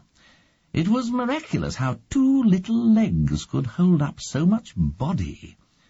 He was a man of multiple chins and bags under his eyes like chandeliers, a man of cigars and port-wine laugh, very jolly, hail fellow, with a clear eye for the main chance and a quick profit. Gerald Symington was a sandy-haired young man in his early 30s, who kept, and seemed to belong, in the background. Sir Edwin's demeanour on this occasion was an attempt at gravity mingled with discretion. The observer got the idea, though, that given the tiniest of openings, cheerfulness would break through. "Sad business, Inspector, terribly sad business," he said as he sighted the raincoated figure in the corner of the office and advanced with outstretched hand. "A great character, you know, a wonderfully vivid personality, a national figure, you might say. One of the old school, of course. Nobody like him these days. We shall feel his loss here, you know, feel it deeply." At these words, Meredith noted the typing dragon in the corner half turn from contemplating the wall and eye disapprovingly the enormous back of her employer. Her expression suggested she was calling down on him the wrath of God for his mendacity. "Anyway, I thought I should come down and see you myself before you talk to Gerald here. Assure you we want to do everything we can to help her. Just ask, and the whole staff's at your beck and call. Appalling way for a man like him to go. Monstrous, almost like a bad joke. He was our most popular author, you know, by a long chalk. So, if we can help you, we'll pull out all the stops. Gerald, yeah. Was Sir Oliver liked here? Asked Meredith, conversationally. For it seemed that Sir Edwin's purpose in coming down was conversation, rather than making himself available for questions. "Liked?" boomed the great voice, as if the question was so absurd as to release him from the need for gravity. "Liked? Good heavens, no. He didn't want to be liked. Oliver Fairley. He wanted to be feared." The great laugh rang out, echoing against the sagging ceiling. "And we were all scared stiff of him. Oh, yes, I too. I most of all." The laugh boomed out again, and then stopped, suddenly, as Sir Edwin seemed to recollect the situation. "He was in here last week, wasn't he?" asked Meredith. "Yes. When was it now?" A murmured prompt came from Symington behind the bulwark of back. "Yes, right, Tuesday. We had lunch at the Savoy. Had to go along myself this time, because I'd skipped his last few visits here. I'll try and avoid them if I can. Too embarrassing for a quiet chap like me. Still, he was in a frightfully good mood for him, wasn't he, Gerald? Didn't shout at the waiter till coffee came." "Do you know why he was in a good mood?" "Oh, he'd been at the BBC during the morning and thoroughly enjoyed himself." Sir Edwin chuckled fruitily. "Been a naughty boy, as usual. That was always the way with old Oliver. If you could get him just after he'd done something outrageous, he could be as nice as pie." "I think I heard something about this BBC episode," said Meredith. "There was a piece in one of the papers last week, in the gossip columns. Wasn't he insulting about other crime writers?" "Yes, something of the sort, I believe. We didn't specify, though, just mentioned senile hacks and so on. Oh, we've had trouble over that, I can assure you." The great laugh rang out again. You know our Golden Dagger series? Well, half the people who write for that seem to have heard about it and assumed it was an insult to them personally. Rum lot writers. Told Gerald to tell them if they were senile or were hacks, we wouldn't be publishing them. Hope they believed it. Everyone loves flattery, and when it comes to writers, you should lay it on with the trowel. "It's an interesting line of inquiry," said Meredith, trying to respond in kind to Sir Edwin's merriment. "Perhaps one of them did it, out of revenge. Or perhaps there was a whole conspiracy of crime writers." This set Sir Edwin off. "A conspiracy of crime writers. You've quite a turn of phrase, Inspector. I can just imagine them all getting together to plan it. Sounds like a bad Hollywood film, eh?"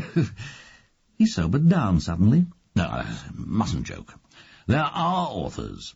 And so was poor old Oliver, with all his faults. We'll miss his books once a year. We've lots better, but none as popular, eh, Gerald?"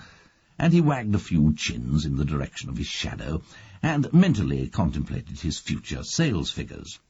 "Well, I mustn't keep you," he said finally, giving the impression he meant you mustn't keep me. "Gerald would take care of you. Come to us any hour of the day or night. It's a dreadful business, dreadful business." At the door he paused thoughtfully. "Publicity isn't doing us any harm, though," he said, and marched away, up the sounding stairs.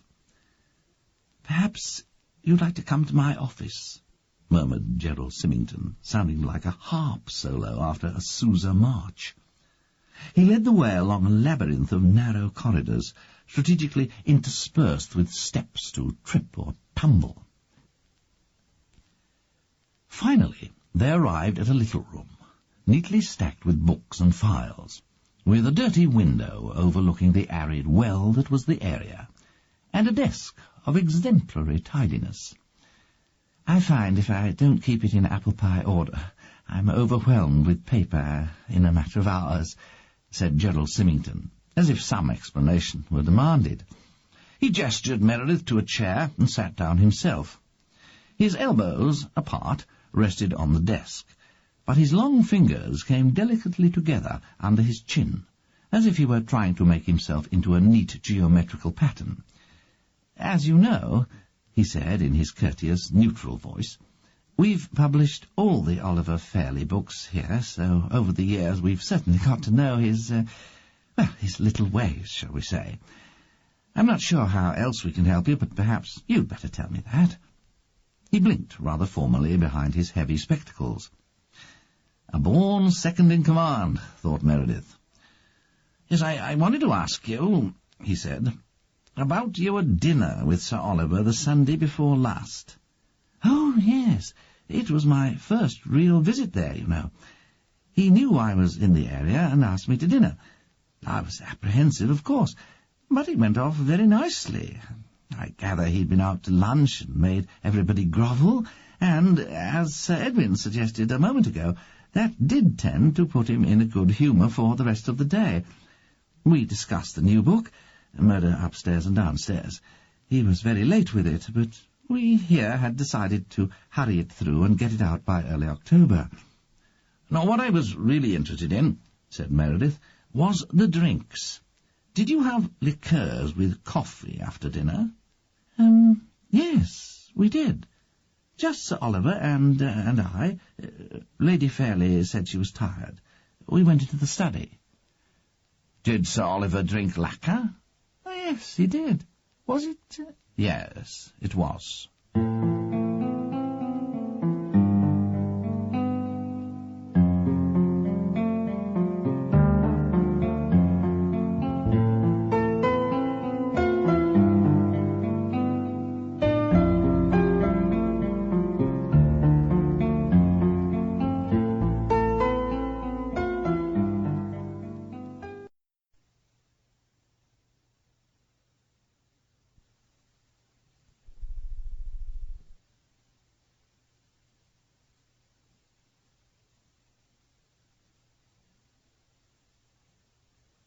Unruly Son, by Robert Barnard. Side 8. Mr. Symington's colourless face lost some of its minor civil servant's anonymity, and seemed to evince a spark of interest.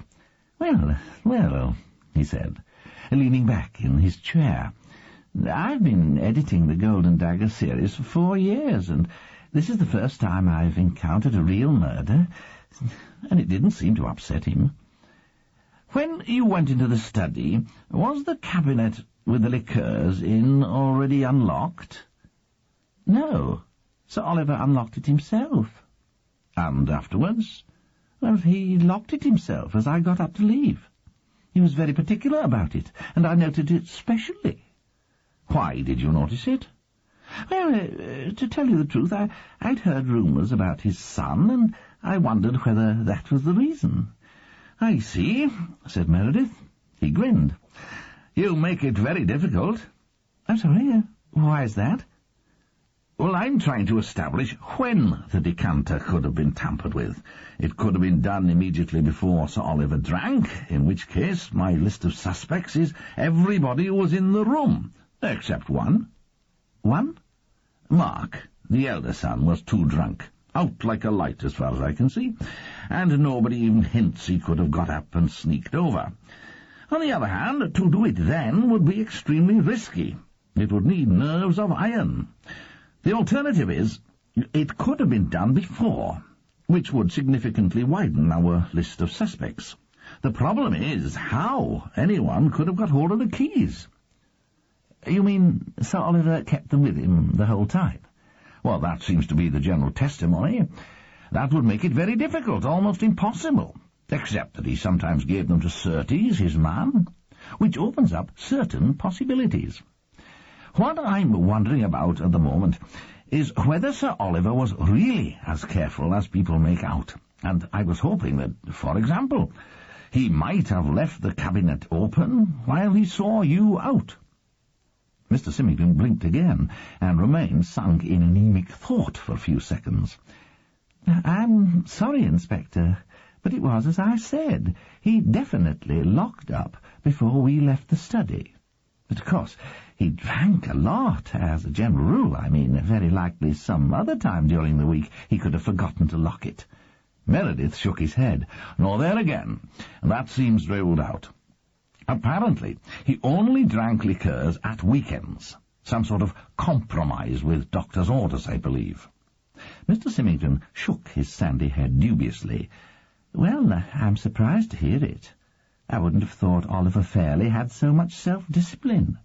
I must say, he always struck me as a man who would do exactly what he wanted to do, and damn the consequences." "Yes," agreed Meredith. "That's the impression the various accounts of him have made on me. But still, people seem to agree that by and large he stuck to his regime. How many glasses of lacquer did he have?" "Oh, just the one, I think." "And you didn't leave the study at any time?" "No, we neither of us left it. I wasn't there for any length of time, because, frankly, I didn't want to outstay my welcome. Oliver Fairley was the sort of man who could have found some very unpleasant way of making that clear to one. He was very quick at registering boredom." "We once dined him with the bishop, who'd done a book in our popular religious series, and Sir Oliver went to sleep during the main course. So I started to make time-to-go noises quite early, and he took me to the main door and saw me off down the steps. He could well have gone back to the study and had another glass or so after I'd gone." "True," said Meredith. "But come to that, we've no evidence of Mark Fairley Stubbs going back to the house between that Sunday and the succeeding Saturday. It's all so damned nebulous." He thought for a moment. "Oh, and there was this business of Black Widow." "Lady Fairley?" hazarded Mr. Symington vaguely. No, a book called Black Widow." Getting no response but a polite expression of interest, mere bank manager's courtesy, he went on, "It was left to Lady Fairley in the will. I gather there is a book for posthumous publication, and I wondered, this is probably quite irrelevant to the case, whether this could be it." "Well, you could well be right. No doubt it is. Miss Cozzens would be the one to ask. I've never been told the title." "Miss Cozzens says it was written before her time as secretary. She also says you probably have the manuscript here at Macpherson's." "Oh, no, I'm certain we don't have the manuscript." By now the attitude of polite interest was being replaced by a very definite expression of alarm. "You mean it's not at Wycherley Court? But this could be very serious. I can't tell you how annoyed Sir Edwin would be. He's, well, that's neither here nor there. But an Oliver Fairley book represents a very considerable amount of money to us, and the posthumous one, well, we were talking about it just before you came, as a matter of fact. It would naturally do even better than usual, and in view of the murder investigation, I don't have to spell that out for you, I'm sure, Inspector. Have you searched for it at Wycherley?" "Miss Cozzens assures me it's not in her office, with all the proof copies and carbons. She suggested the study, and I went through it pretty thoroughly last evening. There's the rest of the house. Well, I can put my men on to taking it apart." "Did you say it was written before Miss Cozzens' time?" Yes, that would be right, I suppose. I heard about it when I joined the firm, which is more than 7 years ago now. Things would have been different if Miss Cozzens had been responsible for the manuscript. I have the highest respect for her. Her work is an editor's delight." "Did you know his previous secretary?" No. I've only been in charge of the Golden Dagger books for 4 years. My predecessor died. Suicide. Melancholia between ourselves. But it's very likely there's someone here who would remember the name. Would you like me to ask around, and we could go through our files?" "Yes, if you would. Of course, they will remember at Wycherley Court, but for the moment I prefer to have no one on their guard." "I see," said Gerald Symington. "The question is, if he had one and not a succession, As you will have realised, it's not everyone could get along with Oliver Fairley. No, indeed, said Meredith, getting up and looking round for his Mac. How did you manage? I agreed with him all the time, said Gerald Symington, without a trace of a smile. And I made myself very inconspicuous, hardly worth noticing as a target. Meredith found it easy to believe. Mr. Symington seemed effortlessly to merge in with the wallpaper of his office, post-war austerity vintage. When he had led him through the labyrinth of dark corridors, shown him the main door, and shaken hands with him, Meredith looked at his retreating back and found it difficult to remember what his face looked like. At the street door he looked out on the June drizzle and drew on his raincoat. He was not used to London. He realised he was not sure of his way back to the Tube, and fished into his pocket for a street map, an aggravating aid that always got itself folded up in impossible ways. As he did so, the dragon-faced secretary from the outer office came out in a drab grey street-coat, and Meredith asked her instead. "Green Park," she said, Edinburgh in her accent and her stance. "I'll put you on your way." They walked down the dreadfully genteel little side street. "It must be an interesting job you have there," hazarded Meredith. "Very interesting," she said, with an upward intonation, "especially the religious side." "Sir Edwin seems an exceptionally easy person to work for," went on Meredith. "Very good-humoured." "Aye, he is," volunteered the lady, looking ahead as if she disapproved of the question. "Sir Edwin is a very pleasant man indeed. Your way lies there." And nodding briskly, she took herself off in the other direction. Chief Inspector Meredith's opinion of police boffins was that they were very clever indeed, but that criminals tended to be cleverer. Their methods sometimes seemed to border on the miraculous, and some of them clearly regarded themselves as the Cagliostros of our day. And yet the rate of crimes successfully solved by the police had not risen. This rather suggested that lots of people were one or two steps ahead of them. By rights, somebody's clothes should surely have contained traces of nicotine, if, for example, it had been carried in a phial and added to Sir Oliver's birthday lacquer.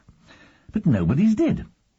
Meredith found that very interesting indeed, and a possible extension of the boffin's field of endeavour suggested itself to him. The trouble was that their efforts were inevitably attended with a good deal of fuss. Things had to be collected, to be analysed. People were inevitably put on their guard. For the moment, he decided to keep the investigation as low-key as possible. Perhaps he might even be able to impress on the boffins. No, that was impossible. But to show them how much could be achieved by the old-fashioned methods of foot-slogging, questioning, and checking. He thanked his Methodist lord, however, that his rank put him beyond having to do any of this donkey work himself. "How are things in the house, yeah?" he asked Sergeant Trapp when he arrived back at Wycherley Court from London at lunchtime on Monday. "Still one big happy family?" "They're glowering," said Sergeant Trapp, who had the longest ears in the business and an insatiable relish for information gained by eavesdropping. "One long sulk, because Mark is very obviously in control. They're not taking it well at all. Could work to our advantage in the long run, I suppose." "Yes, it could indeed. I propose, therefore, to leave them a little longer. You never know what tempests might brew up, and I suspect, with Master Terence and Miss Bella in an acute state of disappointed expectations, something or other is bound to. I think the time has come to look up the Woodstocks." "Fine old family," murmured Sergeant Trapp, almost automatically, with an implied touch of the forelock. "I've seen the boy around," said Meredith, iconoclastically. "It looks as though the rot has set in." "He's got the family height, though," said Trapp loyally. "I remember his father, years ago it was, at the hunt meets and such like. Oh, he was a fine figure on a horse." "Do you think the Woodstocks resented the Fairley Stubbs when they bought this place?" "What, as interlopers?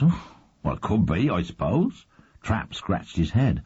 As far as I remember, they weren't in much of a position to resent them. By then they'd next to nothing themselves. And nobody could have resented Lady Fairlie. I mean, she's their class, after all, or better. Whereas Oliver Fairlie? Oh, he was in a class by himself, said Trapp. Well, well, said Meredith, tearing himself away from the delusive intricacies of the English class system in decay. I've a job for you a lot. I want this house taken apart in the gentlest possible way. I want to be sure this manuscript isn't here. Black Widow? Sergeant Trapp's eyebrows rose. Do you think it's worth the trouble? How should I know till I find it? It may be. I'm sure it's worthwhile to keep a lot of people busy here. I'm pretty sure something nasty is going to blow up in the family. They might overhear it, and they might even be able to prevent something really nasty happening. Something that would do none of our reputations any good. So they're to search the house and keep their ears open while they're about it, sir. That's about it. Meanwhile, I'm asking HQ for more men. 10 more. Phew. You'll be lucky. What for? Oh, they'll give me them, if only because of all the stink this case is making. He gestured vaguely in the direction of the front gate. Have you seen that lot out there? Journalistic cannibals, hungry for a bit of grisly flesh to be thrown in their direction. Until this case is solved, they'll be on our backs, and HQ will give us anything we ask for. He strode off to the study, having failed signally to answer the second part of Sergeant Trapp's question. However, when the same question was put to him by the Chief Commissioner over the phone a couple of minutes later, he replied readily enough, I want a complete check on Mark Fairlie Stubbs's movements over the week before his father's death. Where he was, when, how long he stayed, who he talked to, who else was in the bar, When it's a question of bars, which I think it very largely will be. I want saturation coverage, every possible scrap of information they can give me.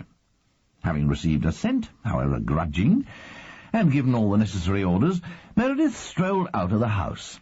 The midday sun, in contrast to the drizzle of London, beat down on the official dark blue metal of a police car on the tired lawns of Wycherley Court, and on the reporters at the gate, now swelled to a sweaty, gibbering crowd, looking and sounding like a cage full of monkeys performing frenetically for a solitary visitor.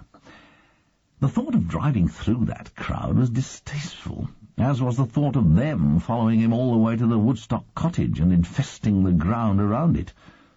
A movement under a tree in the middle distance caught his eye. He made out, in large floppy hat and heavy shoes, Lady Fairlie, indulging in what must have been a long-standing panacea for domestic turmoil, gardening.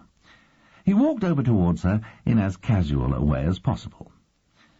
I wonder, is there any way of getting to the Woodstocks' cottage without going through the main gate, Lady Fairlie?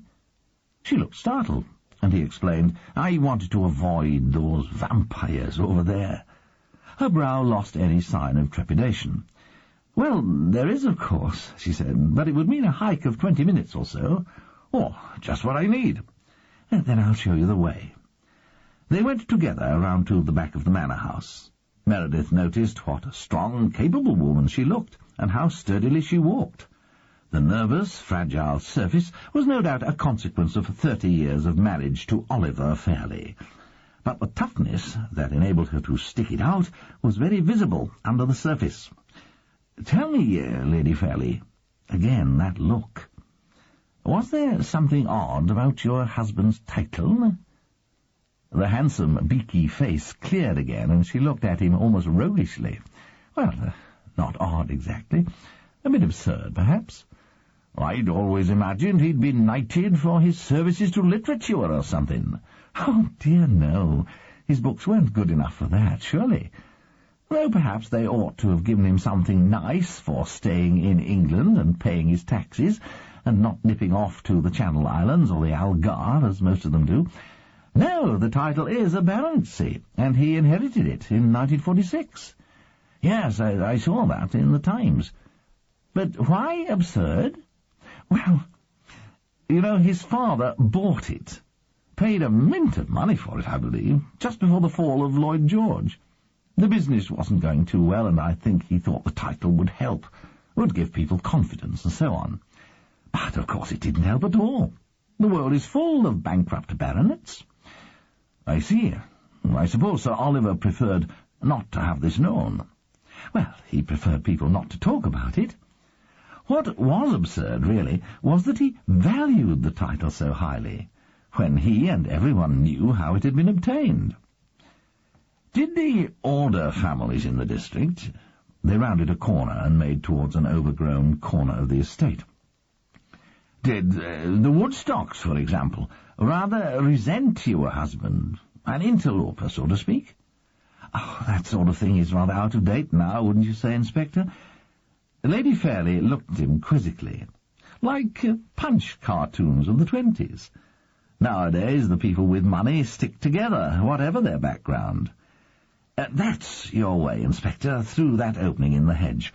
When you get to the lane, keep to your left, and it's about a mile. But the Woodstocks, Lady Fairley, said Meredith, putting a hand on her arm to detain her, have family but no money? Well, in that sort of case, Inspector, the people with money are kind. I see. Would you say it was to maintain the family position in the area that your husband left the whole of his estate, virtually intact, to his elder son? An expression passed over her face, which he interpreted as distaste for talking about family affairs with a stranger. But her sturdy common sense soon showed her the absurdity of the feeling. She said, "Yes, I would, on thinking about it. I genuinely never knew what Oliver had put in the will, you know. Never asked. But in retrospect, it seems the obvious thing, the thing he would do. Oliver knew that even if the first generation was a bit of an interloper, the second would be old established, and he would want the title and the money to go together. He never valued one without the other. Hard on the younger children, perhaps? Yes, perhaps. Or perhaps better for them in the long run. A little money, extra pocket money, so to speak, can be nice. But a little more, nearly enough but not quite enough to live on without working, now that can be ruinous, don't you think? They'll have to get over the disappointment. And I do think Mark is behaving well." She looked at him almost appealingly, as if hoping he would agree with her. Against his better judgment, he responded, "He's being very responsible indeed." She breathed a sigh of thanks. "There was never any hope of our being a happy family, Inspector. I've never had any ambitions beyond keeping the peace.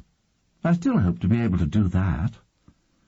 This time he could not keep her, and he watched her potter off across the gardens, looking here and there at shrubs and flowers for signs that they were doing well. Gardens were so much more hopeful than families. The Woodstock cottage affected Meredith much as it had done Oliver Fairley. The bright colours it had been painted, the arrangement of the newly dug flower beds, the looped-up curtains, all somehow seemed intolerably twee. It looked like the sort of place where one would be offered dandelion tea. Here he did Celia Woodstock an injustice. She offered him perfectly ordinary tea, with the alternative of parsnip wine. The Woodstocks were very friendly and terribly relaxed. "You know, it's a bit of a thrill, all this, Inspector," said Ben, curving his etiolated length around the fireplace and stuffing his bony fingers into his pipe. "You probably know I write detective stories, too. It's an incredibly lucky thing to have experience of a real police investigation, and I feel I'm testing my powers of observation, too." Inspector Meredith, sinking into the armchair and into the overwhelmingly cosy atmosphere, brought down the shutters across his dancing eyes, but kept them surreptitiously on Ben. A gaunt face, seemingly almost concave, with deep, dark sockets for eyes, and hair brought deliberately down slantwise across his forehead. A Hamlet face, but totally without magnetism. Sitting there, Meredith felt himself bursting with life in comparison with both the Woodstocks. for somehow there hung about both of them this odd, enervated air, this feeling of predestined mediocrity and failure. And yet Ben had had the nerve to strike out on his own, to forego the delusive securities of regular wage packet and pension scheme, and write full-time. As sometimes happened, what the man did, and the impression the man gave, simply did not come together to make a whole. He didn't gel. "The trouble is," said Meredith conversationally, taking up Woodstock's last point, "that, of course, nobody knows this sort of thing is going to happen, and often they notice very little. But I feel, that as a writer I should be observant, be on the watch the whole time." "Ben has almost total recall," said his wife proudly, coming in with a tray of china and a teapot, and settling herself down as the completing item in the picture of domesticity around the hearth. "Of course, it's a terribly unnerving gift to have at times, but in a case like this it couldn't be more useful." "Very true," said Meredith, unhooding his eyelids and casting in her direction a glance of dutiful gallantry. She gave a nervous little giggle as she fussed over the tea things. She was a dumpy little body, without any style, but with limitless surface goodwill. He had known girls who seemed to be nature's wives and mothers, yet turned out, on closer acquaintance, to be monsters of ambition and greed, Catherine the Greats of hearth and home. He accepted his cup and sank back in his chair, letting them dictate the atmosphere. "I hope this will meet with your approval, Inspector," said Ben, producing a rough manuscript. "I've written out an account of last Saturday evening. I did it, really, as a sort of test for myself, to try to bring back absolutely everything I noticed and could remember. I hope it might be useful to you. I haven't tried to select at all, just put in everything." "Oh, that sounds like a policeman's ideal sort of testimony." "Well, I thought that, as outsiders, we were in a particularly good position to see things that other people may have missed. Coming quite fresh to it," said Celia, "and not really knowing the people concerned." "Oh, exactly," said Meredith in his friendly way. "A completely unbiased account is just what I need." "Now, I've been assuming, Inspector," said Ben, uncurling himself from the mantelpiece and draping himself across the chair opposite, "that his drink, the finish stuff, whatever it was called, was poisoned. Of course, I'm not pumping you. I just wanted to explain why I've gone into a lot of detail just at that point in the narrative. Detail about positions around the desk in the study, and so on." "Oh, yes, that will be particularly useful," said Meredith, which was true, if the accuracy of the account could be confirmed. Of course, dinner was difficult, with lots of conversations going on at the same time, but I've written out what I remembered, and Celia has done the same. "Yes, it's a very plain account," said Celia Woodstock, as if apologizing for her lack of the literary graces. "I just put down what I could remember, and tried to get it in the right order. Anyway, if it's any help, there it is." She smiled brightly. The helpfulness of the Woodstocks was overwhelming. "Well, you've gone to a lot of trouble," said Meredith. "Oh, not at all, Inspector," said Ben. "As I say, I regarded it as a most interesting exercise. And also—" "Yes?" "Well, I have to admit, there has been an offer from one of the Sunday newspapers, and I don't know, it's terrible to capitalize on the Fairlie's troubles like this, but of course it is a chance to get my name known, and if I could manage to do something tasteful and inoffensive—" "Oh, you'll find they have ways to turn it into something tasteless and offensive," thought Meredith to himself. But he said, "Oh, of course, I can see you wouldn't want to offend the Fairlies. You're old friends, aren't you?" "Well, hardly that, Inspector," said Celia briskly. "I hadn't met any of them apart from Lady Fairlie until 10 days ago." "Yes, it was really one of those casual acquaintanceships on my part," said Ben, stretching his long runner-bean legs out from the chair with an invincibly casual air. "I used to go and play tennis now and then during the summer. I think I once went to a birthday party. I forget whose. I had completely lost touch with them until Sir Oliver and Lady Fairlie came here to lunch last Sunday. Oh, did you find them changed? Changed? Oh, no, they never changed. I remember Sir Oliver on my visits as a boy. Terrifying. He'd join in our games when he was in a good mood, and cheat outrageously. He'd be daring us to challenge him, staring at us with those great bulging eyes. Or he'd come and watch the tennis and start shouting things like a Liverpool hooligan at a football match, screaming crazy abuse and accusing us of fouls and so on. And then at mealtimes he'd boom unanswerable questions at you, or conduct ridiculous inquisitions. Who's your favourite author? George Eliot, sir. Who's he? Never heard of him. Explain who he is. It's a woman, sir. And so on, until eventually he would be maintaining that she was a disguised criminal in hiding from the police, or a music hall artist specialising in drag. Well, I suppose it's quite funny in retrospect, but it was awful at the time. Yes, there are ways of doing things like that, agreed Meredith. Exactly, said Ben. And of course, he wasn't trying to amuse us, but to amuse himself. As I said on the way there, Inspector, said Celia primly, it's not a family I'd want to have much to do with. Of course, basically the poor old chap was bored, said Ben tolerantly. Anything to inject a spark of life into the proceedings. I tell you, I thought he was having us on for a moment last Saturday, when he collapsed. I thought he'd suddenly get up, all red and outraged, and go on with the party.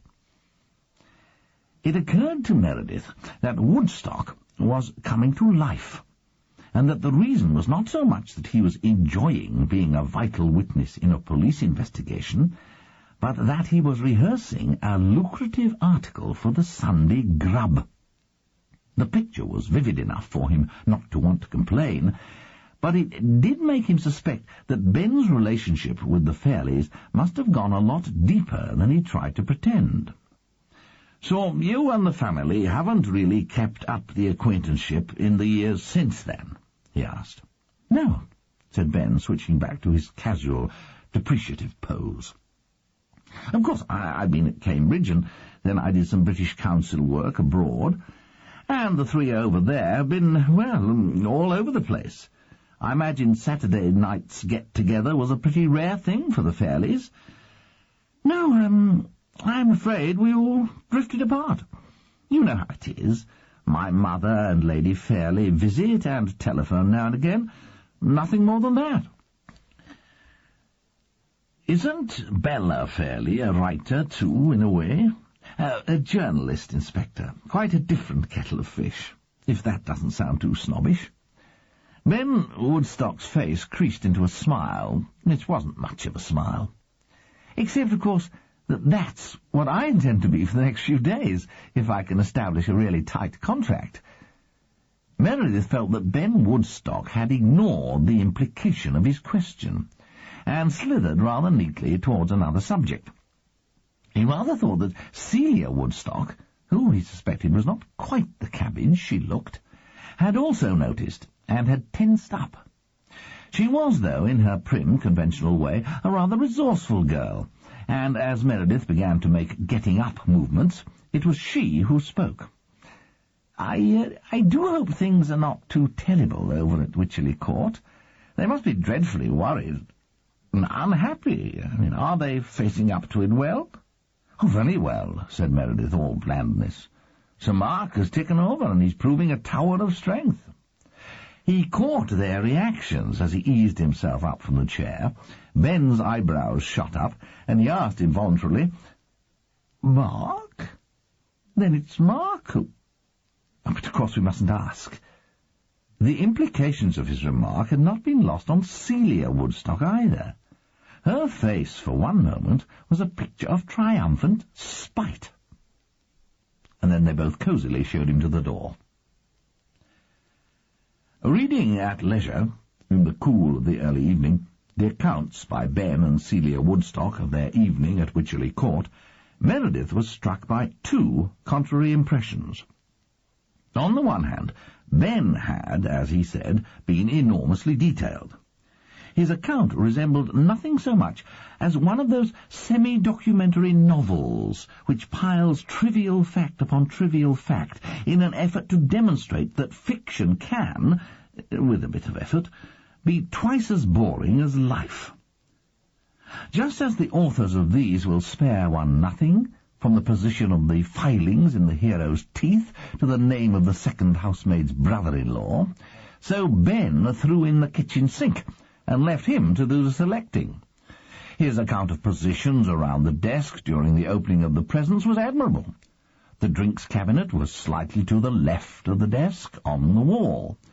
Ben made it clear that positions changed during the unwrapping of the various gifts, so that he, Celia, Terry, and Bella had all been close to the decanter of lacquer at one time or another.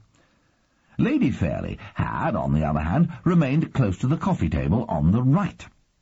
And all this was excellent, and, subject to checking, useful. Ben was also quite specific on the subject of Mark. He was, he felt sure, quite drunk. He did not get up, and he could not have got up, from his chair at the far end of the study, the whole time the Woodstocks were there, which was until a few minutes after Oliver Fairley had been taken off in the ambulance. On the other hand, the suspicious mind might well wonder if there had not been omissions in the Woodstocks' accounts. Celia mentioned Oliver Fairley's affability and volubility, yet apparently they had talked about nothing but some people she knew slightly from Birmingham, who were also acquaintances of Sir Oliver, and of the prospect of his inviting Ben to lunch with Sir Edwin Macpherson. It seemed a meagre haul for a conversation that spanned sherry and 4 whole courses. Ben, on the other hand, gave an apparently full account of his conversation with Bella. Journalism, London literary life, friends in common, but his version was totally lacking in life and verve. It read like the conversation of 2 pensioners who had met casually on a park bench. The account given by Surtees of their behaviour at table had given a very different impression. Meredith wondered whether, by giving a minute description of the bark and foliage of the trees, Ben Woodstock had not been trying to conceal the wood. At any rate, it seemed safer to regard his recall as selective rather than total. It was Tuesday, before the newspapers really got into their stride over the Oliver Fairley murder. Monday's edition had given him plenty of space, with zoom lens pictures of his son at the door of his newly inherited stately home. On Tuesday, the police announcement that they were treating the case as one of murder removed all inhibitions, except the purely legal ones. It was clear that the jabbering mass of journalists at the gate of Wycherley Court was but a small portion of the sum total of industry and talent being devoted to the story.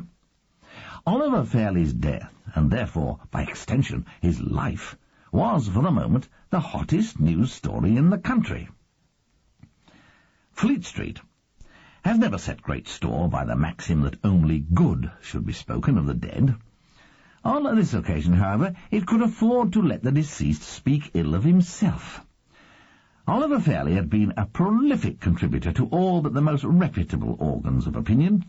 Through his articles he found he could, within certain limits which he was careful to observe, attack, injure, and insult people, races, institutions, and habits of which he disapproved, and earn quite disproportionate sums for doing so. Now he was dead, the newspapers reprinted long extracts from the articles on which they held the copyright, and the collected crassness, wrong-headedness, and spleen made the man infinitely more petty and ridiculous than any character assassination by a third party could. His political pronouncements were perhaps oddest of all.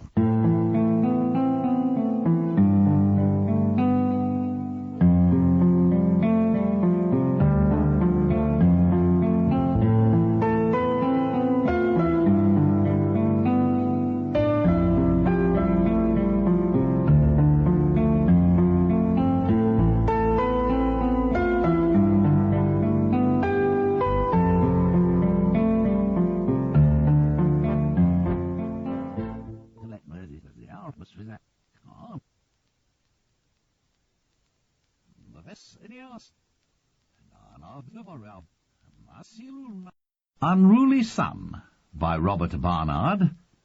Side 9.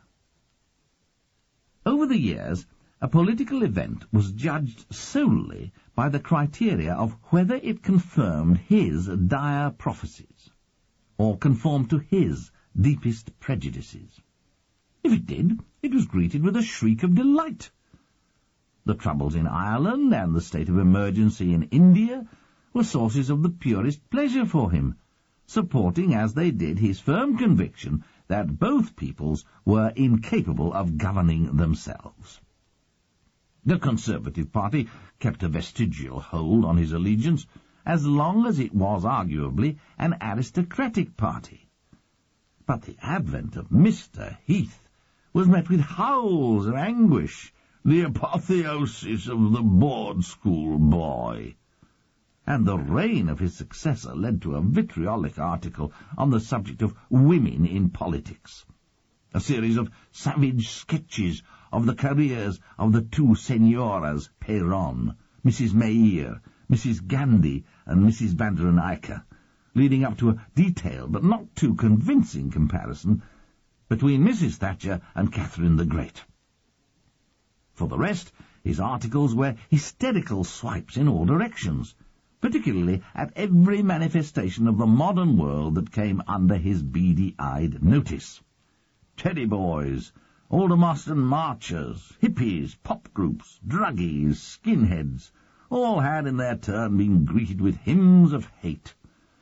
However, while his viewpoint on his subjects was very often likely to be identical with that of the readers he was aiming at, he almost always conducted his attack in such a way as to alienate most of the very people he might be supposed to be appealing to.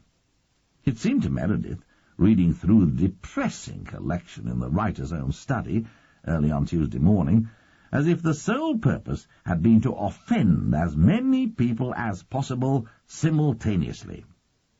A description of Scottish nationalism which had Meredith mildly chuckling would be followed by a description of the Welsh people that brought a hot flush to his face and set those eyes sparkling dangerously. But it was all too random to carry conviction. "It is sometimes suggested," began one piece, "that as a nation we care too much about cruelty to animals and not enough about cruelty to children. I do not, myself, see this as an either-or situation. Personally, I care about both of them, and get quite as much pleasure from the one as from the other." Ho, ho, thought the reader, Oliver Fairley trying to be clever. The newspapers covered very fully all his more public escapades, from his attempt to enter Parliament. "Madam," he was reported to have told a heckling housewife, "if I allowed my opinions to be influenced by an ignorant harridan like you, I would consider myself unfit to represent this constituency at Westminster." To his relationship with his elder son. His notice in the Times disclaiming responsibility for his debts was one of the few occasions in his career when he enjoyed universal sympathy for his point of view. Nobody in Fleet Street, apparently, having paused to wonder whether a young man brought up by Oliver Fairley might not have had in the course of his childhood things to put up with which he could justify a modicum of wildness or irresponsibility. What was lacking was the usual pen portrait by a friend. The reason for this, Meredith guessed, was simple enough. For the last 30 years, Oliver Fairley had had none. There was a reminiscence of him in the 30s by another member of the Auden Isherwood group, an obscure figure long since sunk into the grooves of academe. The piece lacked impact, perhaps because Oliver Fairley was himself at that time a mass of unformed clay, waiting to be moulded to the protuberant shape of his maturity, and coloured with the bright red of outrage. The nearest any piece came to intimacy was one by someone called the Honourable Darcy Howard, whom the newspapers called poet and man of letters, and described as the dead man's cousin. Putting two and two together, Meredith decided the description must be wrong. He was Lady Fairley's uncle. Reading the article, he decided that the poet and man of letters, Bit, was beside the mark too. It was a slack, rambling piece, without style or shape. It chronicled the author's acquaintanceship with the young Oliver Fairley in the seedier salons of literary London, both before and just after the war.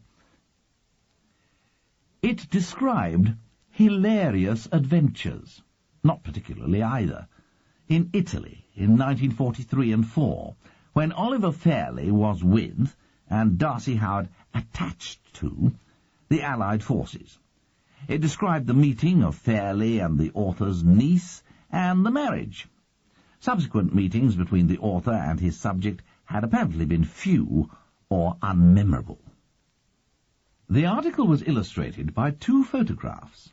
One was of Darcy Howard himself, standing at the gate of a rather run-down cottage in Wiltshire, his home. It had clearly been taken the day before, probably while he took a breather from penning his reminiscences. He was a man in his 70s, sadly seedy, with a slack mouth and watery, disreputable eyes. The other was a snapshot from Italy, depicting Darcy Howard, Oliver Fairley, and a conventionally pretty ATS private, arms around each other's shoulders, with a Sicilian piazza in the background.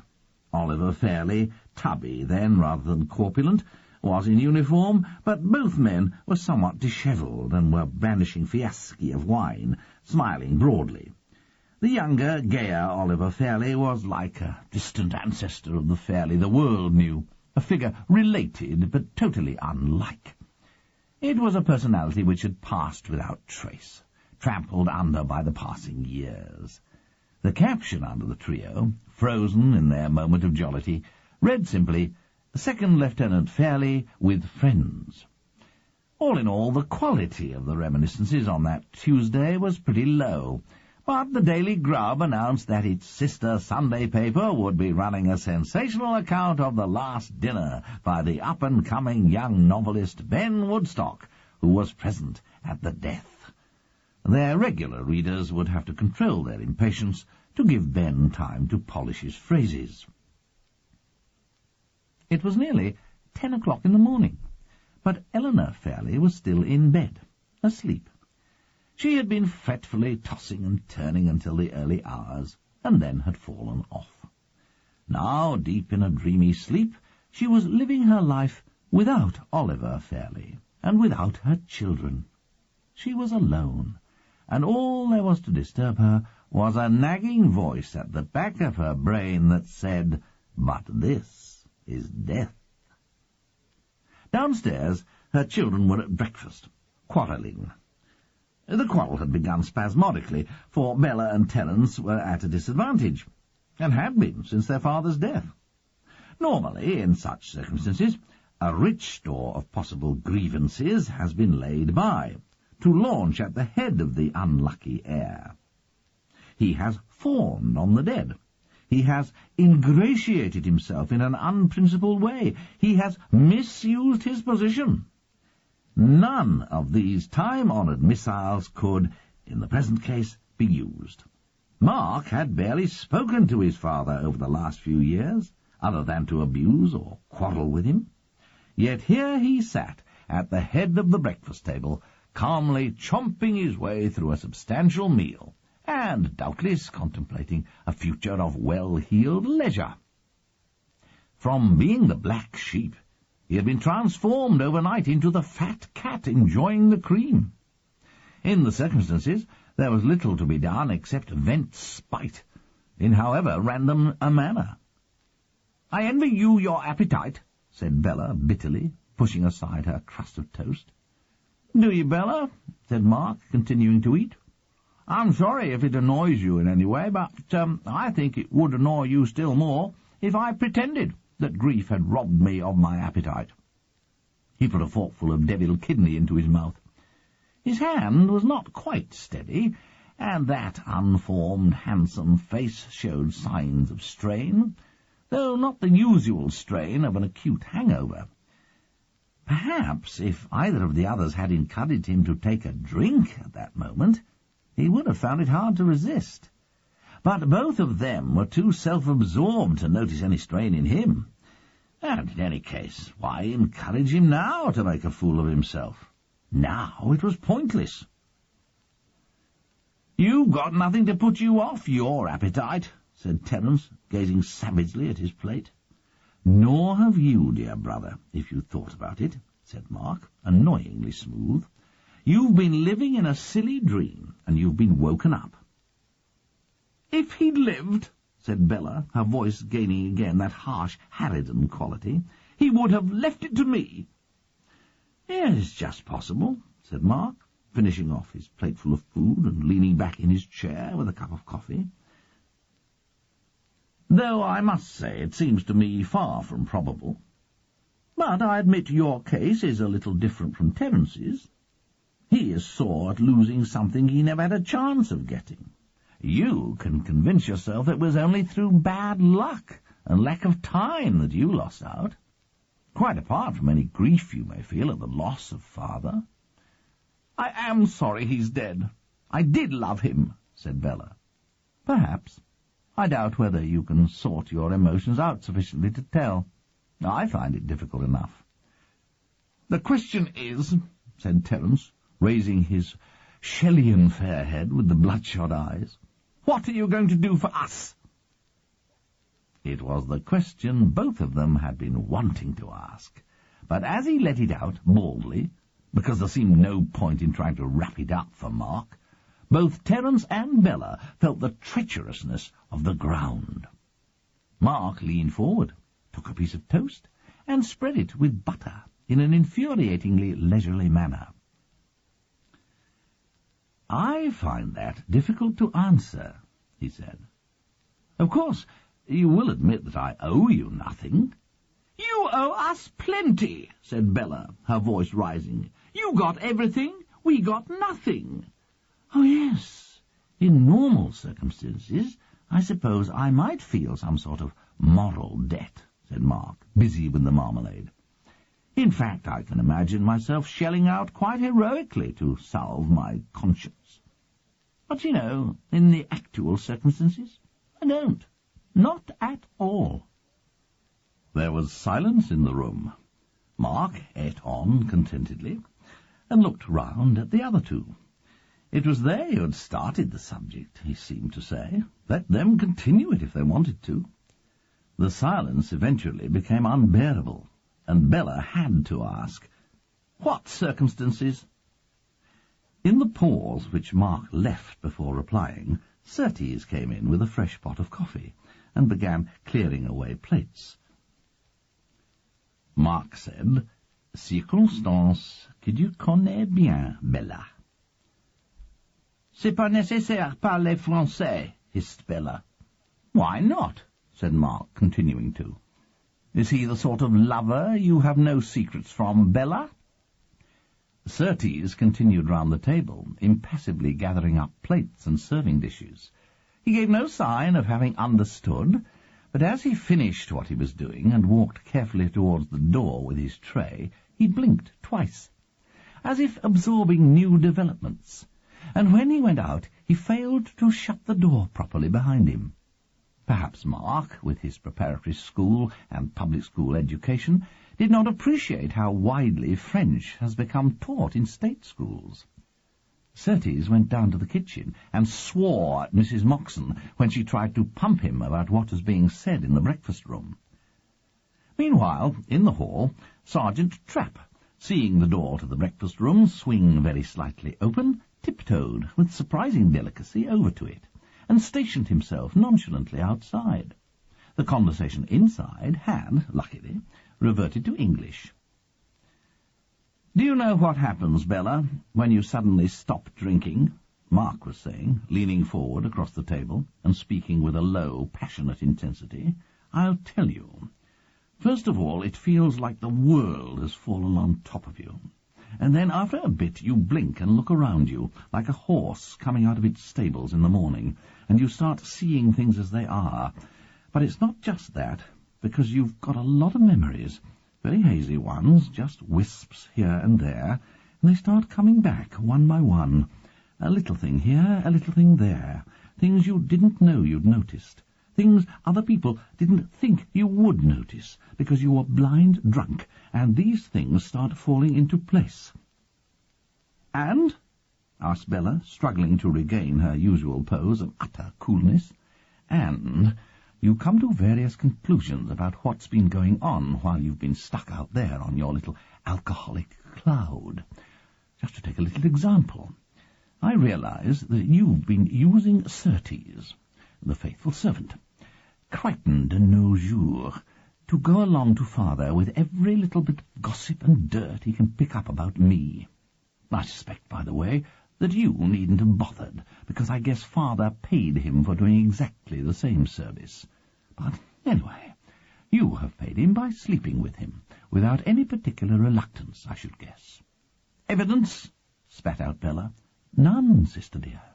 I'm not a policeman. I don't need to have everything cast iron. The odd bit of gossip in a pub, your name and a snigger, because Surtees talks in his cups too, I suspect. And then the fact that he very much wants to stay on. And I can't quite believe it's out of loyalty to me or the ancestral name. These things are nothing, hardly even straws in the wind. But they convince me, and really, I'm afraid, that's all that matters." "You're despicable, Mark," said Bella, leaning back in her chair and lighting up a cigarette, and seeming in an odd way relieved. "You're clutching on to fantastic excuses so as not to do anything for us, and that's all there is to it." "Quite," said Mark.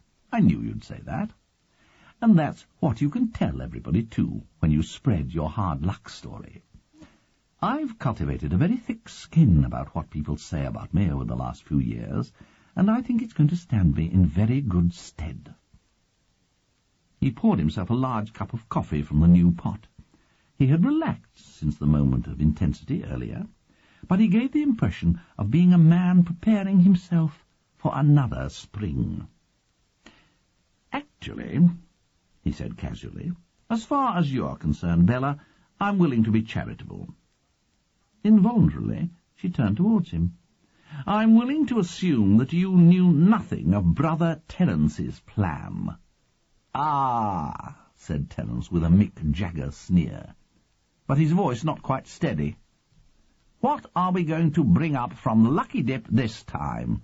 More hazy fantasies from the 7 Years Blind?" "Quite recent ones, these," said Mark. "I think you've only recently started thinking about money and inheritances and the like. But when you start, you work quickly, don't you, Terry? It's convenient not to have any awkward, old-fashioned things like scruples or compunctions, isn't it? It enables you to go straight to the guts of the matter, doesn't it, and really get down to the job." "Taking up evangelical religion, Mark?" asked Terence coolly. "Come on, skip the New Testament asides. What have you dredged up out of your dream world for me?" Again Mark leaned forward. "I think that you never really knew what Father was likely to do with his money, never having in your life thought about anyone but yourself for more than half a second at a time. But you had this nagging suspicion at the back of your mind that perhaps Father wouldn't want to cut me off, that perhaps he'd want the money and the title to go together. So you thought, if he is in the will after all these years and everything he's done, then it's going to need something really serious to get him out. There's been debts and drunkenness and rudeness, so what does it take? And you thought that something not just on the windy side of the law, but something really criminal, with a big scandal and prison at the end of it, might do the trick." "I see," said Terence, looking straight back into his brother's brown eyes. "And what did I plan to do? Leave you in the vaults of the Bank of England while you were dead drunk?" "It's odd, but in the past month I've had 3 offers to go into the drug trade." Odd coincidence, isn't it? Tempting offers they were. I was to be a middleman, a distributor, They knew, whoever they were, Terence, that I went around the country, and that no one would be surprised if I turned up in this pub or that one. They made it sound very simple and nice. It was just a question of arranging meetings with people, passing the stuff over in lavatories, and so on. Nothing dirty about the trade at all, the way they told it. And it was very tempting, in view of the sums involved. It would have been so easy to say yes. "I'm surprised you didn't," said Terence, "which is a fair enough indication that it never happened."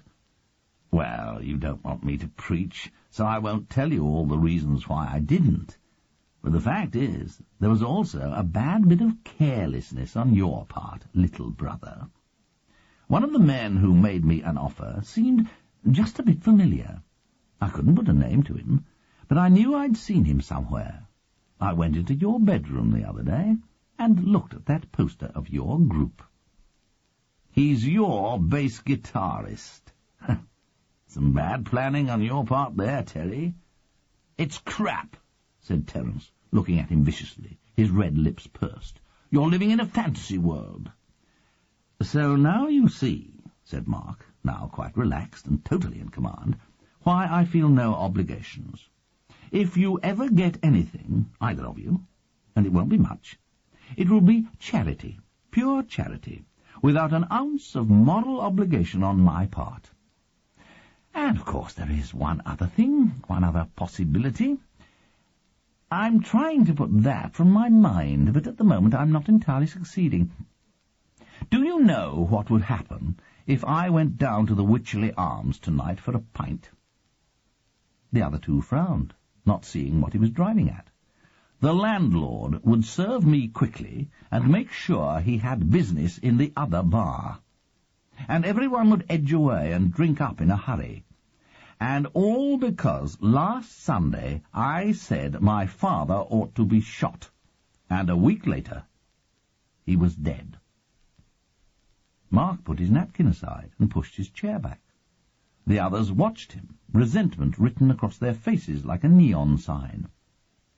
"Of course, people jump to conclusions," he went on, "but the possibility remains that someone heard about what I'd said and tried to make a very nasty use of it.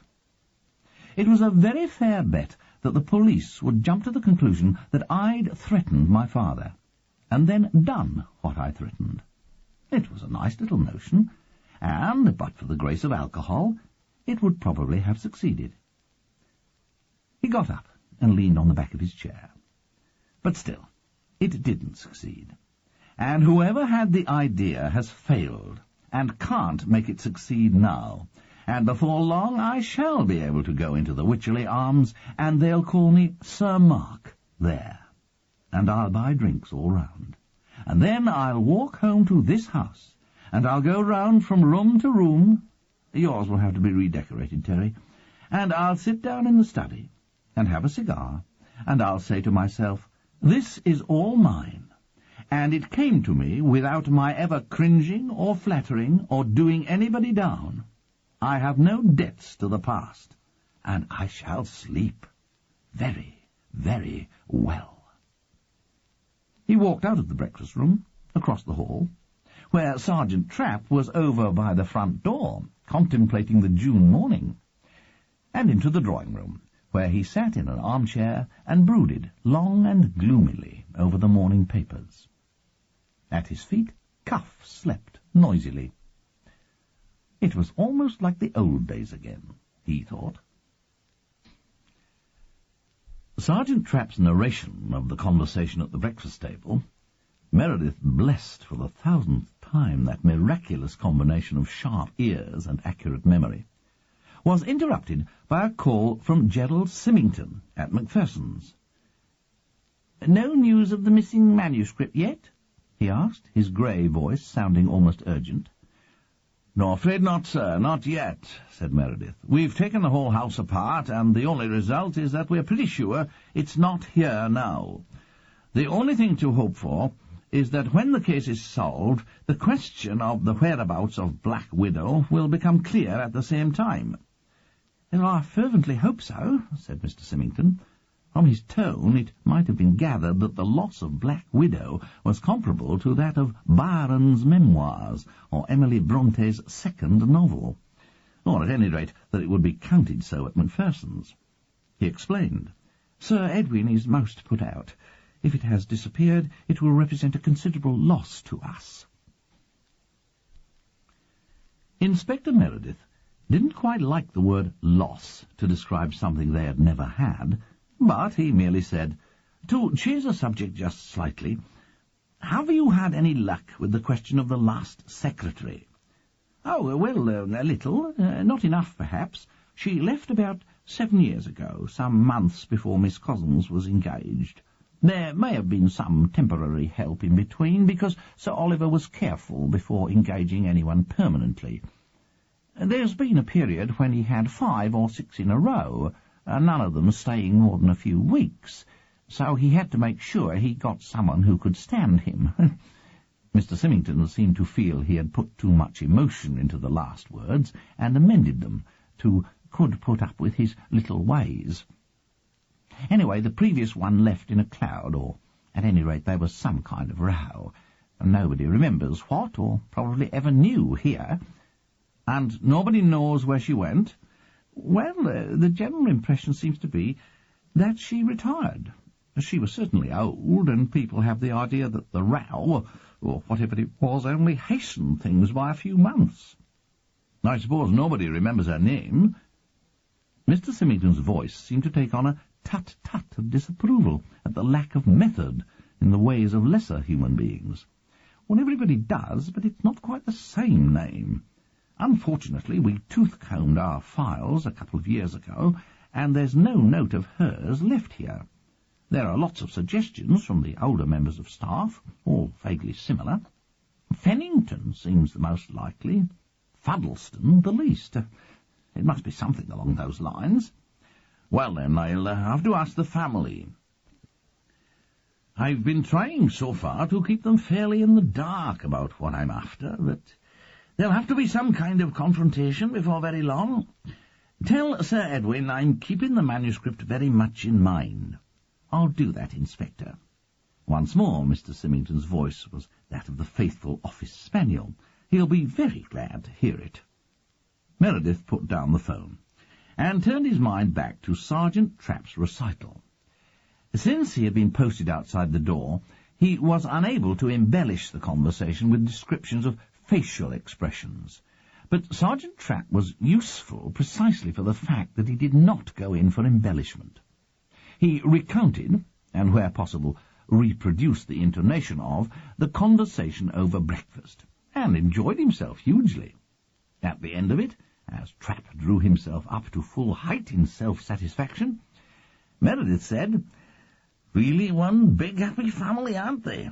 I suppose with a father like that one couldn't hope for anything better." "I don't believe in blaming the parents, always," said Sergeant Trapp, who had a son in modelling. "Oh, you believe in original sin, eh? Well, as a Welshman, I won't go against that. On the whole, it's a much more simple and satisfying explanation, I grant you that. Either way, they're a pretty nasty bunch. I thought it opened up all sorts of possibilities. What Sir Mark said." "Oh, you were right." "And it closes down some as well." Seeing Sergeant Trapp look disappointed and bewildered, Meredith went on, "When all the reports are in about Mark Fairley's activities over the past week, we'll do a bit of check-in on that bass guitarist. Meanwhile, I think I'll take a look downstairs, in the servants' quarters, or whatever one calls them these days. The domestic operatives' enclave, I suppose." "I don't like the look of that Surtees," said Trapp.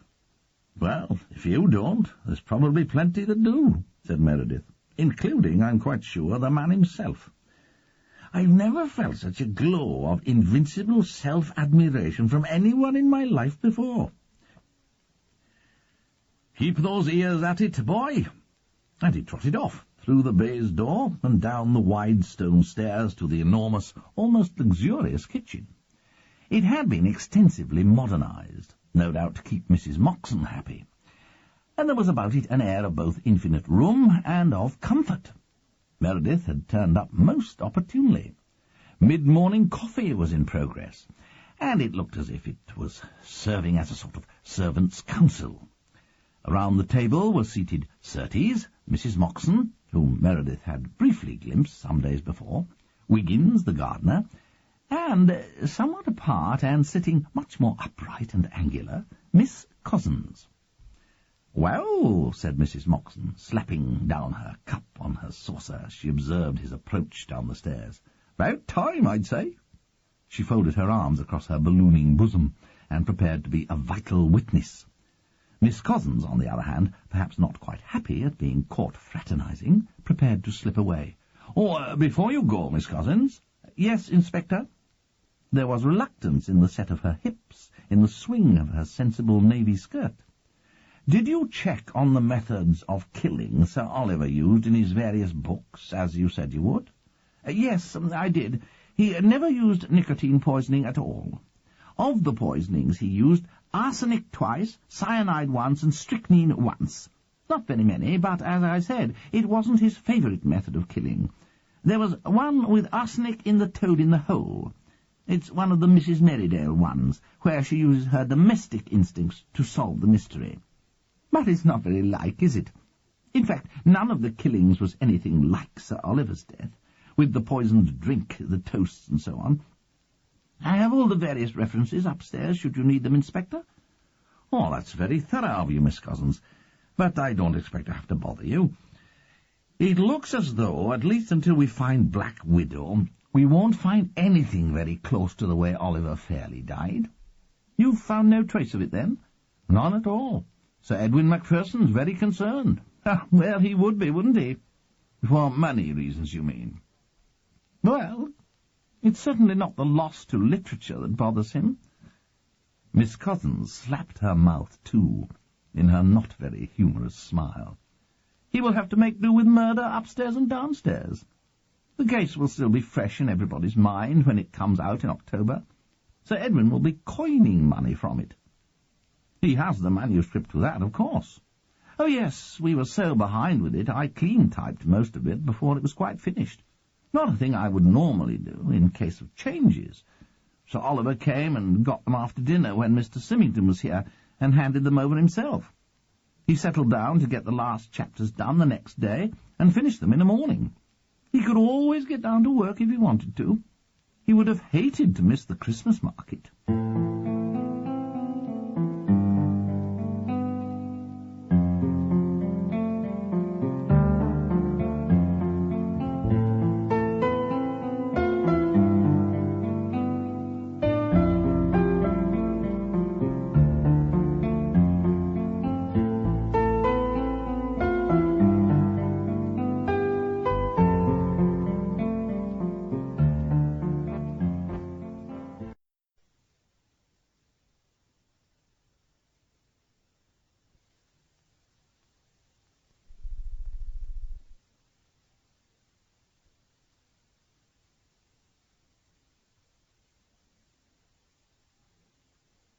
Unruly Son, by Robert Barnard, Side 10.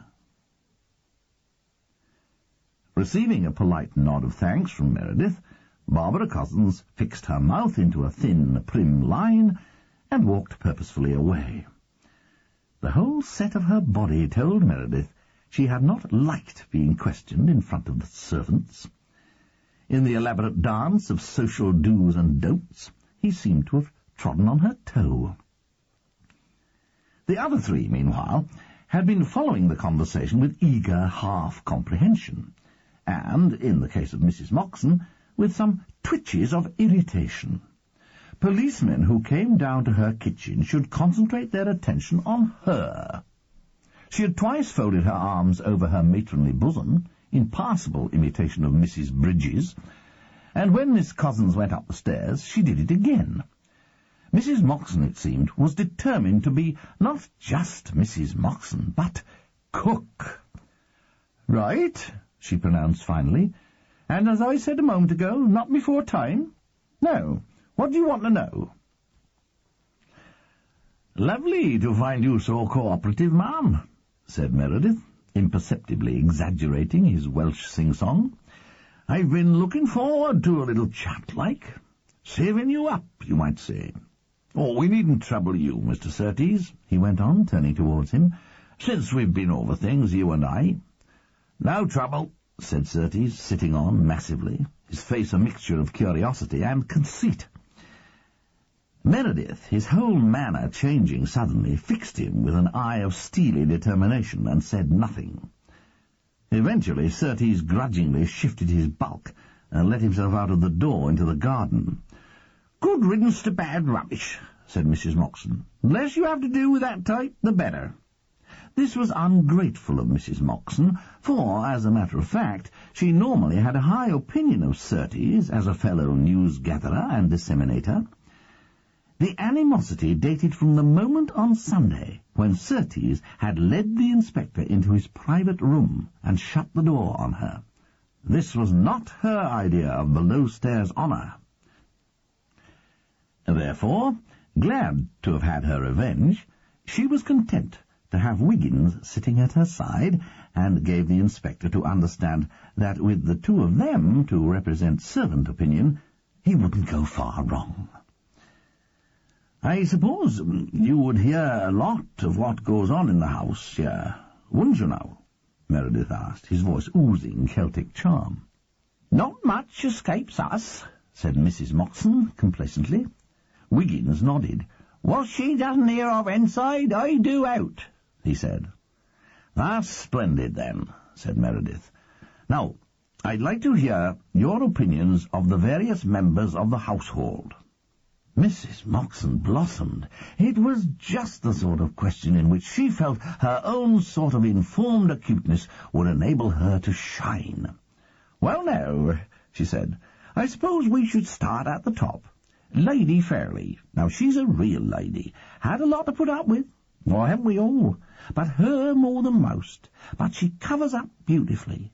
Not that it would deceive a fly. She'd have made someone a very good wife and mother if she hadn't married Sir Oliver. And then there's Sir Mark. Well, Wiggins and me are pleased he got everything." "Oh, why's that?" "Because the alternatives was worse," said Mrs. Moxon succinctly. "There was always this talk about Mark, but I never saw much harm in him, bar his being full as a fruit-cake most of the time, and it's not as though the poor little blighter had much of a childhood." "Was it worse for him than for the others?" "Oh, yes, him being the first, and then Miss Bella being the favourite, and Sir Oliver having exhausted himself a bit by the time Master Terry grew up. Not that he exhausted himself as much as he ought, heaven knows. Well, where was I? Oh, yeah, and then there's Bella. Well, I don't quite know how I'd describe her. More a mixture, really. Artful, she is. Knew how to twist her father round her little finger. It used to rile Lady Fairley, I know that, though she'd die if she thought she'd shown it. Miss Bella is a bit of a minx, I'd say, but she's not all bad." "Not like Terence?" "Well, I didn't say that, you did. But there have been incidents, it's true, little things. I don't like the boy one little bit, and that's the truth. I mean once, years ago, when he can't have been more than 10 or 11, he saw me take a few scraps of food home from this very kitchen for my own tea. I didn't know he noticed. He's never been the wide-eyed sort of child, but he watched me for a fortnight, watched everything I did. And then he came along with everything listed neat and tidy in a notebook, and he threatened to tell his father unless I gave him £1 a week. Well, have you ever heard the like?" "What did you do?" "Laughed in his face. What else? I could afford to. Good cooks write their own contracts these days, and Sir Oliver wouldn't dare to give me notice. No more he wouldn't dare say anything to me, lest I gave mine. I spelled it out for him, young as he was. That experience taught him a thing or two about blackmail, I shouldn't wonder." "Yes, it may very well have done. Well, that's the family. What about Miss Cozzens and John Surtees?" "Oh, she's all right. Keeps herself to herself. I'm not one of you, but I'll be nice as pie if you know your place. She's been very matey these last few days, afraid of missing out on anything, I shouldn't wonder. Now, certes—" She thought for a bit, obviously not having expected to be questioned about her fellow servant, and wondering how much loyalty was due to him. Not, it seemed, much. "Well, he likes money, and he likes power, and that's a fact. No morals, either." Mrs. Moxon seemed to swell, as if in consciousness of her own superiority in that respect. Her next words showed that to her, as to the Sunday papers, morals meant sexual morals. He likes women, that's no secret. Or at any rate he likes to have women sniffing after him. He thinks he's the cat's whiskers, the prize Tom in the neighbourhood, in fact. She cackled with laughter. Thinks more of himself than he thinks of any of them, if you ask me. But there's always plenty of women as will make fools of themselves for a chap like him. Did he and Miss Cozzens sleep together? Miss Cozzens? Mrs. Moxon looked genuinely startled, and her look made Meredith feel he should have used some such phrase as "were intimate," rather than his own particular circumlocution. At length she said, "Not that I know of, no. There's others in the house I wouldn't say the same for." "You mean Lady Fairley?" There came over Mrs. Moxon's plump face a look of the most utter outrage and rebuttal. For once she stuttered for lack of words, a rare experience for her. "Lady Fairley? Why, good heavens, man, you must be out of your mind. I've never heard of such a thing. She's a lady. She'd no more sleep with John Surtees than she would with Wiggins here." Wiggins gave a complacent grin, as if some sort of compliment were intended. He had been sitting silent, in an old check shirt, dirtied by time rather than labour, so perhaps he was pleased at last to have some real part in the conversation. "Miss Bella, then?" "Got at N1. 2, anyway. He talks about it when he's had a few to drink sometimes, gives hints. Subtle, he probably thinks them. But you'd have to be a half-wit not to understand."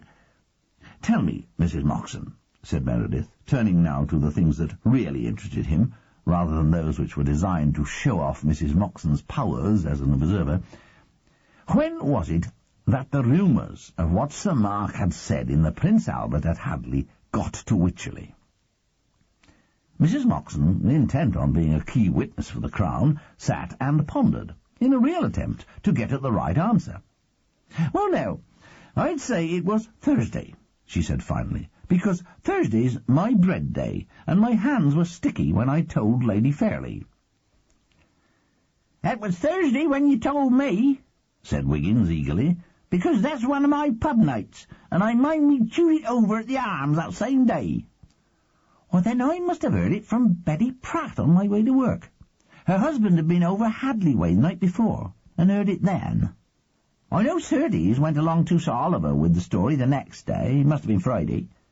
"Did he always do that?" "Well, of course he did. Sir Oliver used to slip him a fiver now and then, and a tenner, if it was something he really wanted to know." "Then you don't think anyone in the area would have heard it earlier than Thursday morning?" "Not they," said Mrs. Moxon confidently. "If so, they'd have told me. I'm always the first to know. Everyone round here knows I like to hear what's going on, and I'm good about passing it on, aren't I?" "You are," confirmed Wiggins sagely. "So, if the poison was put in the decanter by one of the family, or conceivably by one of the servants," went on Meredith, "it was likely to be on Thursday or after, if the intention was to incriminate Sir Mark after what he'd said at Hadley. Now, is that right?" Mrs. Moxon looked at him with undisguised admiration. "I call that real, logistics," she said. The journalistic siege of Wycherley Court went on, and seemed likely to continue until either the case was solved or some equally sensational happening displaced it from the front page. A little army of ace reporters was now camped outside the gates and along the road into the village. Men with faces lobster pink from the unaccustomed fresh air and sunshine, with beer bellies poking unattractively through shirts with buttons missing. Men with an air of living in a paradoxical state of continual excitement and inbred cynicism. Inside Wycherley Court, the inhabitants withstood the siege as best they could. Bella and Terence were already talking about getting away, but they could hardly leave with decency before a week had gone by. With luck, the funeral could be fixed for Friday or Saturday, and then they could take off, to nurse their disappointed expectations in conditions of greater privacy, or solicit the sympathy of friends for their grievances. Meanwhile, they sulked and skulked around Wycherley Court, watched Mark gradually assuming the reins of control, and felt their position in the home becoming more and more uncertain. Terence drank. When Meredith came upon them on Tuesday afternoon, it was tea-time, and they were all tucking into shrimp sandwiches, fruitcake, and sponge fingers. The atmosphere was less tense than it had been, at least on the surface. Perhaps Mark's revelation of the extent of his knowledge of their activities had had a sobering effect. Or perhaps he or his mother had been pointing out to the younger children that a display of family animosities in front of the police was to nobody's benefit, least of all their own. Meredith's arrival was a signal to Mark to do his duty as host and head of the household. He was getting quite good at it. Meredith was ushered to a seat and plied with offers of sandwiches and tea. As he let himself be served by Lady Fairley, he eyed the young master. Mark was certainly looking better, as well as behaving better. The whites of his eyes were less like pink and red road maps. His suit was now older, but more suitable than the sharp job he had been wearing, and his hand, when he passed the teacup, was almost entirely steady. His performance did not please Bella and Terence, but they had been sufficiently brought to heel to keep quiet, and they merely gazed ahead of themselves with an appearance of calm. "Delicious," said Meredith, biting a sandwich which was itself hardly more than bite-sized. "Now, business, I'm afraid. First of all, I'd like you all to look at these. They're copies of an account Mr. Woodstock has prepared of the birthday party here last Saturday night. All very detailed and precise." "A preparation for his article for the Sunday Grub, I suppose," said Bella. "I think he's contemptible." Meredith turned to her, his attractive face open and guileless. "Oh, you think you deserve better of him, do you?" he said. For some reason Bella flushed and remained silent. Terence shot a sharp, apprehensive gaze from his dulled eyes in Meredith's direction, but the inspector had merely settled himself back more comfortably in his chair. "I'd like you all," Sir Mark accepted, of course, "to look at his account of the positions around the desk at all stages of the present opening, and tell me if it agrees with your memory of events. And, of course, his account of the conversations as well." They accepted their copies and waited for him to go on. "There was one more little thing I was thinking of asking," he said, still more comfortably settled and sipping his tea like an old family friend. "Could you tell me the name of the secretary Sir Oliver had before Miss Cozzens?" Meredith's quick, sparkling eyes caught their reactions. Surprise from Lady Fairley, more obvious puzzlement, a creasing of the brow from her two eldest children, and from Terence something more positive. Alarm or active dislike, or what? "Goodness me," said Eleanor Fairley. "That's a figure from the past. Miss Thorrington, you remember, children?" Terence grunted and looked down at his plate. Mark and Bella nodded neutrally. "Could you tell me a bit more about her?" asked Meredith, helping himself to another sandwich and cosifying the atmosphere again. "Well, let me see. Her name was Victoria. I remember that because she told me she was born on the day the old Queen died. That's exactly how she put it, the old Queen. But we always called her Miss Thorrington, because it's difficult to keep calling people Victoria the whole time, and any abbreviation sounded like lèse majesté. She was with us, 9 or 10 years, I should think." "And then?" "Well, she retired. She was about 70, you see. She went to live somewhere on the south coast, Hastings or Bournemouth, Southsea or somewhere. Flats for elderly gentlefolk, you know the kind of thing. You have the address? Oh, I'm sorry, I haven't. I had, because I sent her a card the first Christmas after she left. But there was none back, and I didn't want to embarrass her by going on sending. I thought probably she couldn't afford cards, so we've completely lost touch. Was there any kind of row when she left here? Meredith noted that Lady Fairley looked troubled, and smoothed her hair distractedly. Oh, dear, I expect so. There usually was, you know, with things as they were. I seem to remember she left rather suddenly, before we were expecting it, but what the trouble was I can't remember, if I ever knew. Sometimes I tried not to know. You understand, Inspector. Do you remember, children?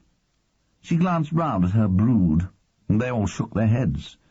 Search me, said Terence. I think I was at school. Well, it was some row with Father, I think, said Mark. She went more or less overnight. I don't think we ever knew why. Well, anyway, what you've told me shall be helpful, said Meredith, putting his plate down on a side table and standing up. If she's alive, I should be able to contact her. Well, I really don't see, said Eleanor Fairley, almost to herself, what she could possibly have to do with it. I'm assuming, said Meredith, looking at them in his sly way as he gathered his things together, that as the person who typed it, she's one of the few people who knows what's in Black Widow. He studied their reactions closely. They all looked at him as if he was completely off his head. Meredith stood by the desk in the study where Oliver Fairley, only a few days before, had opened his last birthday presents. He was shuffling together a sheaf of reports on the activities of Mark Fairley in the week his father died. They represented a fortune in shoe leather and would make interesting reading for the car trip. Meredith looked around the study, possibly, he hoped, for the last time. It was not a particularly attractive room, but it was what its owner wanted it to be, dark, substantial, smelling of wealth and social position. He had made a discovery about the study. One of the bookcases, at the far end by the window, was not a bookcase at all, but a painted wall. He had had excited thoughts about secret passages, but it was no more than another elaborate Oliver Fairley joke. With Victorian meticulousness, shelves and books had been painted on the wall, making a perfect trompe-l'oeil. The books had been lettered in gold, and given titles expressive of Oliver Fairley's opinions and sense of humour. They had probably, Meredith guessed, been changed here and there over the years, for the political references ranged from a heavy black book entitled Merry England by Sir Stafford Cripps to a very slim volume, so slim as to be almost invisible, which was entitled Principle in Politics, and was attributed to Harold Wilson. Elsewhere on the shelves there were The Mitford Family on each other, 25 volumes, and a series of imaginary novels with dreadful punning titles, From Here to Maternity, by Love Depressed, and, obscurely, The English Lieutenant's Woman. The bookcase seemed to Meredith somehow an image of Sir Oliver Fairley Stubbs, ponderous, outwardly impressive, actually fake, lightweight. He remembered a description of him by a police colleague who had met him in life. A bookie who had wangled an invitation to a Buckingham Palace garden party.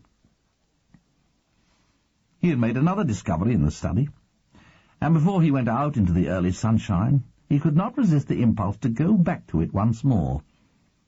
It was an elderly dictaphone, stowed away in a cupboard, but reproducing at the flick of a switch, with eerie verisimilitude, the voice of Oliver Fairley a few days before his death. Nut brown, resonant, baritonal, a voice rich in good living and self-satisfaction. The authentic Fairley sound. Flanked in the doorway by two sturdy policemen, the Honourable Jane Buchanan, flushed with shame or fury, turned on her father. I did it for love of you, she shouted. As she walked through the door and out to the waiting sunlight, her head held high, Lord Fannyhill, standing by the superb Adam fireplace, let his head fall on his chest and wept bitterly. You find that rather melodramatic, Miss Cozzens? The reply was indistinguishable. No, of course you wouldn't be. I imagine strong emotion isn't exactly your cup of tea, is it? It embarrasses you, I would imagine. Do you write novels yourself, I wonder, Miss Cozzens, in the secrecy of your boudoir? Again a mumbled reply. I suspect, you know, they must be very strong-minded novels. Something of the Ivy Compton Burnett type, I would fancy. A touch of the Doris Lessing. Oh, God, how I hate brainy women. Now, where were we? Oh, yes. And as Inspector Powys drove back along the stately drive to Everton Lodge, Inspector Meredith, not greatly caring for the doings of Inspector Powys, clicked the machine off. Another image of Oliver Fairley had surfaced in his mind. Talented, perverse, intolerable. Oliver Fairley living up to his public image. Was such a man killed merely for his money? A man who had scattered in his wake so many hand grenades, was none of them lobbed back at his feet? Inspector Meredith finally closed the study door and walked slowly out to the stately drive of Wycherley Court. The morning was still very young, and only a few greenhorn reporters, those unafflicted by fuggy hangovers or dyspepsia, were already in position at the gate. They were being rewarded by a sight of Bella Fairley, wafting past a laburnum tree and along the side of a superb rose garden. She seemed to have regained every degree of her once habitual cool, with a crisp white coif over her hair, russet blouse and cream skirt nearly to her ankles. She made, in soft focus, the sort of picture Anthony Armstrong-Jones used to take of royalty. With his heart pausing a second in appreciation, Meredith stood by the police car. By what quirk of genetics had Oliver Fairley been able to produce anything as gorgeous as this? Bella continued, apparently oblivious of the photographers, apparently oblivious of everything around her. But Meredith noted that she was changing her direction, and was willing to bet she would come over to him. Without displaying any obvious signs of registering who he was or why he was there, she did so. Close up, she was very, very beautiful, and as her piquant, pixie face turned up into his, its eyebrows arched in query, Meredith's Welsh heart beat very fast indeed. "Are you finished with us?" she asked. "Nearly," said Meredith, and added, "Perhaps." "You've hardly spoken to me," said Bella, stating it as a fact, not a compliment. "Or Terry." "No, I haven't. Beyond getting your account of the positions in the study at the time, and your broad agreement with Mr. Woodstock's picture, I haven't felt I needed to." "Was I wrong? Is there anything you would like to tell me?" Bella considered. "No," she said. She tilted her head to one side and looked him in the eyes. Meredith decided this must be one of her techniques. The effect was formidable. "I just thought," she said eventually, with a little pout, "that you must have got the idea that I was only interested in Daddy's money." "What does it matter to you what I think?" "Oh, not at all." She turned away, dissatisfied. But it seemed to matter. Gazing at the ground, she said, "I loved him. I wanted his money. And I loved him."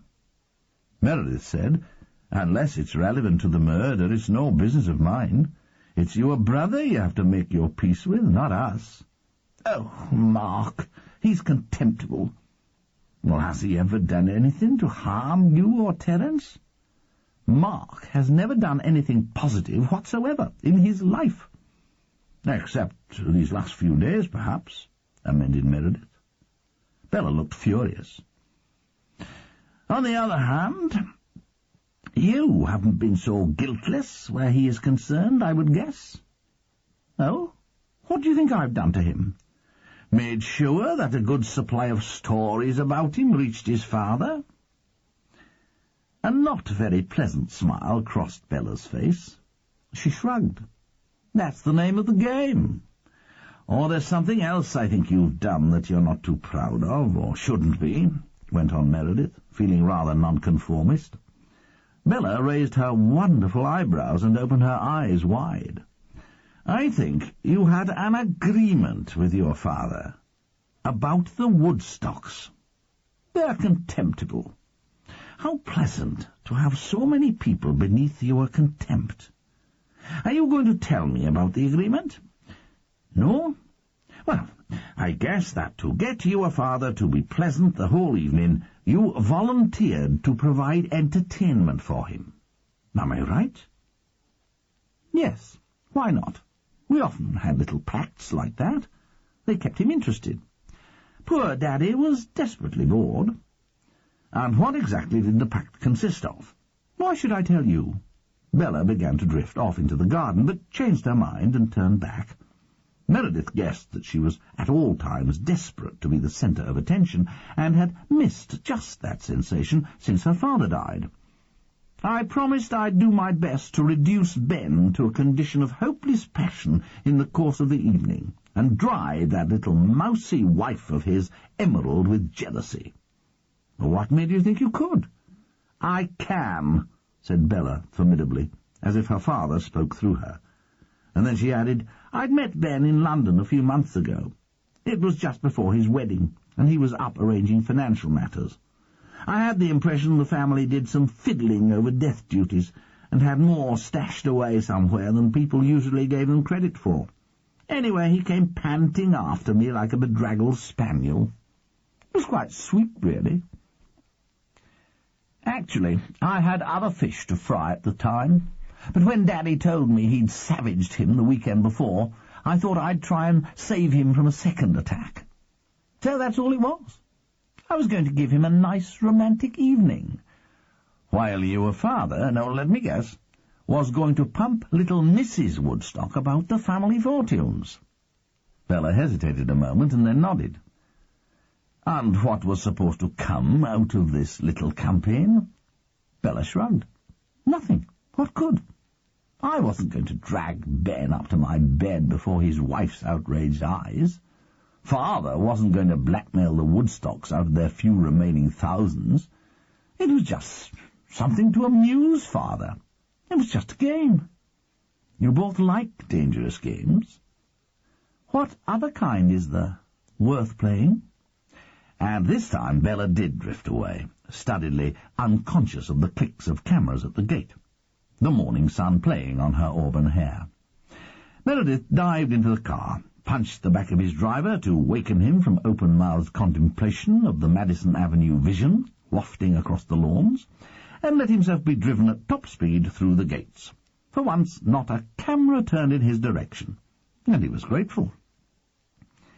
Safely away from Wycherley, with an hour and a half's drive ahead, Meredith settled himself down in his seat and began shuffling through the voluminous reports from the men on the beat of the activities of Mark Fairley in the week before his father's death. It was, as he had expected, a sort of drunk's progress. The beginning and end of these 7 days had been within a radius of 30 miles of Wycherley Court, the weekdays in and around London, where he periodically attended some kind of office or saw people about some kind of orders. But whether in the town or the country, the lunchtimes and evenings were a succession of pubs and clubs, often following in a descending curve of respectability as the night wore on. How Mark managed it financially he didn't know, but it seemed clear from the reports that fairly little could send him into an agreeable haze, and then the main thing was to keep there. He was better when he had company. When he was alone, he tended to drink himself into oblivion or bellicosity. His progress from place to place in his alcoholic pilgrimage was a vivid commentary on the effectiveness of the breathalyzer laws. He invariably drove himself. The people he met were interesting, They ranged from men and boys like himself, the outcast type, black sheep, shady characters living from one shift to the next, and always wanting credit on an expected loan, to petty crooks, conmen, gentlemen with a minor racket, people with ways of keeping just within the law, or with manners that appealed to old ladies. In the rich tapestry of the criminal classes, Mark seemed to have stuck to the seedy fringes. Meredith felt he could pick out without too much trouble one of the occasions when Mark was solicited to come in on the drug racket. There was documented a long, agonizing, and finally acrimonious conversation in the Walthamstow Three Pigeons late on Friday evening, with a man in his mid-20s, a man with a gaunt, hawkish face, sunken eyes, and hook nose. The description exactly corresponded with the bass guitarist of the Witchetty Grub, whose picture, on the wall of Terence's room, Meredith had slipped in to check up on the day before. He had disliked the face at the time. He had also noted with interest the empty bottles scattered around the room, and the general smell of frowstiness and disappointed hopes.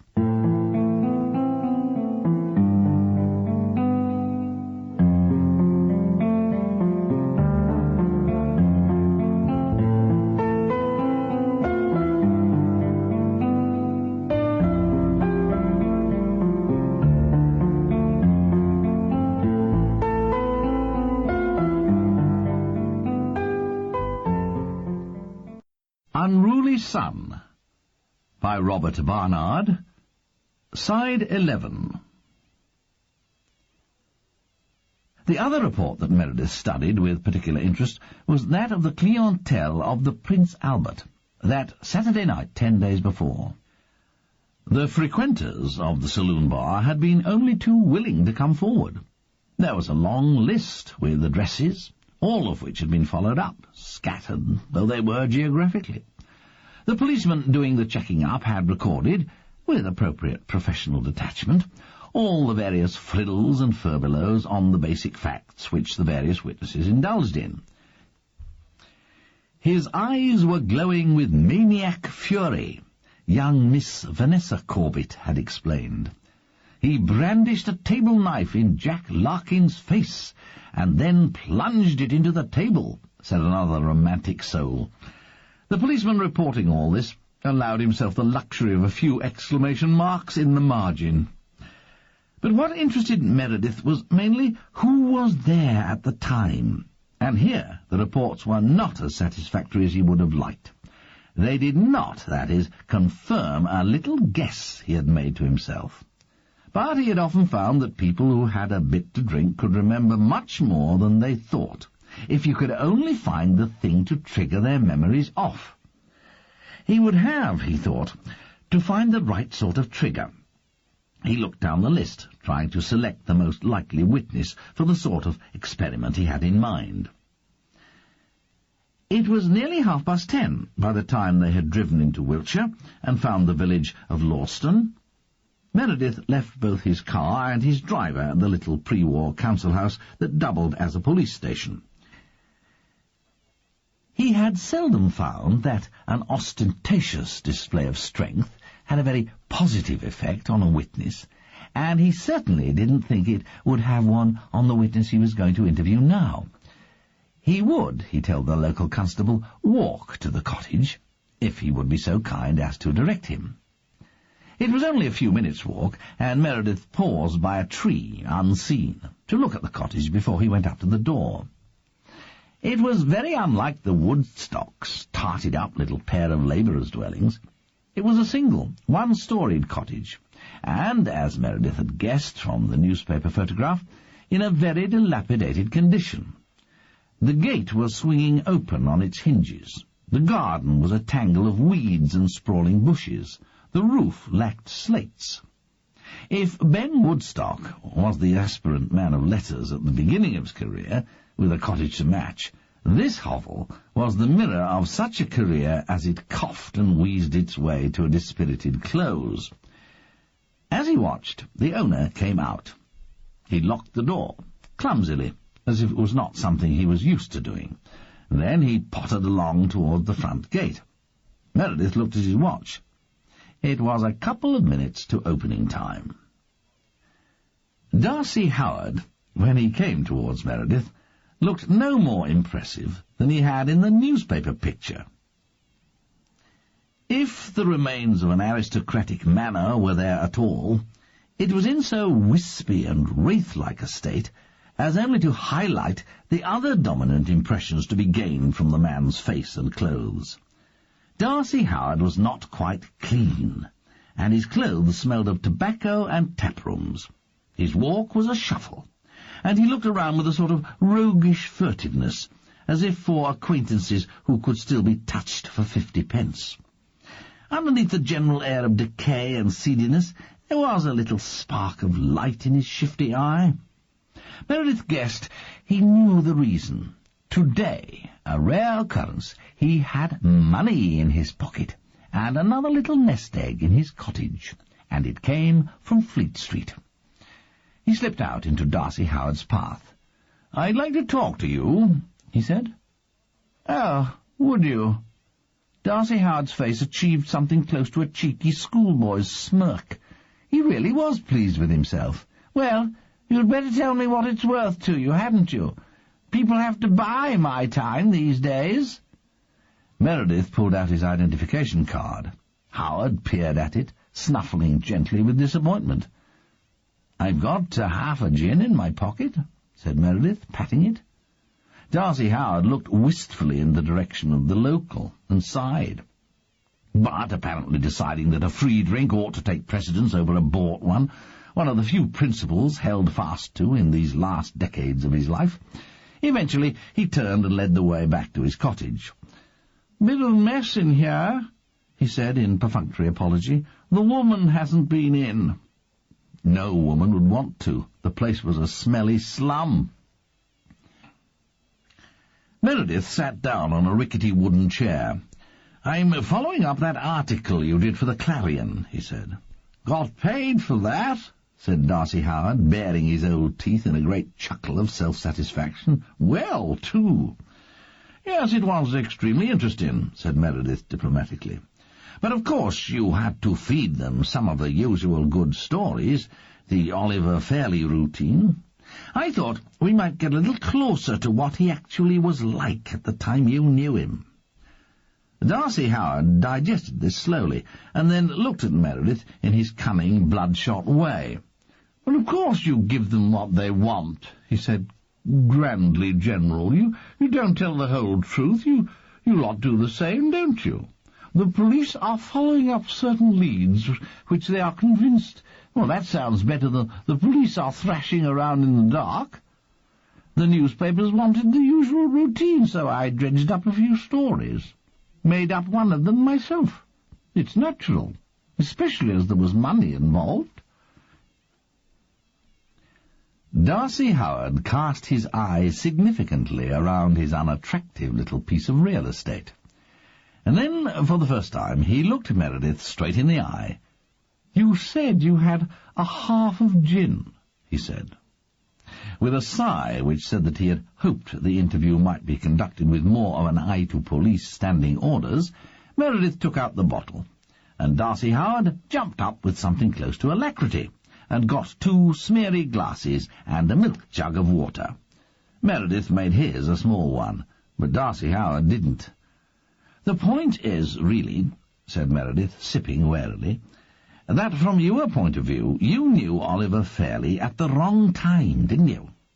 It was only later in life that he developed this, its personality that so fascinated everybody, and you didn't, in fact, have much contact with him in later years, did you?" "Not a great deal," said Darcy Howard. "Not much after his marriage, I gathered?" "Oh, well, we met, of course, but not a great deal, as I say." "Well, that was odd, wasn't it, in view of the fact that he married your niece?" "Not so odd. Eleanor comes from the respectable side of the family. Nice people, but stiff, you know. I was always the black sheep. They met at my place. No, not here." He gestured round again, as if to imply that even he wouldn't sink to inviting his niece to such a dump. "No, in London, after the war." Anyway, they married.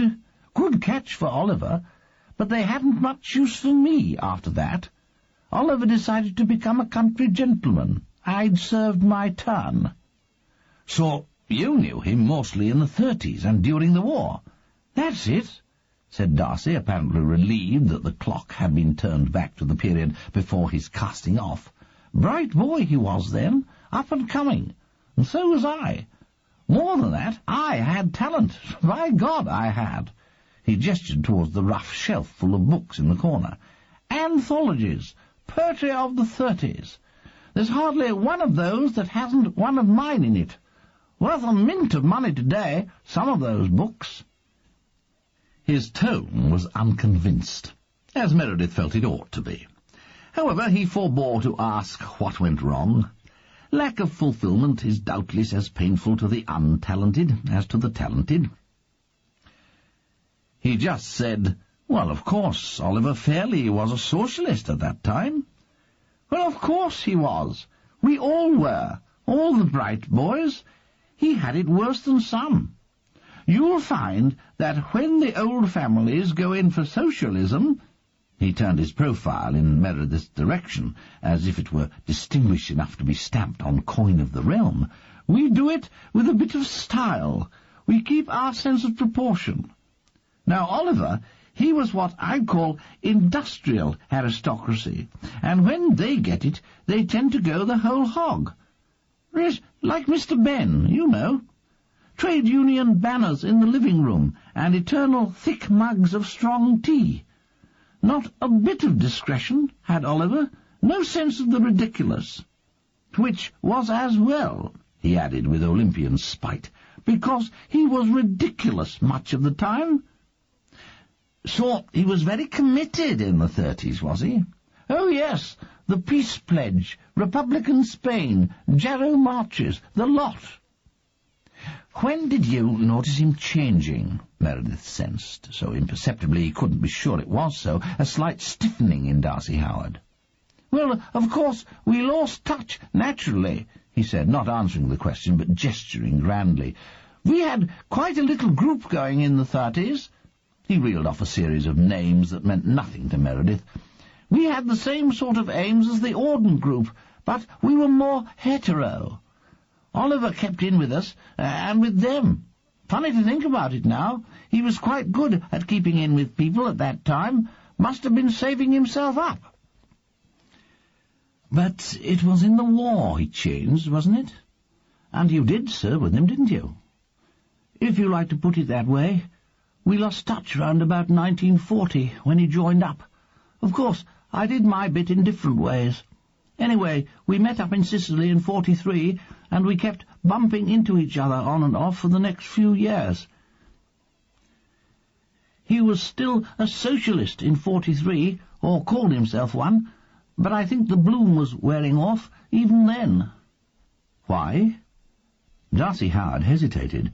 Well, he was always a drawing-room pinky, you know. He could throw dogmas and slogans and theories around with the rest of us, but in point of fact he understood very little of them, and as far as contact with the working-class movement was concerned, he hadn't any. He knew nothing whatsoever about it. Well, in the army he met up with the workers. Darcy Howard once more forced out his wheezy chuckle. I think he discovered they didn't know their place. He did some lecturing on left-wing topics. They didn't accept his opinions as gospel, and he didn't like it. He was always opinionated, was our Oliver from Brummagem.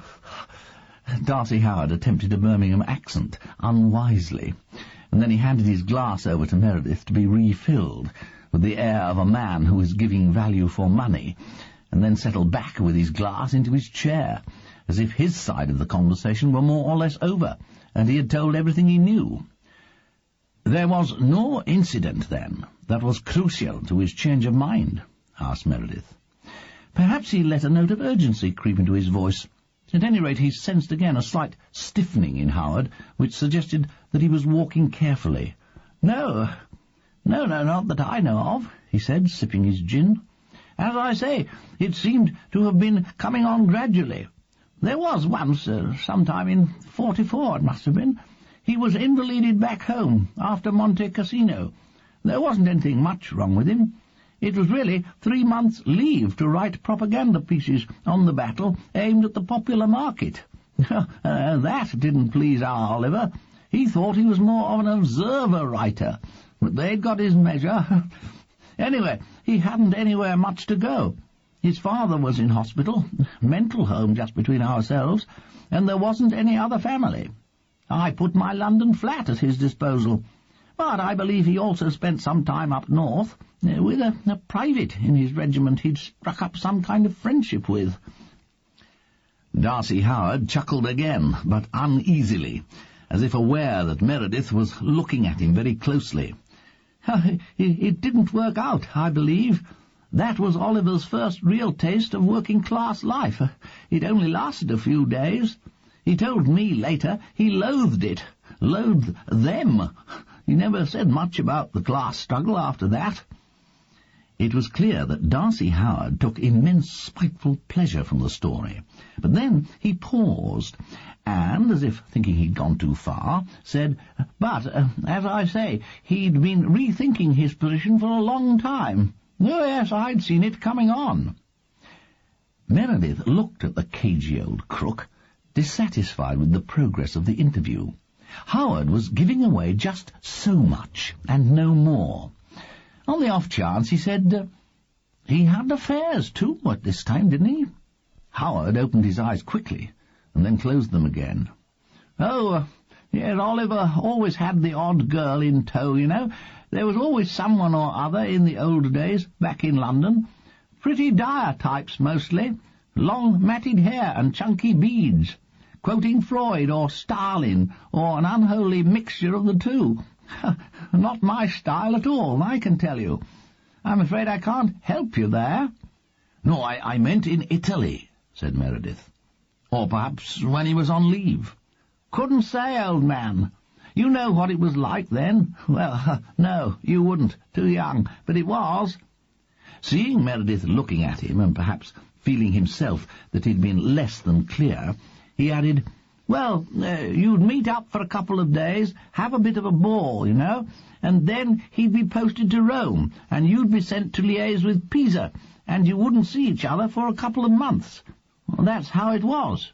I didn't know anything about Oliver's private life. Didn't concern me. Had a real little Neapolitan Spitfire myself at that time. Still get a Christmas card from her. Runs a tourist hotel near Naples. Oh, such is life. I expect Oliver had something of that sort on the side, too." "Well, you certainly implied that the girl in the picture was—" "Oh, one does. Have to make a good story for the press boys. Don't remember the girl from Adam. Or Eve, rather." "But you must have known." "Good heavens, man, why? Oliver was nothing special at that time. Whereas I—" Darcy Howard smiled with the irony and sense of the ridiculous that he had also brought to his left-wing politics. "I was a promising poet." The ex-promising poet slid his glass in Meredith's direction.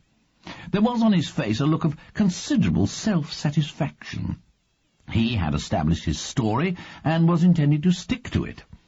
If there was more to the relationship that he could tell, that Meredith was sure there was, he would doubtless have told it to the Daily Clarion for money. Unless he could get something on Darcy himself, that was all he was going to be vouchsafed for this interview. Meredith pushed the half-bottle of gin across the table and abruptly took his leave. Darcy Howard hid the bottle of gin in the cupboard under the sink and pottered off to the pub. Late, but not, these days, unwelcome. He felt he'd had a good morning.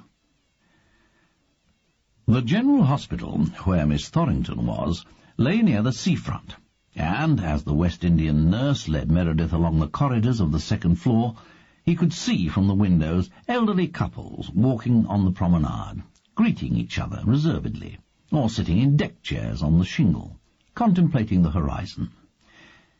It was in this genteel, old-fashioned community that Miss Thorrington had lived since she left the employ of Oliver Fairley, husbanding her limited means and attending to the observances of her religion. It was to the hospital here that she had been brought to die of cancer, with such dignity as she could muster, and in such haste as she could. She was, the nurse said, not far now from death. Her little room was hardly more than a cubicle, but Meredith imagined she valued the cramped privacy of it. The nurse drew back the curtains to let the sunlight in, but the old body on the bed did not stir. Meredith studied the face. It was long and strongly marked, the face of a woman of character. It was, in fact, not unlike Lady Fairley's, but whereas her face had the unbeautiful individuality which bespoke family, Miss Thorrington's face only told of firm middle-class principles of duty, reticence, and keeping up standards, principles long held and not found to fail. He was not surprised that this woman had stood up to Oliver Fairley. When, after a minute or two, she stirred and opened her eyes, the nurse said very quietly, "This is Inspector Meredith, Miss Thorrington, come to have a little word with you. I told you about him last night, if you remember." Her eyes found it difficult to focus on anything for any length of time, and after registering Meredith's presence, she closed them. But an expression of doubt flitted over her face. "An inspector? Oh, dear, I don't know how lucid I can be. I think you shouldn't really rely on anything, I might say. It's the drugs, you know. They make you so unsure of everything." "I promise you I won't rely on it," said Meredith. "Then get down to it quickly, please. I'm best when I wake. Did she tell me what you wanted? I don't remember." "It's about Sir Oliver Fairley Stubbs," said Meredith quickly but clearly. "You were his secretary for 9 years. Is that right?" "That's right. I hope there isn't anything wrong at Wycherley Court." "Sir Oliver was murdered last Saturday evening." "Oh, dear me, I didn't know. I tried to keep up with events, with the wireless, but I must have missed it, or forgotten. Oh, poor Lady Fairley." Something almost like a smile flitted over her face suddenly. But how horribly appropriate. "Do you remember the books you took down and typed while you were his secretary?" "Oh, yes. Oh, I could, before this. I'm really rather proud of them, as if they were partly mine. I've often discussed them with people here. He's very popular." A wicked glint appeared in her clouded eyes. "I liked them, you know. It doesn't do to say so, but I enjoyed them. I don't like detective stories that pretend to be real novels, and I don't like all those scientific details. Damn forensic science, he used to say. I think he was right. People liked Oliver Fairley because his books were good entertainment, good fun." "But did you like him as much as his books?" "Oh, he was another matter," said Miss Thorrington. "Did you take down a book called Black Widow?" "Yes, I did. It was the last I did take down. I never got to clean type it." "How did the murder in that one take place?" "Oh, it was nicotine poisoning. I remember quite well, because I've told a lot of people here. And that's rather naughty, of course, but they were interested, knowing it wouldn't be published till after his death. Someone soaked a cigar in alcohol and got enough poison to kill someone." "What were the circumstances of the murder? Do you remember them?" Miss Thorrington creased her brow with effort. I think it was a big businessman was killed at an important dinner. It may have been the Lord Mayor's banquet or something like that. Sir Oliver rather went in for that sort of occasion." "Do you remember any more details?" asked Meredith. "How it was done? Who did it?" "Oh, dear, it was very ingenious and not very convincing, as I remember it. I think the wife did it, but I couldn't swear.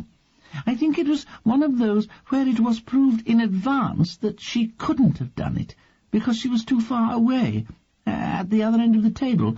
or not there at all, or something. But then it turned out that she did. But details, no, I'm sorry. Oh, that's enormously helpful. Would you like to tell me how it was you didn't come to fair type it? Why you left Sir Oliver's? Oh, I'd much rather not say, said Miss Thorrington, her voice firmer than it had been so far. There was no pressure put on you by anyone, no blackmail, for example. Oh, goodness me, no. I am not, Inspector, the sort of person susceptible to blackmail. Whatever can have put that into your mind? Oh, it's something that's sort of in the air. I've heard stories about one member of the family. Terry, I suppose? And the voice suddenly lapsed into tiredness. Be careful of Terry, Inspector. I liked Mark. He put up with more than a child should have to. Even Bella sometimes, but Terry was a wicked boy. And then, pulling herself together with an almost physical effort of her frail body, she said, "Oh, that's rambling, Inspector. Ignore that." "I will," said Meredith, "but I think you should tell me why you left Oliver Fairley."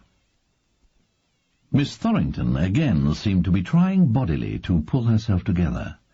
Meredith decided she was one of those people for whom the prime imperative was to do what was right. But the flesh was very, very weak, and its weakness made the decision more difficult. "Why?" she said remotely at last. "It will have died with him." "Perhaps," said Meredith. "Will you let me judge? If it is not to the purpose, I promise nothing that you say will go any further." "It's so difficult," said Miss Thorrington, still seemingly a long way off. "He was a bad man, a cruel, unfeeling one. But one owes one's employer loyalty, even after one has left his employ. So I have always felt." And then, with what little strength she had, she seemed to come to a decision. "But, of course, you are right. In a matter like this, murder, I must tell you, in case it should be relevant." She swallowed and fingered her coverlet in some distress. "He liked to shock, to wake people up, hoping they'd make some sort of scene. Well, you must know that by now. Over the years, I cultivated indifference. Unshockability, they say nowadays. But then, one day, he had a phone call. He told me to stay, deliberately, knowing who it was and what it would be about. He had that look on his face, as if to say, 'Oh, this will make you sit up.'" The voice, becoming very, very weak, at last faded almost to nothingness as Miss Thorrington sank into the drugged state, which is the last blessing of the incurably ill. Meredith bent very close to her lined face and caught a few more words. "A woman. He said, dreadful things. Disgraceful. 'You're bastard. I've helped you enough.'" The whispers withered away to nothing. Meredith stood up, drew the curtains to, and respectfully slipped out into the corridor. Down below, on the beach, the old people sat and slept and strolled, as if life were infinite and death could be warded off, with care and sensible clothing. Down once more in the police car, Meredith suppressed his constable's desire to get started, and sat shuffling through the sheaves of reports on Mark Fairley's activities. Finally, he found the one he wanted, the report on the witnesses of Mark's disgraceful outburst at the Prince Albert, Hadley. It was not a pub Meredith had patronized more than once or twice, having too Welsh a concern for the quality of the beer. He did not know any of the patrons, and he studied their names and the notes on them with great interest. He knew the constable who had done that particular piece of foot-slogging, P.C. Thorpe, a bright Tom Sparrow of a boy with a sharp eye and a sense of humour. His reports were not quite the official thing, and all the better for it. Scanning the list, Meredith noted by the name of one of the bar-proppers the succinct summary, "Flabby Windbag." He paused, then shook his head. Not quite what he wanted. That type never noticed much, too busy waiting to get their word in. Then his eye caught one of P.C. Thorpe's inimitable abbreviations, T-H-L-O-D.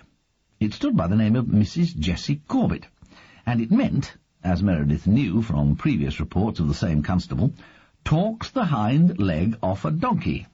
Ah, that was more the type. She had been in the Prince Albert that night 2 Saturdays ago now, with her husband, her elderly mother, and her teenage daughter. Just the thing. A family party where everyone had long ago said everything there was to say to each other, and could sit back and watch the rest of the customers. He got on to Hadley on his radio phone. "Tell her," he said in an inspired touch, "I'll meet her tonight at 8:30 at the Prince Albert." Mrs. Jessie Corbett, unused to going out for a drink without her husband, settled her substantial self, purple-rinsed and navy crimpline suited, behind a table in the Prince Albert saloon bar, fingered her vodka and tonic, and said, "Well, this is better than Softly Softly." And her round and noticing eyes seemed to say, "And you're better looking than Barlow and all."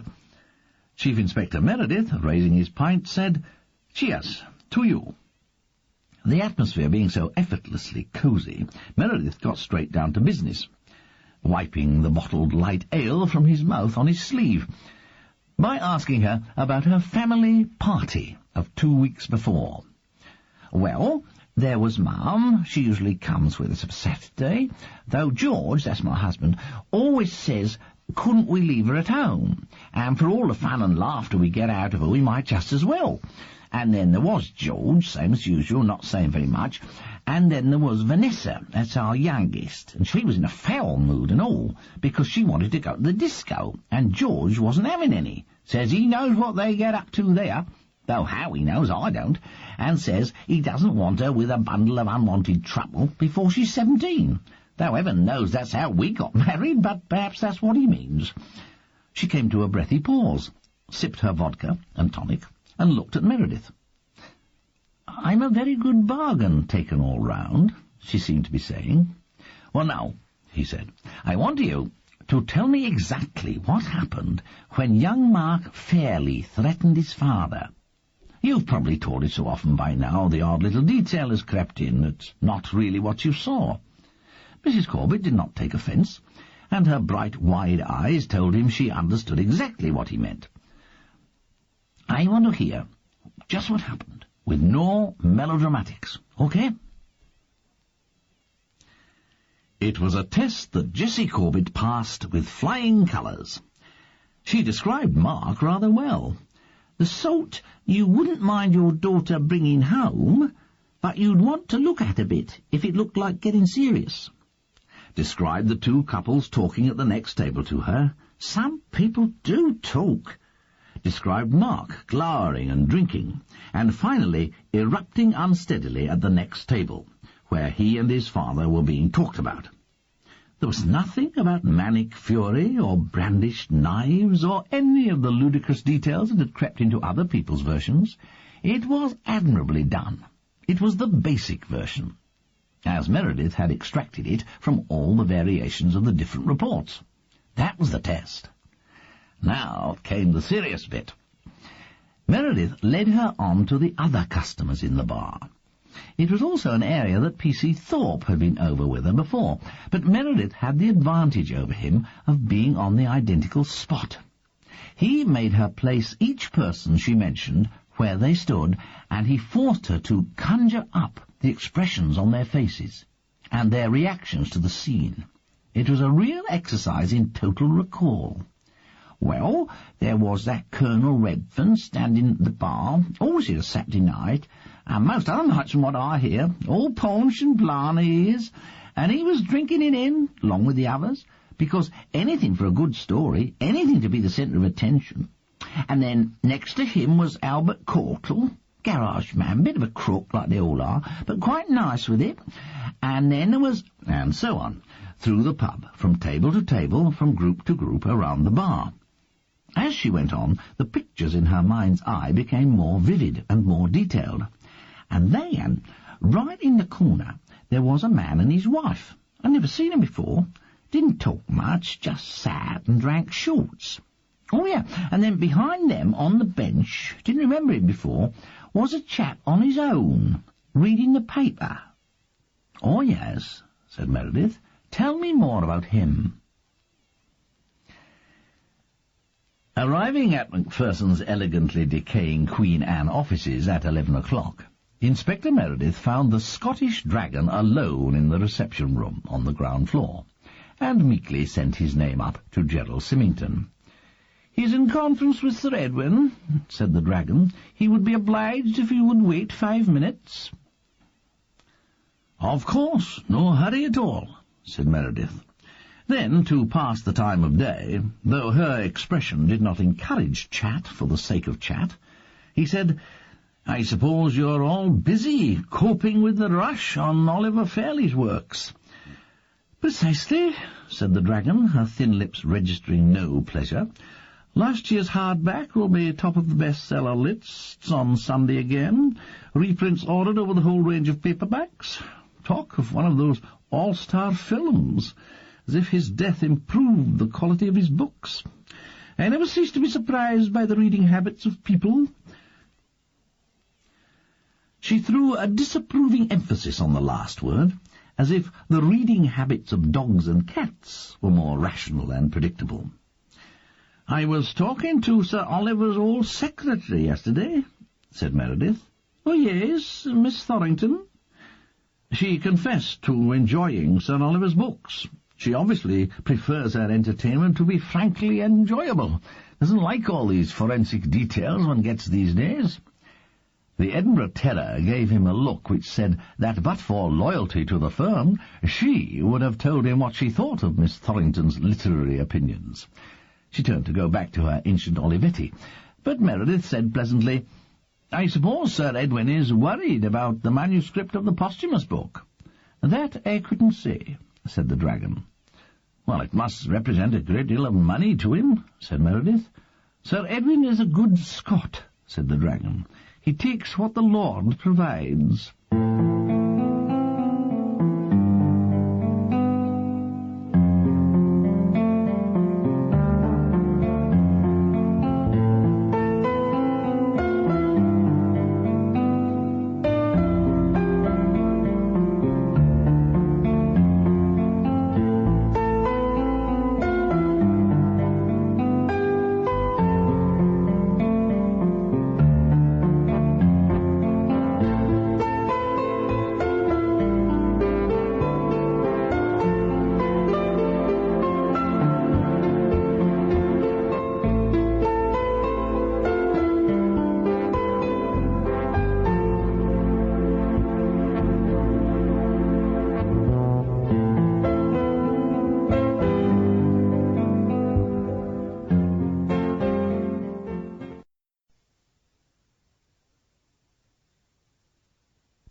Unruly Son, by Robert Barnard. Side 12. Meredith wondered in how active a sense one should understand the word takes.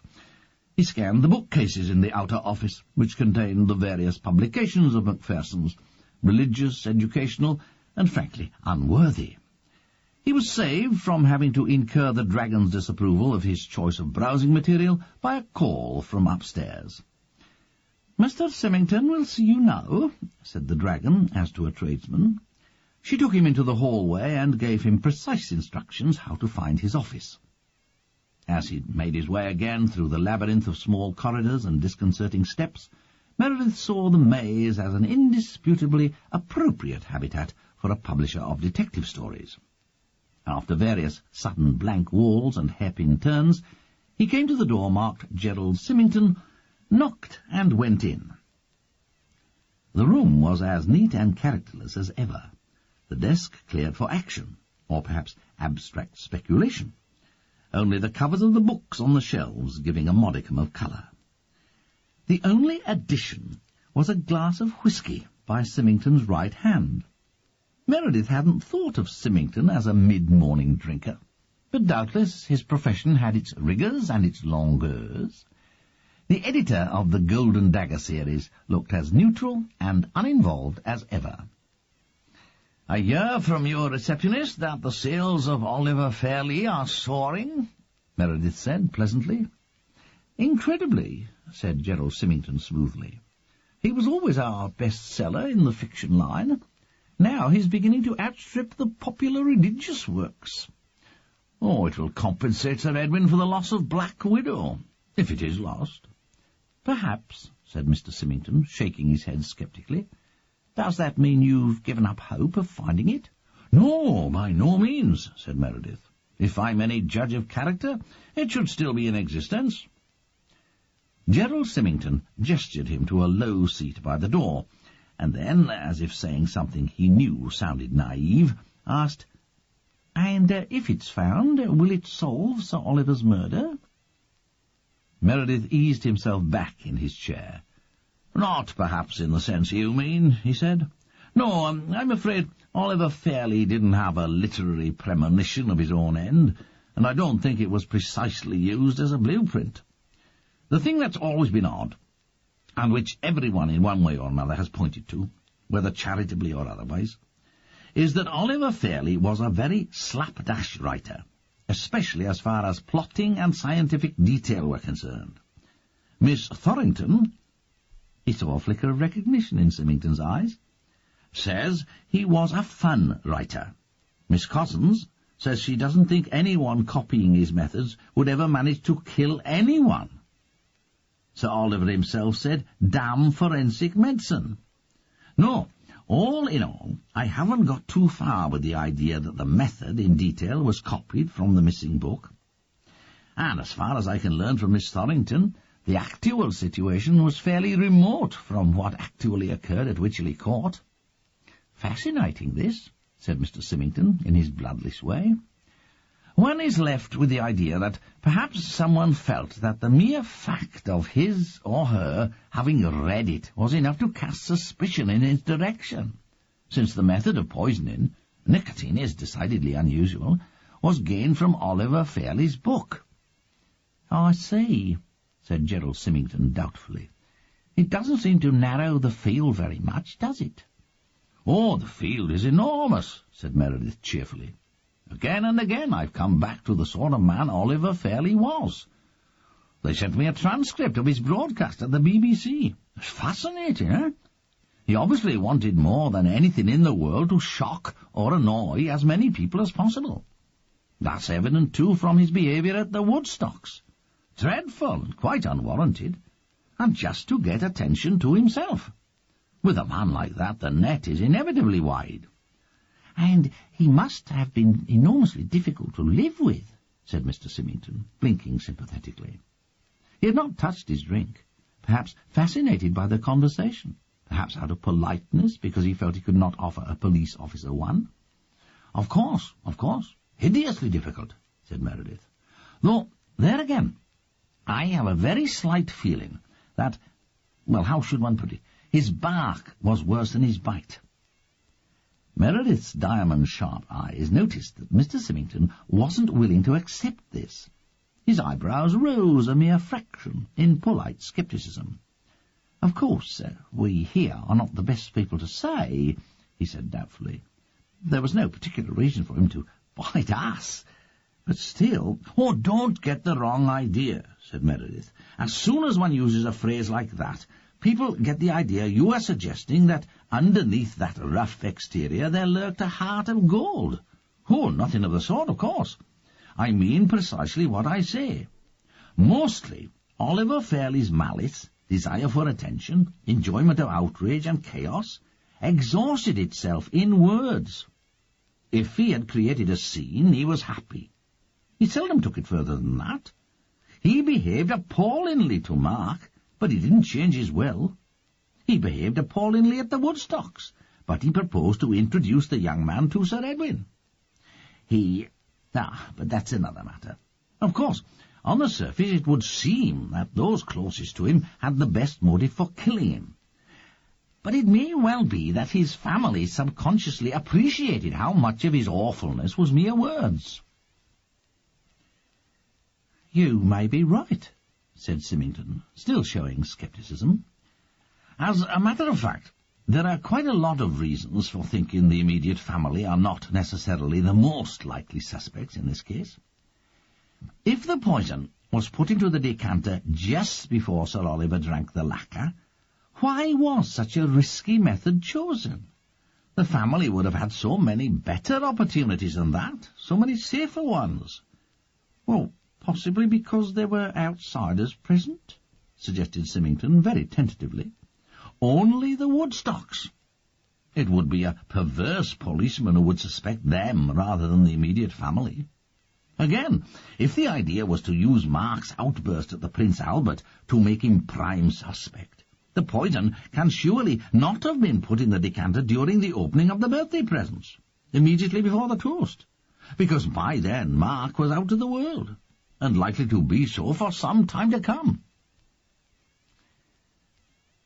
"It would have to be done earlier. Either earlier in the day, Bella arrived in the morning, or earlier in the week. Terence had been in the house for some days." "I see," said Symington. "That seems logical." Meredith, his eye resting on Symington's whisky for no reason he could think of, felt he had got into his best expositional style. This was the kind of thing Symington ought to like. Of course, leaving aside Lady Fairlie, it is difficult to imagine her trying to implicate her eldest son. Both Bella and Terence are very tempting as suspects. Terry especially, perhaps. "Yes, there have been rumours," murmured Symington. "There is one big factor against him, though. He was, we are pretty sure, trying to implicate his brother in the drug traffic, with a view to making a big stink that would finally settle his hash as far as his father was concerned. Not a nice young man, Terry, as Miss Thorrington said. Now, he hadn't succeeded in this, but he must surely still have had hopes that he might. He would hardly embark on a further project to involve him in something criminal so soon. More particularly, since the aim was to get Mark cut out of his father's will, he most certainly wouldn't involve him in the killing of his father. I mean, that really would be killing the goose that was intended to lay Terence's golden egg. The idea is quite crazy." By and large, neither Terence nor Bella could have wanted Sir Oliver dead until they were quite sure Mark was cut out of the will, and so far there had apparently been no discussion of it in the family, so they certainly couldn't know. Of course, it's just possible the dose was not intended to be fatal, but I have the impression that both Terence and Bella would have calculated the dose to a nicety. "One comes back to the brute fact that it is Mark who benefits," said Gerald Symington. "Though, of course, he's impossible." "Oh, not impossible," said Meredith. "Oh, Mark is a wonderful suspect, no doubt about it. Everything perfect except opportunity. Only provide the opportunity and bingo, the 5-card trick done again to perfection. But I haven't as yet found the opportunity. And, you know, if I were Mark and my alibi depended on my congenital drunkenness, I don't think I would have sobered up so conspicuously the day after the murder. Would you?" "Well, not the family, then," said Symington. "I'm a cautious policeman," said Meredith. "Not Hercule Poirot relying on his little grey cells. Let's say I don't think the family are as good bets as I imagine most outsiders are thinking they are." "Well, I confess I have been thinking along those lines.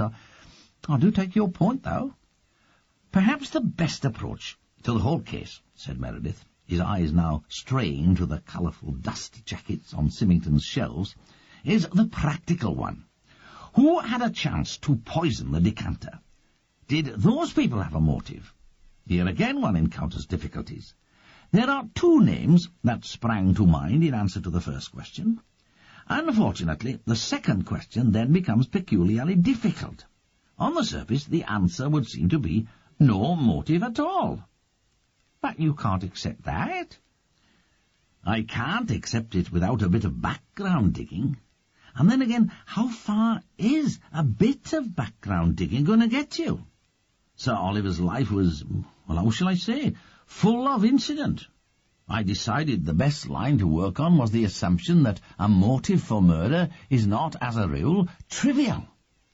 If it came from Oliver Fairley's past, it would probably be something big. Perhaps, therefore, something he wanted to keep quiet. But by the same token, very possibly something not irrecoverable, even today. I say, the Ross MacDonald type of plot, murmured Symington. Something like that, said Meredith, not quite sure what he was talking about. I wanted to bring a few things together. The people who had the most opportunity, the attempt to implicate Mark Fairley, the motive, the fact that this seems somehow a haphazard sort of crime. Haphazard?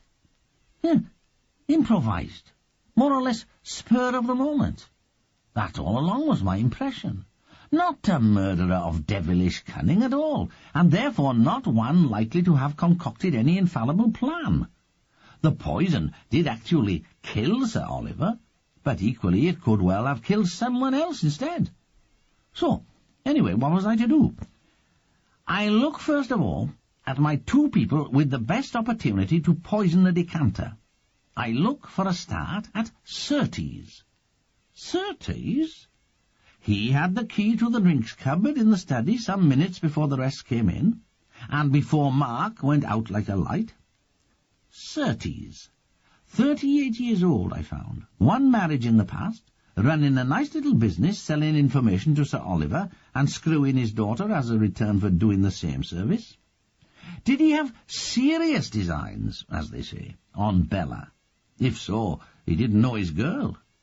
Did he kill Sir Oliver assuming Bella was his heir? Possibly, because he did think that. But it doesn't seem in character to go quite so far on such a rash assumption. No, unless there was something else in the background waiting to be dug out, one can only say Surtees would have to be a very impulsive, irrational murderer, and this doesn't seem to conform to his type. I see. And the other?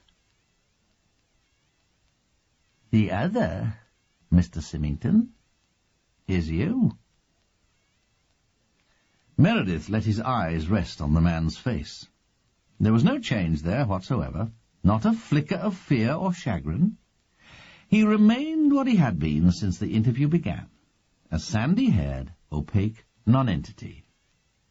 I say, said Gerald Symington, neutrally. Opportunity. The Sunday before the actual murder, when you both had liqueurs together, Sir Oliver broadcasted around fairly freely that under doctor's orders he drank liqueurs and spirits only at weekends. You could poison the lacquer on Sunday and be fairly certain he would not drink it until the following Saturday. No doubt that is true, said Gerald Symington, not departing from his civil service tones. As I explained to you in our previous talk, we were together after dinner for a very short time, and Sir Oliver did not leave the room. However, I quite realise that is merely my own uncorroborated word. Precisely. And you also say that Sir Oliver fetched the typescript of murder upstairs and downstairs, all but the last chapters. Miss Cousins tells me this was after dinner. After dinner? But, I'm sorry I interrupted you. He looked at Meredith courteously, his eyes blank of any other expression. So, I look into your background. Age 32. An Oxford second in 1967. Began working for Macpherson's in 1970. Unmarried. Yes, not much to tell, I'm afraid, said Gerald Symington apologetically. I found the age interesting, though, said Meredith. Mr. Symington had folded his fingers together in his characteristic little pyramid and was showing no sign of emotion. Once again Meredith found his eyes being caught by the glass of whisky at his right hand. Your birth date, 1945. I had already found that rather an interesting period in Oliver Fairley's life, so I looked further into your background. Your mother—" "My mother?" Mr. Symington's voice, astonishingly, came loud and clear, and he held up his hand in a gesture that was almost commanding. "I would prefer to talk about my mother myself." "Oh, please do," said Meredith, adopting Symington's old neutrality. "My mother was a very remarkable woman. Only I was in a position to understand just how remarkable. If she hadn't fallen in the way of Oliver Fairley— Anyway, as you will be able very easily to find out, she was a working-class girl, born in Bradford. Both her parents were mill workers. She got to grammar school, then to domestic science college. She had been there 2 years in 1940, but she joined up. She was with the ATS in Italy when she met up with Oliver Fairley in late 1943. He'd been lecturing, wonderfully ironic, on Towards a Classless Post-War Britain. She asked a question, and they talked afterwards. They became friends and then lovers. They intended to get married as soon as the war ended. Oh, she did. She did! Gerald Symington's voice, which had been strong and convincing, faded into silence for a moment, but his whole manner had lost its air of apology and withdrawal, as if he were emerging blessedly into life after long years of hibernation. He took a breath, and then went on. "I don't suppose he ever intended it. Marriage, I mean. At any rate, if he did, it didn't survive his visit to her home, my grandparents' home. He had leave in 44 to write about the Italian campaign. She wangled leave at the same time, and they were together in London. I don't think things were going too well between them even then. And then they went to Bradford. My grandfather was a fine man, an original. He was a mill worker, through and through, a trade union man, a Labour Party man. He had his views, he argued them, he never pulled his punches. He hated drawing-room radicals. He and Oliver Fairley loathed each other on sight. In fact, Oliver Fairley loathed everything about working-class life. The town, the food, the mateiness, the manners. My mother said those days in Bradford, it was as if he were being physically sick every minute of the day." "And that was the end of the relationship?" "Oh, yes. They quarrelled. He'd been looking for an excuse for leaving. She was already pregnant, but she didn't tell him until later, till just before I was born. By then, things were changing with him. The war was all but over. He'd had his first book accepted, he had changed his politics, and was even looking for a constituency to adopt him, though none of the local Conservative associations could stomach his swift conversion, so he didn't get one at that time. Anyway, he and my mother came to a financial arrangement, and he was rid of us both. I imagine very few, apart from him and my mother, knew about the episode at all." "Well, I'd rather think someone called Darcy Howard knew," said Meredith, "and made a little bit out of Oliver Fairley as a reward for keeping his knowledge to himself." He had noticed a flicker of recognition at the mention of the name, and decided that Darcy had already begun negotiations designed to continue his subsidy. At his age, presumably, one could afford to live a bit dangerously. "That, anyway, was what happened," said Gerald Symington. "I suppose it was a common enough sort of episode at the time." "Why do you bear such a grudge, then?" Gerald Symington looked quite steadily at Meredith. "I've not said I bear a grudge. I'm telling you about my mother, telling you things you can quite easily find out from others. Well, what more is there? My mother lived for a time with her parents, but it wasn't pleasant, with everyone knowing, and she thought about me growing up. She always thought about me. She was a saint. So we moved to London, where she passed as a war widow. We lived in a shabby area, near Alexandra Palace, in fact, and we just about managed on the pittance she got from Fairley. It went less and less far as the years went by, of course, but when I began school she could take part-time jobs. There were always extras needed, of course. School uniforms, holidays for me abroad. I was good at languages. and then she might have to ring up Oliver Fairley.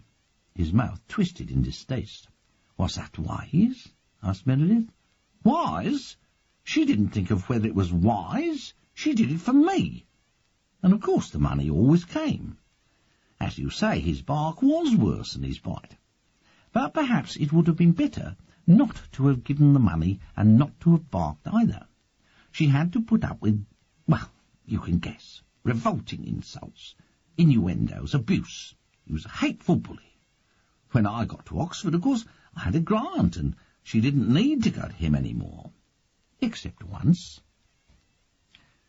The sharper, newly awakened eyes met Meredith's, and a hand went nervously towards the whisky glass, and then drew back.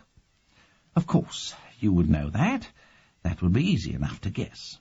I was teaching at the time. I got a good second, but teaching was about the only thing that seemed open. It was sheer misery every minute of the day.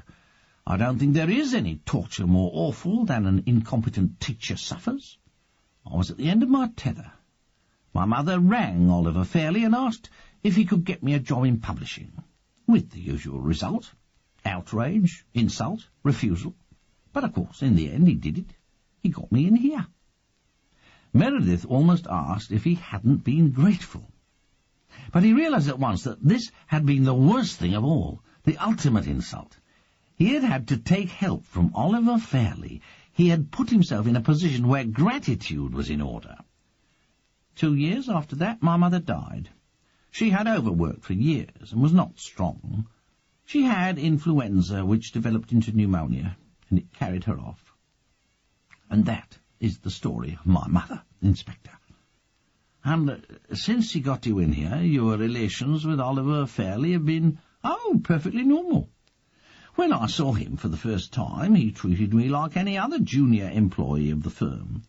He's gone on doing that, getting perhaps marginally politer as I worked my way up. I suppose it was early on when he gave you the manuscript of Black Widow. The new, liberated Gerald Symington, no longer under the pressure of any personal emotion, and seemingly totally relaxed, leant back in his chair, and even grinned broadly. He looked almost happy.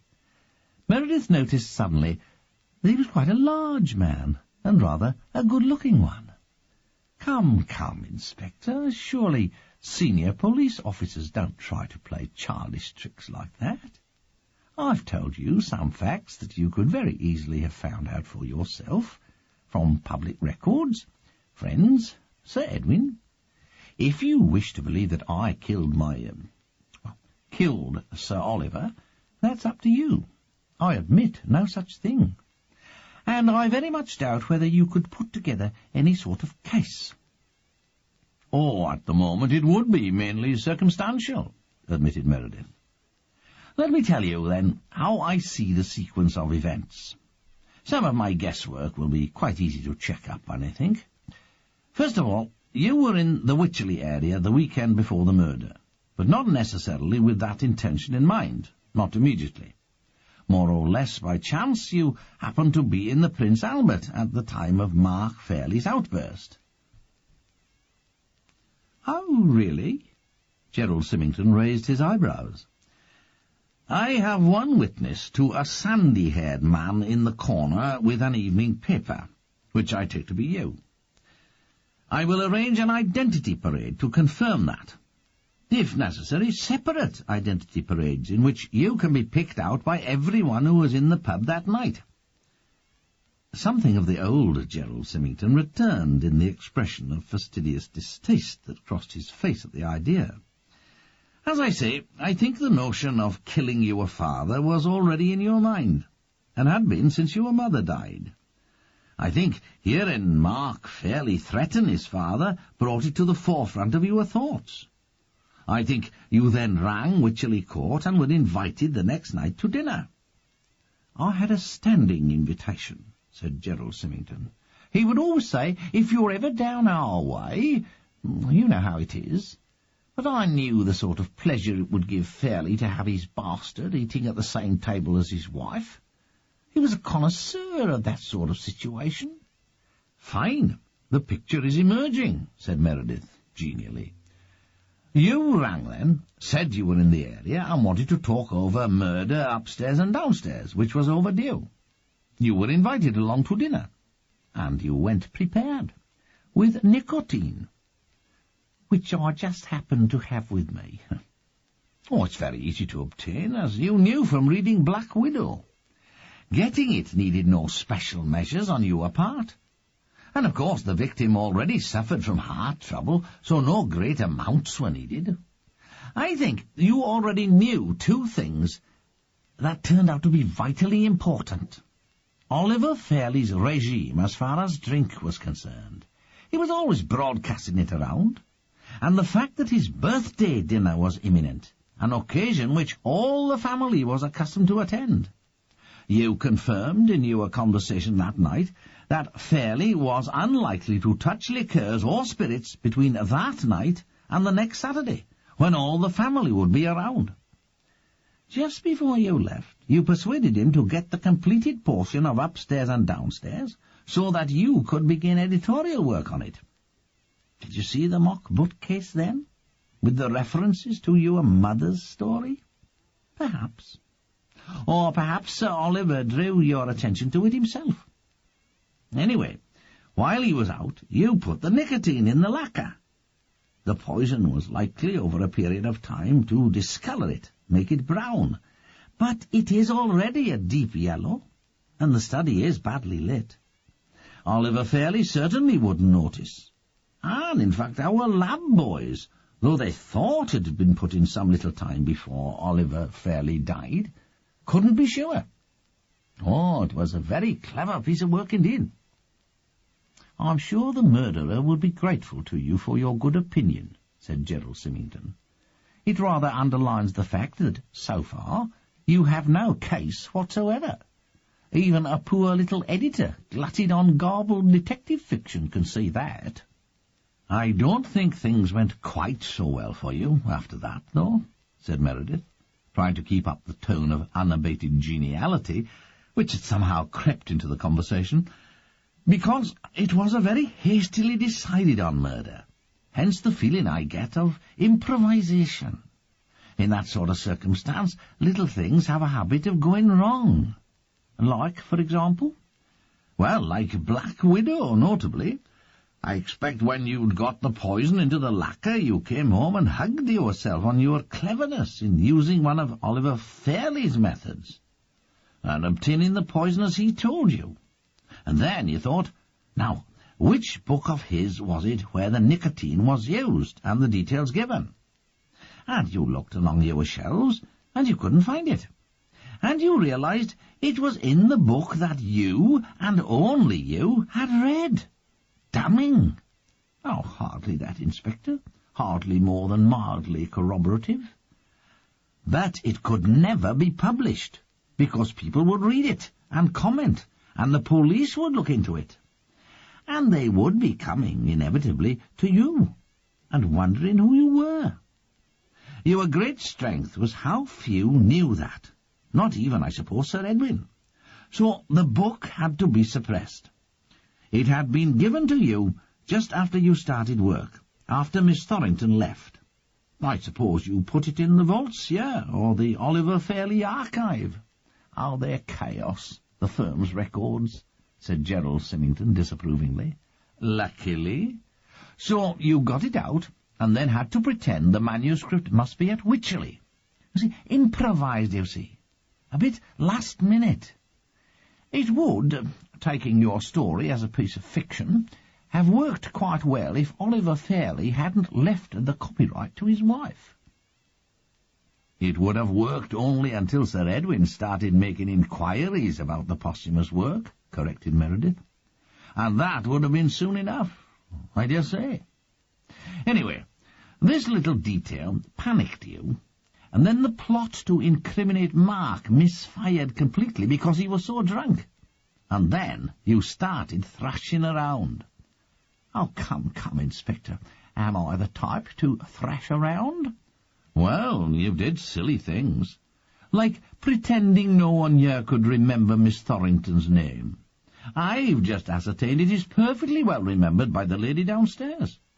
You even managed to throw a few dark hints in the direction of your employer. Though why he, any more than the family, should kill the goose that laid the golden eggs is beyond comprehension. No, it was a good plan, but it needed more care. Mr. Symington remained looking at him, still almost insouciant. Meredith's eyes had lost their sparkle. The murderer of Oliver Fairley was not going to be the criminal he was most pleased with himself for having caught.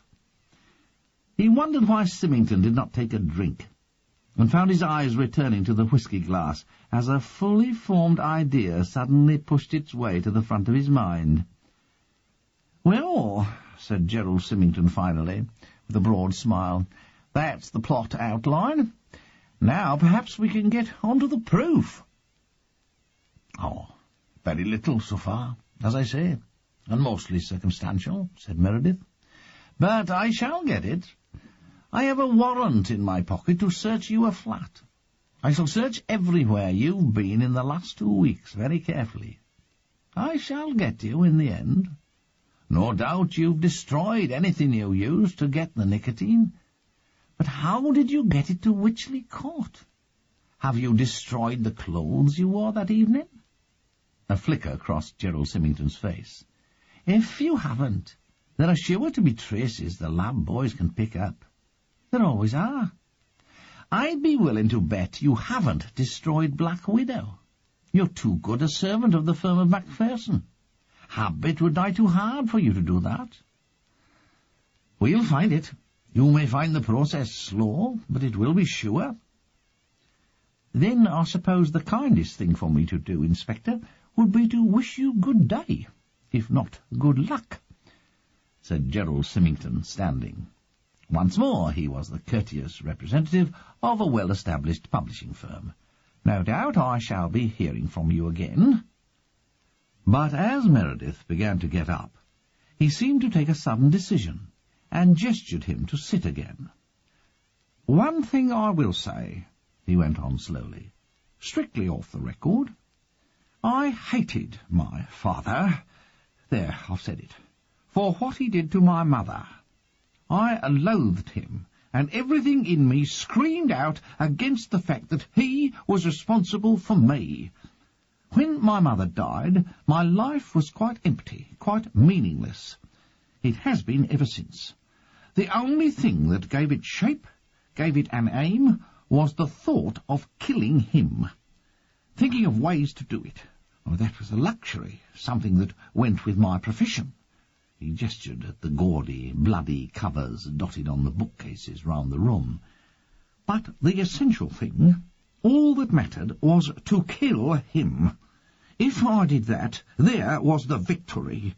If I got away with it, I still had my meaningless life. If I didn't—" He shrugged. "What did it matter?" Gerald Symington smiled at the inspector. "I couldn't lose," he said, and his hand darted to the whisky glass, and he drained it down.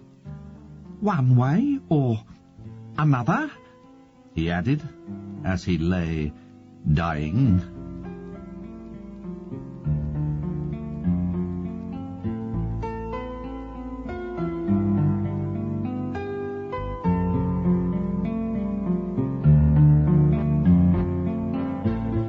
You have been listening to Unruly Son by Robert Barnard, read by Graham Roberts. Thank you for listening to this recording from Soundings. If you have enjoyed this production, please write to us at Soundings Limited, Kings Drive, Whitley Bay, Tyne and Wear, NE 26 2JT, and you will be sent a full list of our recordings.